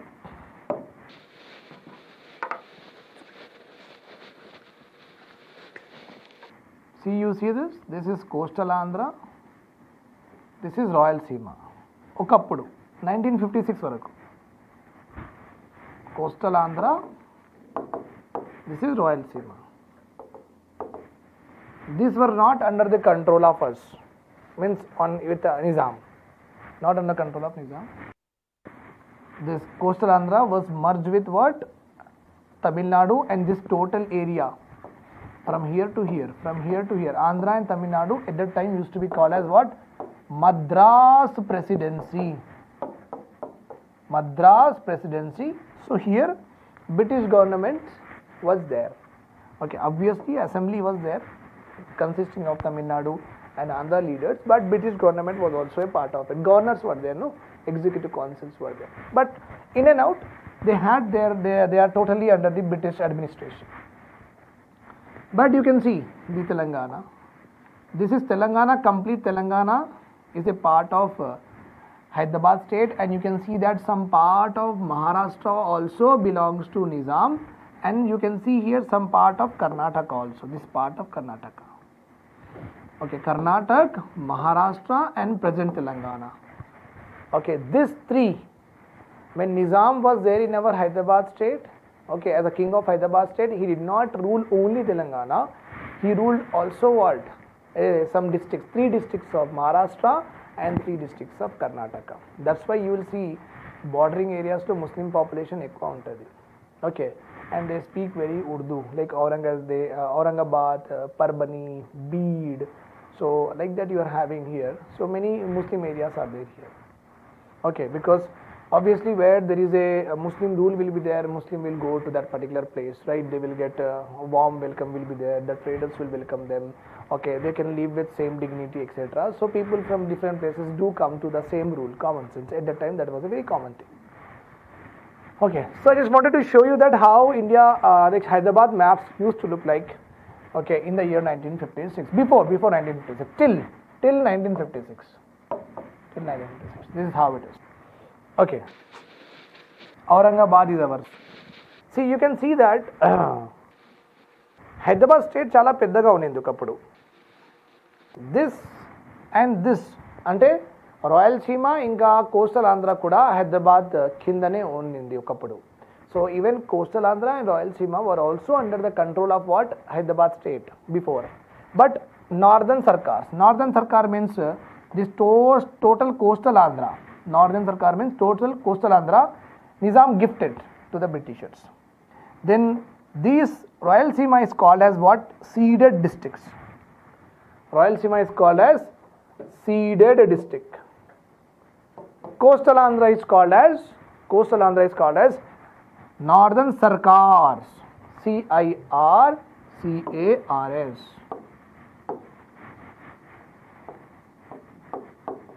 Sarkars. This is Coastal Andhra. Coastal Andhra at that time, what is the name of Coastal Andhra at that time? Northern Sarkars. What is the name of Rayalaseema at that time? Ceded districts. CEDED. Ceded districts. I think you got this point. Right. So Nizam gave because various reasons were there which you will study in history. Why he gave this Northern Sarkars and ceded districts to the Britishers, you will get to know in history. But this was there with him till he died. Okay, bearer like near to the Maharashtra. Okay, above Maharashtra, bearer was also a part of what? Hyderabad state, but that was also given to the Britishers. But in and out, this was there, this much. Okay, Chirala, Pirala struggle, you know, Sikandrabad, this is Hyderabad, this is the Hyderabad state. Right, so this is the actual Hyderabad state that you can see. Okay.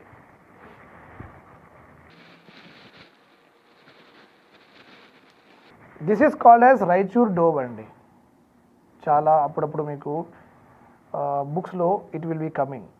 So Raichur Doab, RAICHUR ikkada undi idi. Raichur Doab. Okay. So you can see here Raichur Doab. This is Kurnool, and Kurnool is there, no? Right. So when you are having Kurnool, so here you are having Kurnool, and here you are having Anantapur, here you are having Kadapa. Okay. So this is Rayalaseema, Bellary, Adoni. Bellary and Adoni. These was the names at that time. Rayalaseema lo ive names to districts unnai appudu. Okay, Raichur Doab was very important. Raichur Doab was very important. I just wanted to show you the location of Raichur Doab because when you are studying the modern Telangana history, then you will come across this Raichur Doab. Ee Doab kosam chala battles also fought. Okay, and ee Doab ante enti? Rendu rivers merge aina place ki Doab antaru. Okay, when two rivers merge at a place, what happens is the total soil around it will become very fertile, and it is helpful for production. It will be helpful for more agriculture production. That is the reason Doabs are considered as one of the major aspects of what like fight between the kingdoms. Major aspects of fight between the kingdoms. Right. See, you can see the Karnataka area is called at the time Mysore, the Bombay and the Rajasthan, Maharashtra and Gujarat at the time used to call as Bombay province. Bombay antaru. Bombay presidency annaru. Mysore presidency annaru. That is Madras annaru. Atla. But to this, it was like Hyderabad state. Means only one princely state across all the British Empire. Somehow we can appreciate Nizam in the way that somehow they managed to keep their hold. Till the time of independence. Means 1728 or 1628 Nizam started its rule. Okay, one by one, 7 Nizam ruled. Okay, but you can see that somehow they managed it to be till the end. That is also one of the greatest, you can say. So very beautiful diplomatic policies. He did not become a pensioner. He was not jailed at all. So he enjoyed all the privileges. He lived like a Raju. Okay, so good diplomatic policy. Why? Because you know that total India has been under the control of them. He is not going to do anything to that. That's such a mighty, powerful Britishers. He cannot fight. Okay, so none have survived. So why he will do that mistake, right? So that's why it's gone case. But good diplomatic policy. He at least had at the end his kingdom. So he died, and then only he lost the kingdom. It's not like when he was alive, then he would have lost, means then it would have been a saddening part to his life forever. Okay. This is the last Nizam, that Mir Usman Ali Khan. Okay, last Nizam, Mir Usman Ali Khan. Right. So we are now starting what? Land administration in Nizam period. How land is administered, who will administer, and how it is administered. Okay, who are the owners? Okay, what types of lands were existing? Are they are of same types, or are all of them are different types? So we are going to see land administration, administration of land, how the land of Nizam Hyderabad state has been administered. As I have told you already, I have told you this, that in Nizam land administration, 60% of land was in direct control. So what kind of land I told you is called as dash. What kind of land? If a land is under direct control of Nizam to collect the revenue, means Nizam will appoint some MROs, and these MROs will go and collect patwaris and all. But I am just saying you, Nizam will appoint some officers and they will go and collect. So directly the farmers will pay to the Nizam. What is this type of land called as? Okay, this type of lands are called as the land under direct administration of the Nizam government is called as Diwani lands and the or Khalsa lands. Diwani lands or Khalsa land. Remember this point. As I have told you in my previous class also, British government has introduced 3 systems. Zamindari, as you know that, Mahalwari, Rayatwari.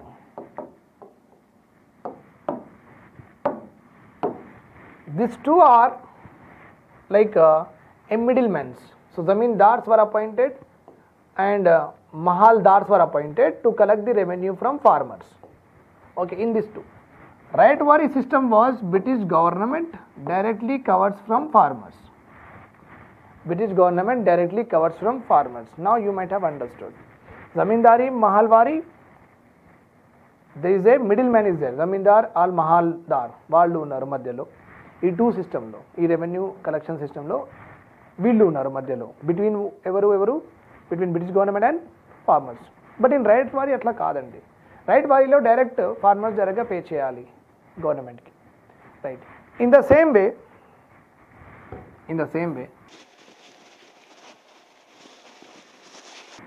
even in Nizam,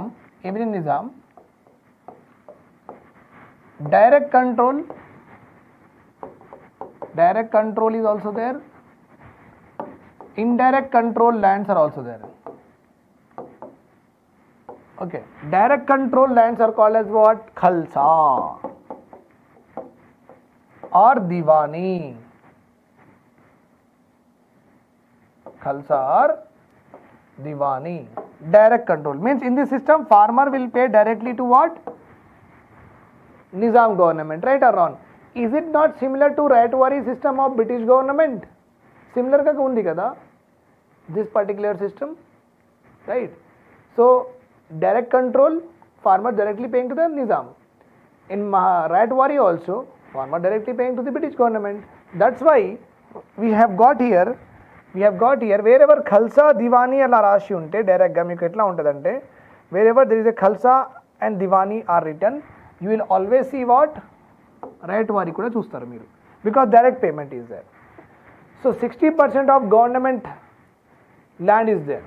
60% of land was under the government. 30% of land was under middleman and rest 10% under privy purse. Privy purse అంటే సర్ఫే Khan.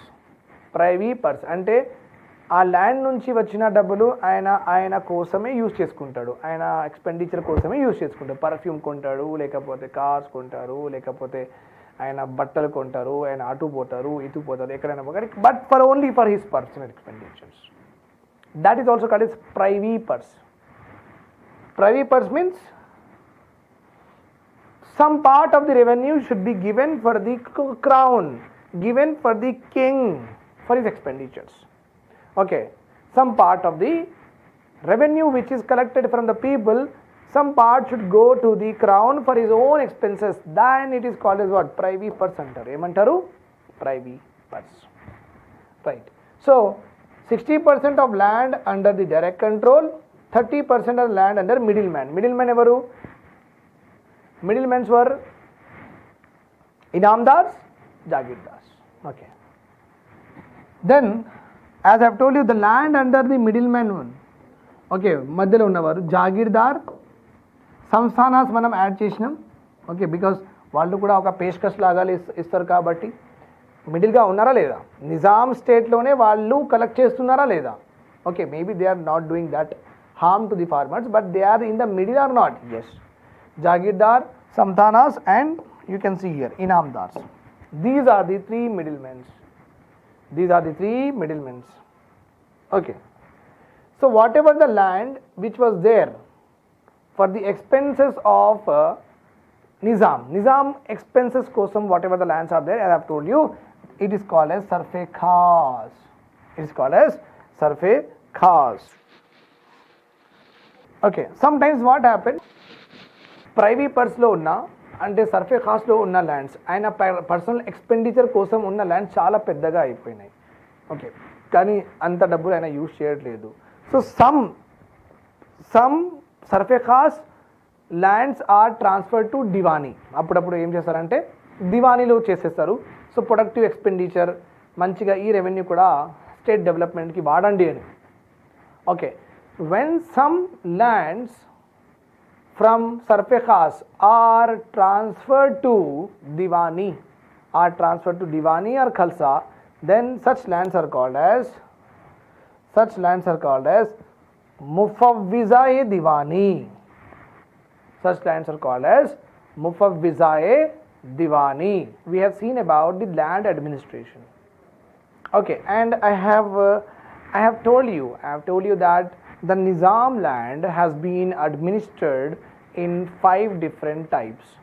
I have told you that Jagirdar, okay, Inamdar, or you can say Jagir lands were there, Inam lands were there, Sarfe Khas lands were there, Diwani or Khalsa lands were there, and Samsthanas.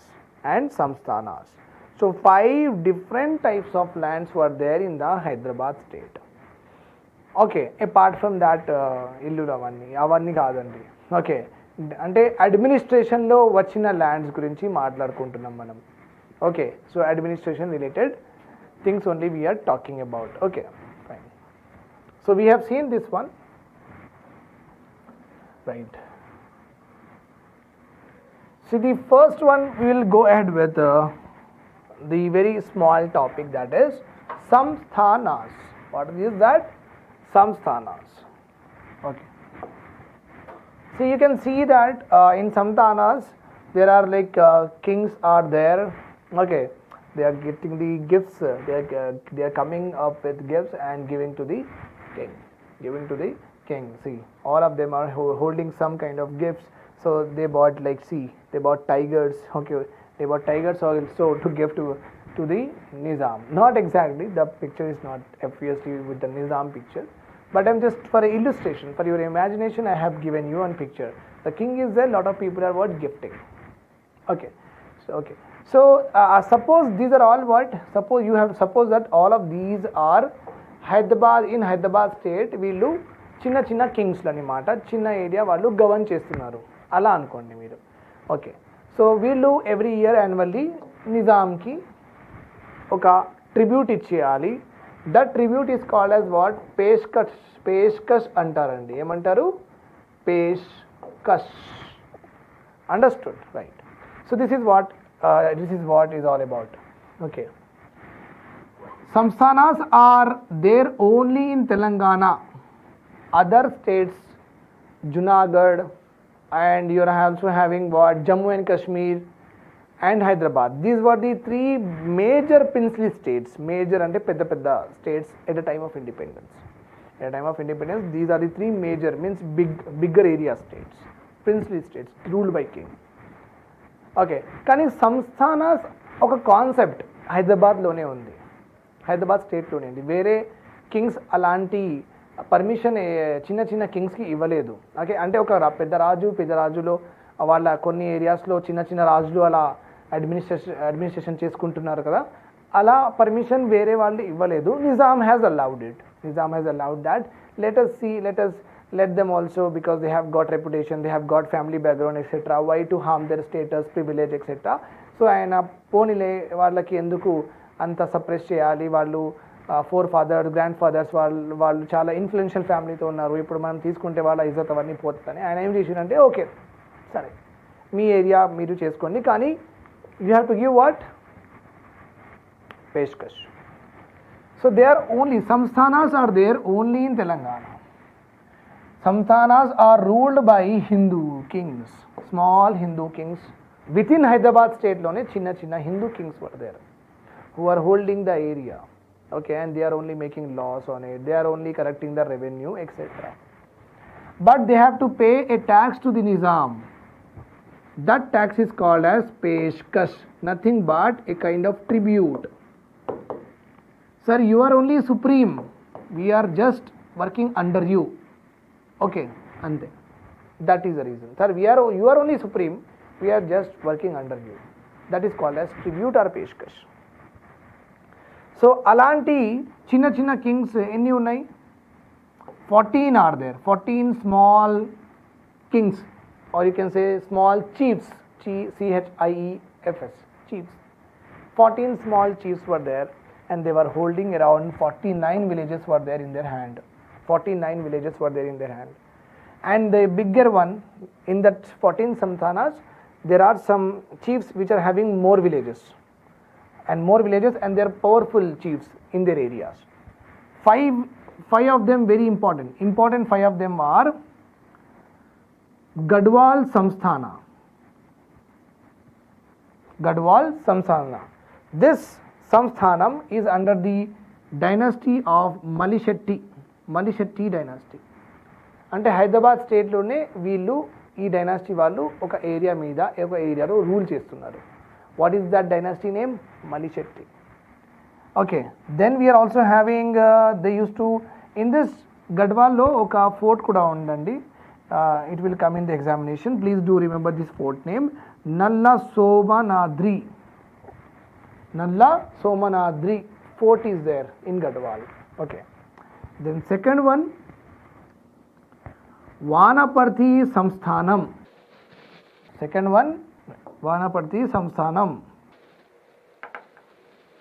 It is located in Mahbubnagar district. Then we are having Jataprolu Samsthanam. It is also called as Kolhapur, again located in Mahbubnagar district. Then we are having Amarachinta Samsthanam. Again it is located in what? Mahbubnagar district. Okay. Then we are having Paloncha Samsthanam. It is located in Khammam district. So I have given you 5 most important samsthanas. So we have seen this. Okay, Gadwal, Vanaparthi, Jataprolu, Amarachinta and Paloncha. So major, total any unnai 14 are there. These 5 are the major chiefs which are having little bit more area. Okay, so these small kings and petty chiefs, what kind of powers they can exercise in their area? Means Nizam allowed them to do what? Remember this point. Every Samsthanam has the following powers. First is administration. They can administrate their area. They can make some rules, regulations, how to what should be the judiciary, what should be the executive, etc. They can make some judicial powers are also there. Okay, police powers, they can arrest, they can beat, they can thrash, they can do anything they can do without taking the permission from the Nizam. Okay, so they are having these kind of powers: administration, judiciary, and police. Administration, judiciary, and police. With this, we are done with what are samsthanas. With this, we are done with what are samsthanas. Now, let us do jagirs. Jagirs are given to those people who are very close to Nizam. Okay. They are closely associated to Nizam. Okay. Jagir lands are given to the close, not close, close associates. Atla kuda rayochu. Close associates to Nizam. So once Nizam gave, this is your Jagir land, that person need not have to pay any tax to the Nizam. So he is getting that in free. Jagir lands on that no tax will be levied by the government. That is getting them free. Jagirs have the following power. So once, let's suppose in this Hyderabad state, Shujat sir has been given a Jagir of this area. This area I am given a Jagir by the Nizam. So I was very happy I got this land. Okay. What kind of powers I will have? I need to only collect the revenue, or some other powers are also given to me? Okay, but some other powers are also given to me. So I will be having the administrative powers. అంటే ఈ ఏరియాకి ఎలా govern చేయాలి నేను decide చేస్తా, Nizam decide చేయరు. Then I can appoint tehsildars, MRO, deputy tehsildar, deputy MRO. I can appoint anyone in that area as an officer. Appointment కూడా నేను రాసి appointment letter issue చేస్తా. Police powers. Okay, police powers అంటే నేను ఎవరి ఇంట్లో కూడా వెళ్ళొచ్చు, అండ్ వాళ్ళకి నేను బెదిరించవచ్చు, వాళ్ళకి నేను అరెస్ట్ చేయొచ్చు, వాళ్ళకి నేను డిటైన్ చేయొచ్చు, వాళ్ళకి నేను ఇంప్రిజన్మెంట్ చేయొచ్చు, వాళ్ళకి అన్నీ చేయొచ్చు, ఇన్స్పెక్ట్ చేయొచ్చు, ఎంక్వైరీ చేయొచ్చు, పోలీస్ స్టేషన్కి పిలవచ్చు, అన్నీ చేయొచ్చు. Police powers. And I can also conduct a survey. Survey related means ఎంత డబ్బులు ఉన్నాయి, ఎంత ఏరియా ఉంది, ఎంత మంది ఉన్నారు. Very different point. Okay, in all the functions of Jagirdars. So please do remember that they are also allowed to conduct survey. Okay, so police powers. In US government, US military దగ్గర, US police దగ్గర, military కాదు, police దగ్గర వాళ్ళ weapon ఇట్లా ఉంటుంది. This is called as తుంఫా. తుంఫా. So police దగ్గర ఉంటుంది, ఆర్మీ వాళ్ళ దగ్గర కాదు. పోలీస్ పీపుల్ హ్యావ్ దిస్ తుంఫా. ఓకే. Jagirs have this police powers also. They can beat anyone. కానీ ఈ జాగీర్ ల్యాండ్స్లో పరిస్థితి ఎట్లా ఉంది? How was the situation in the jagir land? The first one is there is no education లేదు. Education was not promoted by the jagirdar. ఆయన ఒక్క స్కూల్ పెట్టలేదు, ఎడ్యుకేషనే ప్రమోట్ చేయలేదు. No education in this jagirdar lands. Okay. ఎనిమల్స్కి డిసీజెస్ వస్తున్నాయి అప్పుడు. So there was no veterinary hospitals also to take care of animals. Farmers దగ్గర నుంచి డబ్బులు తీసుకుంటున్నారు. ఫార్మర్ దగ్గర ఎనిమల్స్ ఉన్నాయి, ఫార్మర్ దగ్గర యానిమల్స్కి డిసీజ్ వస్తున్నాయి. డిసీజ్ వచ్చేస్తే అండ్ ఆ ఫార్మర్స్కి హెల్ప్ చేయాలి కదా. జాగీర్దార్ అలా కూడా హెల్ప్ చేయలేదు. He did not help that way also, right? So there is no establishment of animal hospitals, or you can also call it as veterinary hospitals. No education, no animals hospitals, and no social gathering. ఇలా gather అయ్యి ఏదైనా conference చేద్దాం, ఏదైనా మాట్లాడదాం, ఇలాంటి అన్నీ abolished, not allowed. No social gathering, no social activity కూడా లేదు. Forget about protest and all, ఇవన్నీ గ్యాదరింగ్స్ ఉండవు అప్పుడు.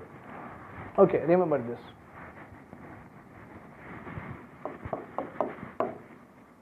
No education, no hospitals, no social gatherings. These are the features of Jagirdar land. With this now you can understand that Hyderabad state at the time of independence మనకు ఎందుకు బ్యాక్వర్డ్గా ఉంది. Andhra state కంటే comparison మనం ఎందుకు బ్యాక్వర్డ్గా ఉన్నారంటే this is the reason that the Jagirdars have not promoted any of the aspects of a person's to be developed, of a person to be grow. Okay. That is what I have written here. In Jagir lands, there was no educational development. There is no development of health facilities. No veterinary facilities. Manaku kuda okka hospital kuda ledu appudu. They did not construct any hospitals. No social activities. No social activities. Jagirs can only collect tax. Remember this point. They can only collect tax with some powers they are having. But Nizam can dismiss them. Okay. Nizam can dismiss a Jagirdar from his Jagir land. Nizam can dismiss. But when this dismissal happens, then the aggrieved person, the dismissed person can file a petition in the, or you can say that can appeal in the higher courts called as Atiyat courts. If Nizam dismisses the Jagirdar, they can appeal in the court called as Atiyat court. In this court, if it was Jagirs are proved to be correct, then the land is given him, okay, back. Land will be given him back. జనరల్గా ఏముంటుందంటే suppose నేను నిజాం అనుకోండి, నా కోర్టులో నా కింగ్డమ్లో నా officers పని చేస్తారు. సపోజ్ నేను మీకు ఒక జాగీర్దార్ ల్యాండ్ ఇచ్చిన, మీరు ఒక ఏరియాలో ఉన్నారు, నాకు ఆఫీసర్స్ కూడా ఉన్నారు. జాగీర్దార్ అంటే మీరు జాగీర్దార్ కదా. సో వీళ్ళు నా ఆఫీసర్స్ వచ్చి ఏమన్నారంటే, నేను నిజాం కదా, నా ఆఫీసర్స్ వచ్చి నాకు ఏమన్నారంటే, సార్ సో అండ్ సో నా వ్యూవర్స్ వాళ్ళ దగ్గర జాగీర్దార్ ల్యాండ్ ఇచ్చారు, మీరు చాలా అట్రాసిటీస్ చేస్తున్నారు సార్, వాళ్ళు ఏంటంటే పీపుల్ మీద చాలా డబ్బులు, చాలా రెంట్ తీసుకుంటున్నారు అండ్ వాళ్ళు చాలా దోచుకుంటున్నారని నాకు మీ గురించి ఇన్ఫర్మేషన్ నా ఆఫీసర్స్ ఇచ్చిండు. ఎవరి దగ్గరైనా ఆల్వేస్ రిమెంబర్, గవర్నమెంట్ సర్వెంట్ ఉన్నప్పుడు, మీ మీద ఎలిగేషన్స్ ఉన్నప్పుడు, the first thing government does it suspend చేయడం. ఎందుకంటే when you are having allegations then you can not abuse the chair. ఆ చైర్లో మీరు కూర్చుంటారు కదా, it's a very honest, very pious chair, very sacrosanct chair. So మీ దగ్గర ఎలిగేషన్స్ ఉన్నప్పుడు మీరు ఎట్లా కూర్చుంటారు? కూర్చోవద్దు. సో మీరు కోర్టుకి వెళ్ళండి and gets your innocence prove చేసుకోండి, మీరు మళ్ళీ వచ్చి కూర్చోండి. But we will not allow you to set with tainted character. Remember this point. Fine. So మీ గురించి నాకు ఆఫీసర్ చెప్తే నేను ఏం చేయాలి? ఫస్ట్ సరే ఇది తీసేయడం, మళ్ళీ మీరు వెళ్ళి కోర్టుకి అలా ప్రూఫ్స్ చెప్పుకోవచ్చు, నేను అట్లా చేయలేదు, వాళ్ళు ఒత్తిడిగా అన్నారు, అట్లా చేసుకోండి, మళ్ళీ అపాయింట్ చేసేస్తాను నేను. Okay, that is the reason, that is the only reason we have got Atiyat courts. So now we have seen what are Jagir lands, what are the powers of Jagirdars. We have also seen what kind of activities that they have not done, no education, etc. And we have also seen that Jagirdar could be removed also. Now let us go ahead. But Jagirdars, the Jagir lands were different types. We have to see the types of Jagir lands. Okay. The following are the different types of Jagir lands. చూడండి, ఇక్కడ horses ఉన్నాయి. Horses. Okay, ఈ హార్సెస్కి maintain చేయాలా వద్దా? చేయాలి sir. Yes, వాళ్ళకి food ఇవ్వాలి, వాళ్ళకి మంచిగా క్లీనింగ్ చేయాలి. ఓకే, వాళ్ళకి ప్రోటీన్స్ అవన్నీ ఇస్తే వాళ్ళు మంచిగా ఉరుకుతారు, రైట్. సో వాళ్ళ what ever the waste material, faecal matter ఉంటే అది క్లీన్ చేయాలి. సో అవన్నీ చేయాలి. So we have to maintain this particular cavalry or not. Cavalry అంటారు వీళ్ళకి. Okay, on the horse cavalry. If you are walking, if the soldiers are walking, that is called as infantry. Elephant మీద ఉన్న వాళ్ళకి ఎలిఫాంట్రీ అంటారు, right. So ఈ హార్సెస్కి maintain చేయడానికి డబ్బులు కూడా కావాలి కదా, right. So the jagirs that are given for the upkeep of the horses, the jagirs that were given for the upkeep of horses means I will give you, I am in Nizam, I will give you, okay mister or miss, please take this land, okay, collect revenue from the farmers and use that revenue for the upkeep of what? Horses. Upkeep of what? Horses. This particular jagir given for the upkeep and the maintenance of horses is called as japt. Paiga Jamayat Jagir. Paiga means the place where the horses are kept. Place where the horses are kept. And remember this point, this is given only to the very close relatives of Nizam. Very close relatives of Nizam. Andarki varu. Okay. Paiga Jamayat Jagirs are those Jagirs which are related to the horses. Paiga is nothing but, as I've just told you, is nothing but a place where horses are kept. As I've already told you just now that they are given to the close relatives of Nizam. They are given to the close relatives of the Nizam. These Jagirs are also called as Jagirate Nigdasti Jamati. Jagirate Nigdasti Jamati. So to upkeep of the horses, a land was given. That is called as Paiga Jamayat Jagir. Also called as Jagirat-e Nagdasti Jamati. How much this area was given by Nizam? ఈ type లో ఎంత area ఉంది? Nizam state లో, Hyderabad state లో this type of land is how much? It covers nearly about 1164 square miles. Square అంటే డబ్బా, ఒక box, square miles, square. Here 10 miles, 10 miles, 10 miles, 10 miles. అంటే మొత్తం స్క్వేర్లో సేమ్ మైల్స్ ఉండాలి. So 1164 means what? 1164, 1164, 1164, 1164.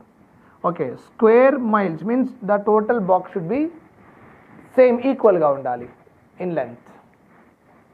ఓకే, అది ఎలాగైనా ఇట్లా ఉండొచ్చు, బట్ ఎట్ ది ఎండ్ దానికి మనం మెజర్ చేసుకొని ఒక స్క్వేర్లో కూడా చెప్పచ్చు కదా, right. This is first type. This is the first type. Let us see the second type. And let us see that who are the important persons also. There was a person called as Paiga Asman Jahi. Paiga Asman Jahi. ఆయన దగ్గర ఎంత ఉంది? 1634 square miles. Very large area was given by the Nizam to this particular person to keep and maintain horses. Then another person called as Khurshid Jahi. He is having 1555. Then another one, Vikas ul Umra. I have not highlighted, but this is a name only. I have not highlighted it. Vikas ul Umra. He has got 397 villages. 397 villages. Okay, fine. So these are all about Jagirs. Paiga Jamiyat Jagir గురించి మనం చూసేసినాం. Now let us go with another Jagir that is called a Tankha Jagir. Tankha. Okay. Tankha Jagirs are nothing but, I am Nizam, you are working for me. Instead of salaries, I will give you a land area. Okay, madam and sir, you go and take this land and you collect revenue from the farmers and peasants from that, and you can live, you can survive on that particular income. Okay, that is called as Tankha Jagir. Tankha is a Urdu word. Tankha means salaries. Tankha means what? Salaries. So the Jagirs which are given instead of salaries to the government officials of the Nizam, that is called as Tankha Jagirs. Okay, instead of salaries, okay, given by the king, especially to the military services, only for those who are in the military, for them it will be given. But these are exactly similar to like in Paiga Jagir also, Nizam is giving to the close friends and close relatives. In here also Nizam is giving to the close military persons also. So Tankha and also the Paiga Jagirs are not that different. The only thing here is in paiga jagir are very much legitimate, means very much lawful, and a government, Nizam government itself wrote a document and gave. But tankha jagirs are mostly illegitimate, means Nizam government did not give, but still people took it, the officials took it as a salary, as a part of their salary. So you can see here, remember like this, salary, instead of salaries you will be given a land, you will be given a land. Okay, then we are having Jat Jagir. Now you can see that here we are having Kiran, here we are having Mother Teresa, here we were having Lata Mangeshkar. I don't know much, but I am trying to find out some very similar faces. Here we are having Smriti Irani, we are having that. Here we are having the iron lady of the country, Indira Gandhi ji is here. Okay, so this is Mamata Banerjee, right? I guess this is Saina Nehwal. Fine. So this is also there we are having. So you can see that all of them are very, very big personalities in the societies, right or wrong? Big personalities in the society, known persons in the societies. వీళ్ళు చెప్తే మనం అది ఒక role model లాగా తీసుకొని వీళ్ళు చెప్పిన మాటలకి కూడా మనం మన లైఫ్లో తీసుకువస్తాం, right?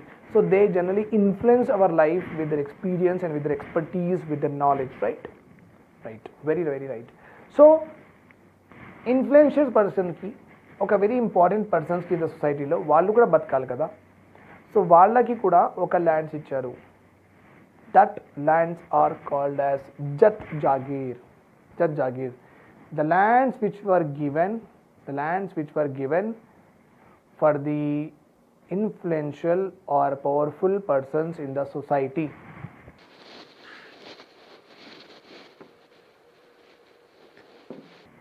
This jagir contains huge area of land given by the king to the person who will service to the king for the lifelong, or who is having a respectable personality.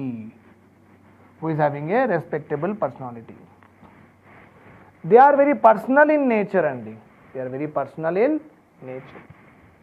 And generally life long ఇచ్చేస్తారు. ఒకసారి ఇచ్చిన తర్వాత చాలా తక్కువ ఇస్తారు, కానీ ఇచ్చేస్తారు. ఒకసారి ఇచ్చిన తర్వాత తీసుకోరు. Just like Saina Nehwal when she wins any gold medal for us, Sania మిర్జాకి కూడా ఇచ్చారు కేసీఆర్ గారు, సైనా నెహ్వాల్కి కూడా ఇచ్చారు.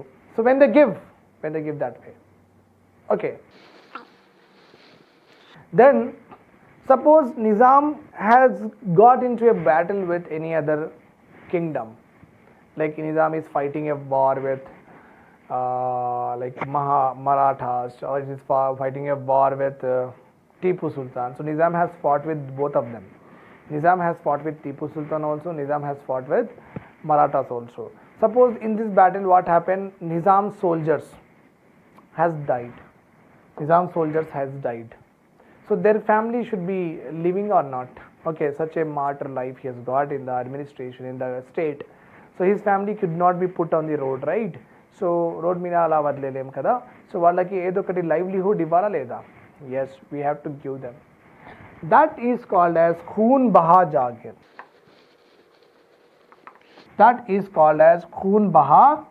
Jagirs. Jagirs granted to the heirs of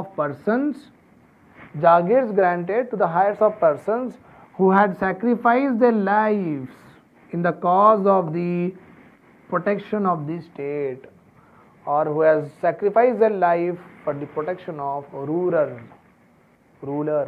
Okay, such jagirs are called as Khoon Baha Jagirs. Khoon means, Baha means going away, Khoon nikalna. Okay, that is called as Khoon Baha Jagirs. So Jagirs అంటే మీకు already తెలుసు. Okay, ఎవరైనా నిజాం ఎవరికైనా భూమి ఇచ్చిన తర్వాత ఆయనకి village నుంచి ఫార్మర్స్ నుంచి డబ్బులు కలెక్ట్ చేయడానికి పర్మిషన్ ఇవ్వాలి, అంతే, ఒక ల్యాండ్ లార్డ్కి, right? That is called as, he's called as jagirdar, middle man అనమాట. So this jagirdars, we have in our last class we have seen that there are many types of jagirdars are there, many types of. Okay, అందులో మనం రెండు చూసినాం, okay, మూడు చూసినాం అనుకుంటా. One is Paigah Jamiat jagir. The second one we have seen is tankha jagir. Third one we have seen Jat Jagir. Fourth one we have seen Khoon Baha Jagir. Okay, Khoon Baha Jagir. So we have seen that Paiga Jagirs. You know that these are given for what? For the keeping of what? Horses. Then I have also told you Tankha Jagir, given instead of what? Salaries. Instead of salaries. Then I have told you Jat Jagirs. As you remember, Jat Jagirs, నేను కొన్ని pictures చూపించిన మీకు in Indira Gandhiji, Lata Mangeshkar, Saina Nehwal అట్లా. Generally given for whom? Influential persons or respectable persons in the society. And the fourth one we are having here is Khoon Baha Jagir. Okay, nothing but those soldiers who have sacrificed their life. Khoon Baha Jagirs. Those soldiers who have sacrificed their life, okay, for the kingdom or for the Hyderabad state or the Nizam state, for the rulers, okay, for their family. ఆయన చచ్చిపోతే మళ్ళీ ఎవరు run చేస్తారు? వాళ్ళ ఫ్యామిలీకి ఎట్లా survive అవుతుంది? వాళ్ళ ఫ్యామిలీ కష్టం కదా. సో సోల్జర్స్ చచ్చిపోతే ఒకవేళ బ్యాటిల్ ఫీల్డ్లో వాళ్ళ ఫ్యామిలీకి ఒక ల్యాండ్ ఇస్తారు, సో దట్ ఆ ల్యాండ్ నుంచి వాడు కూడా బతకచ్చు. Okay, Khoon Baha Jagir given when a soldier sacrificed his life in battlefield. His life in battlefield. These three things we have already seen. Four types of Jagirs we have seen, right or wrong? Yes. As I have told you that Paiga horses, Tankha, remember this dollar, that is instead of salaries, this is given. Then we are having Jat Jagir, influential persons. And you see this soldier here, he died in the battlefield, Khoon Baha Jagirs.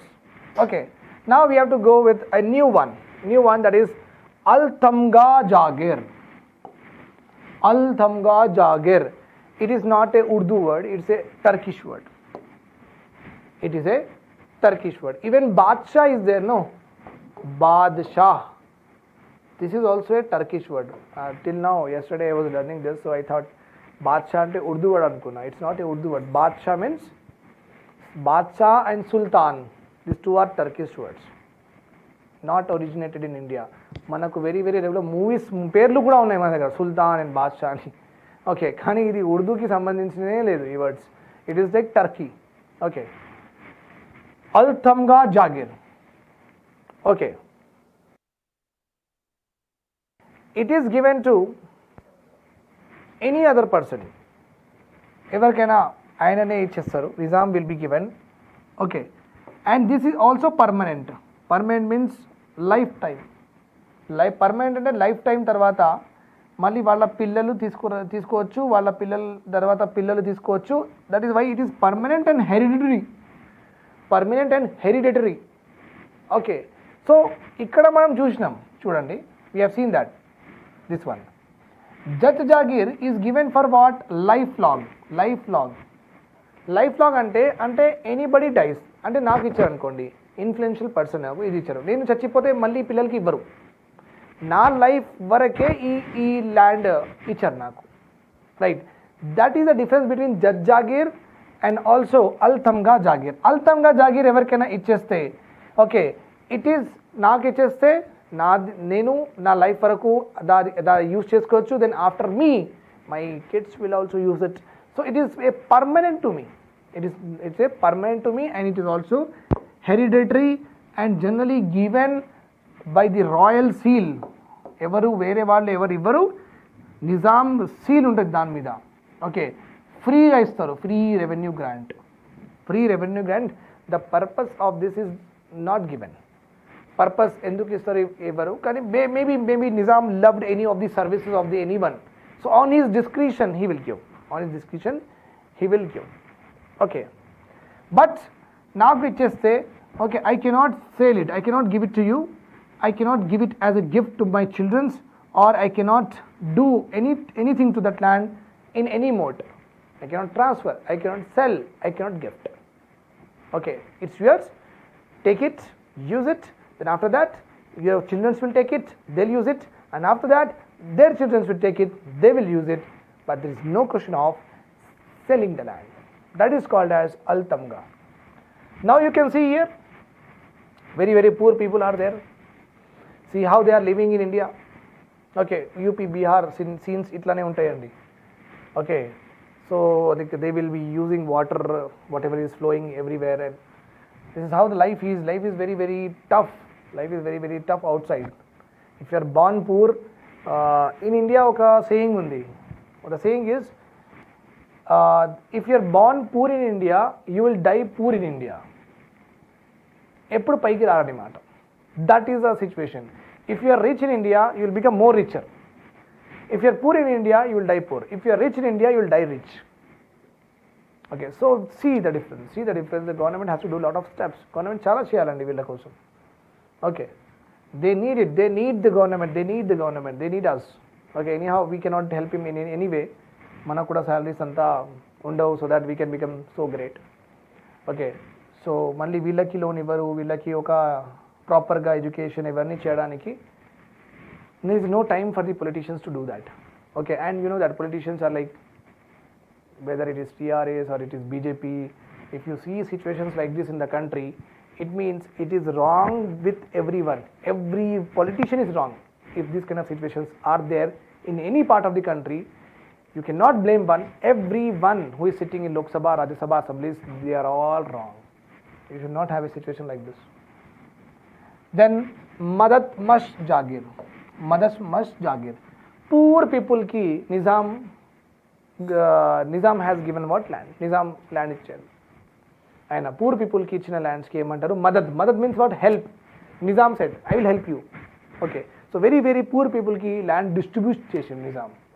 That is called as మదద్ మష్ jagir. Granted as a gratuity. Gratuity అంటే ఒక మంచితనం అన్నమాట. To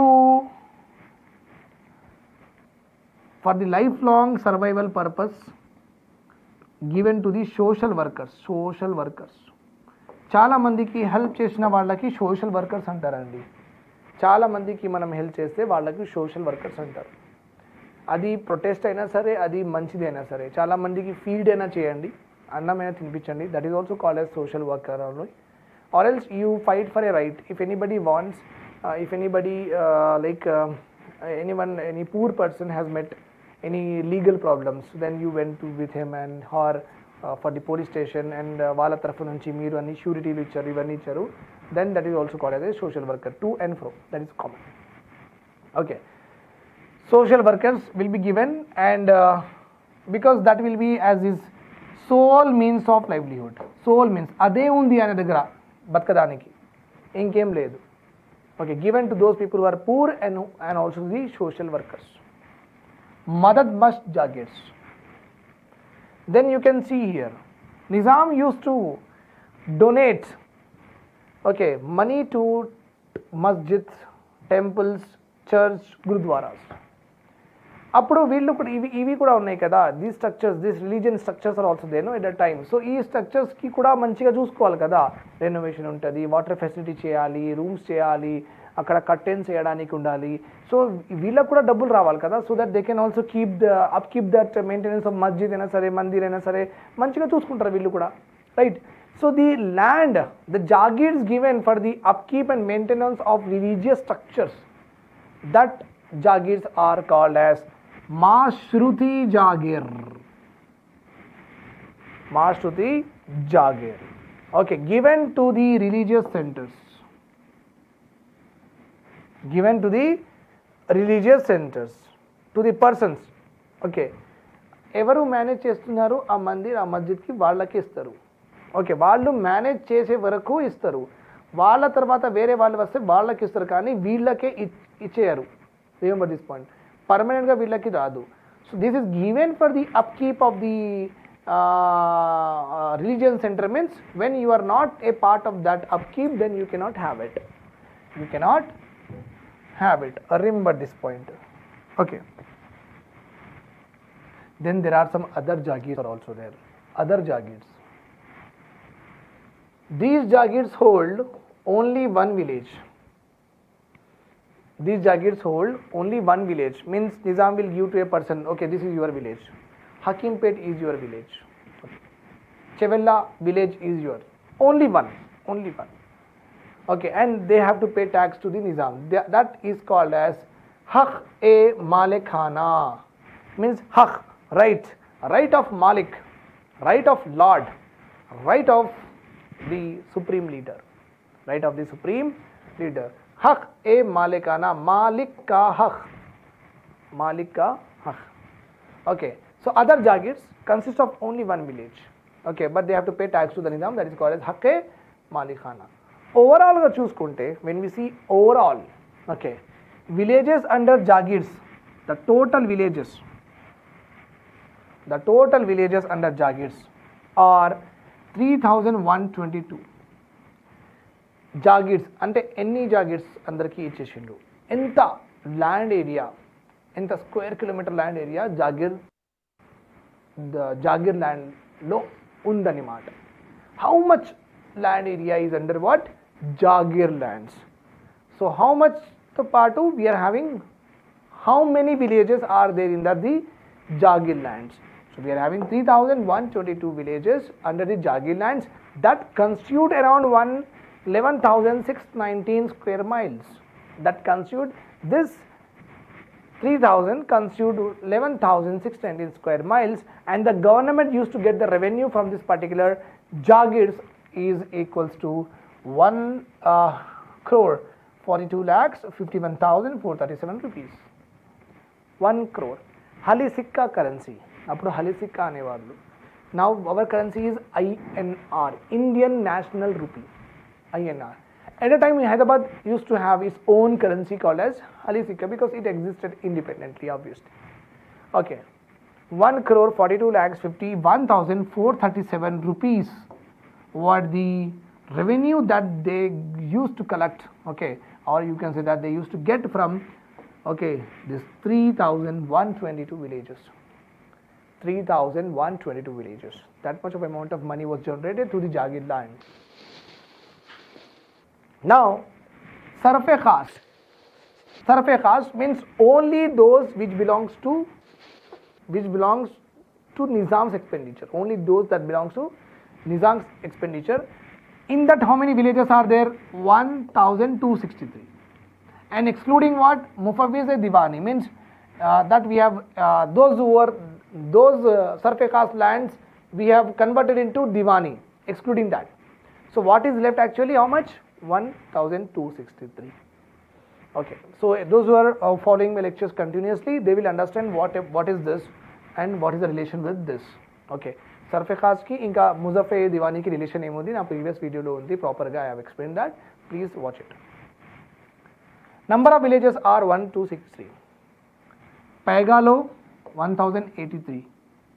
Ilakas, okay, ante ee Jagir land tappa, whatever are there, those are called as what? Ilakas. 1,123. Samsthanas 457 villages. Under Jagir we have just done 3,120. Under sub Jagirs, China Jagirs, 376 villages. Overall, total villages under the land administration. Overall, total villages under the land administration were 7,430. Were 7,430. Please remember this point. Okay. So total villages means this much land administration revenue collection area is 7,430. What are ilakas? Ilakas ranks below the feudal lords of Paigas. Okay. Ilakas ranks below the feudal lords of Paigas. Paiga is nothing but horses. Okay. Below this lands were also there under them. They are called as ilakas. Okay. A person who is having the control of ilaka, the person who is controlling this ilaka, which are inferior to Paiga. Paiga kante koncham takwa status undi ee ilakas ki. But if a person is controlling this ilaka, that particular person is called as Umra-e-Ozam. That person is called as Umra-e-Ozam. Remember this point. That person is called as Umra-e-Ozam. Okay. Now, there are some people, bigger jagirdars. మనం సంస్థానాస్లో 5 persons గురించి చూస్తున్నాం కదా. Now, జాగిర్దార్స్లో ఎవరు చాలా వెల్తియర్ జాగిర్దార్ చూడాలి. నవాబ్ సాలార్ జంగ్ బహదూర్, ఆయన దగ్గర 359 villages are there. 1126 square miles of area he is controlling and he is getting అప్పుడు 20 lakhs అంట ఆయనకి ఇన్కమ్. అప్పుడు 20 lakhs అంటే ఇప్పుడు 200 crores annually అంత. Okay, see how many villages he had. Then Maharaja Kishan Prasad Bahadur, ఆయన దగ్గర 208 villages. 208 villages. Nawab Khan ఖనన్, ఆయన దగ్గర 89 villages.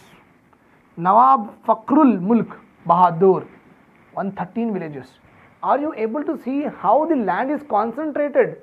మనం discussion start when we are starting the discussion start చేసినప్పుడు మనం ల్యాండ్ రిఫార్మ్స్ది నేను మాటకి ఇదే అన్నా మీకు. I have only told only one thing, that land was having, very few people are having this much of land and these many people are having this much of land.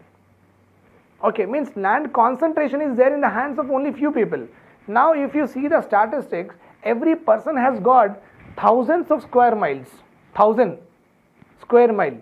ఇక్కడ నుంచి ఇబ్రాహీంపట్నం వరకు ఒక అంటే అది 1000 కూడా కాదు, అది just like 32 kilometers only. It is from here to Ibrahimpatnam is 42 kilometers only. 42 kilometers కాదు, 1000 miles. 1000 kilometers by west, 1000 kilometers east, 1000 kilometers అటు, 1000 kilometers south. అంత ల్యాండ్ ఏరియా ఆయన చేతిలో ఉంది. 1000 miles. Are you getting my point here? Square miles. See, 208 villages, 289 villages. How they got these many?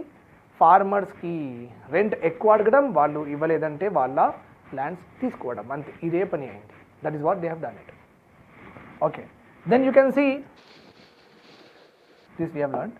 రాజా ధరమ్ కరణ్ బహదూర్, ఆయన దగ్గర 186 lakhs.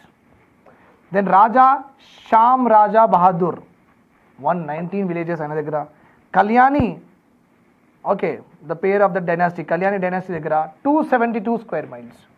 272 square miles. So you can see the Hindu landlords were there, you can see that Muslim landlords were there. This is how they have developed that much. Okay, very few people are holding enormous amount of land ownership. Chala land ownership undi. Okay, then Suraya Jung 34 villages, Mehdi Jung 75 villages. Okay, villages mean 211 square meters. Okay, like that. So you can understand that very few people are having lot of land. That is why the government has bought in land reforms and abolished this land ceilings. Anduke పెట్టారు. land ceiling అంటే ఒక మనిషి this much ఇంత land కంటే ఎక్కువ కొనద్దు. That is called as land ownership కి ceiling.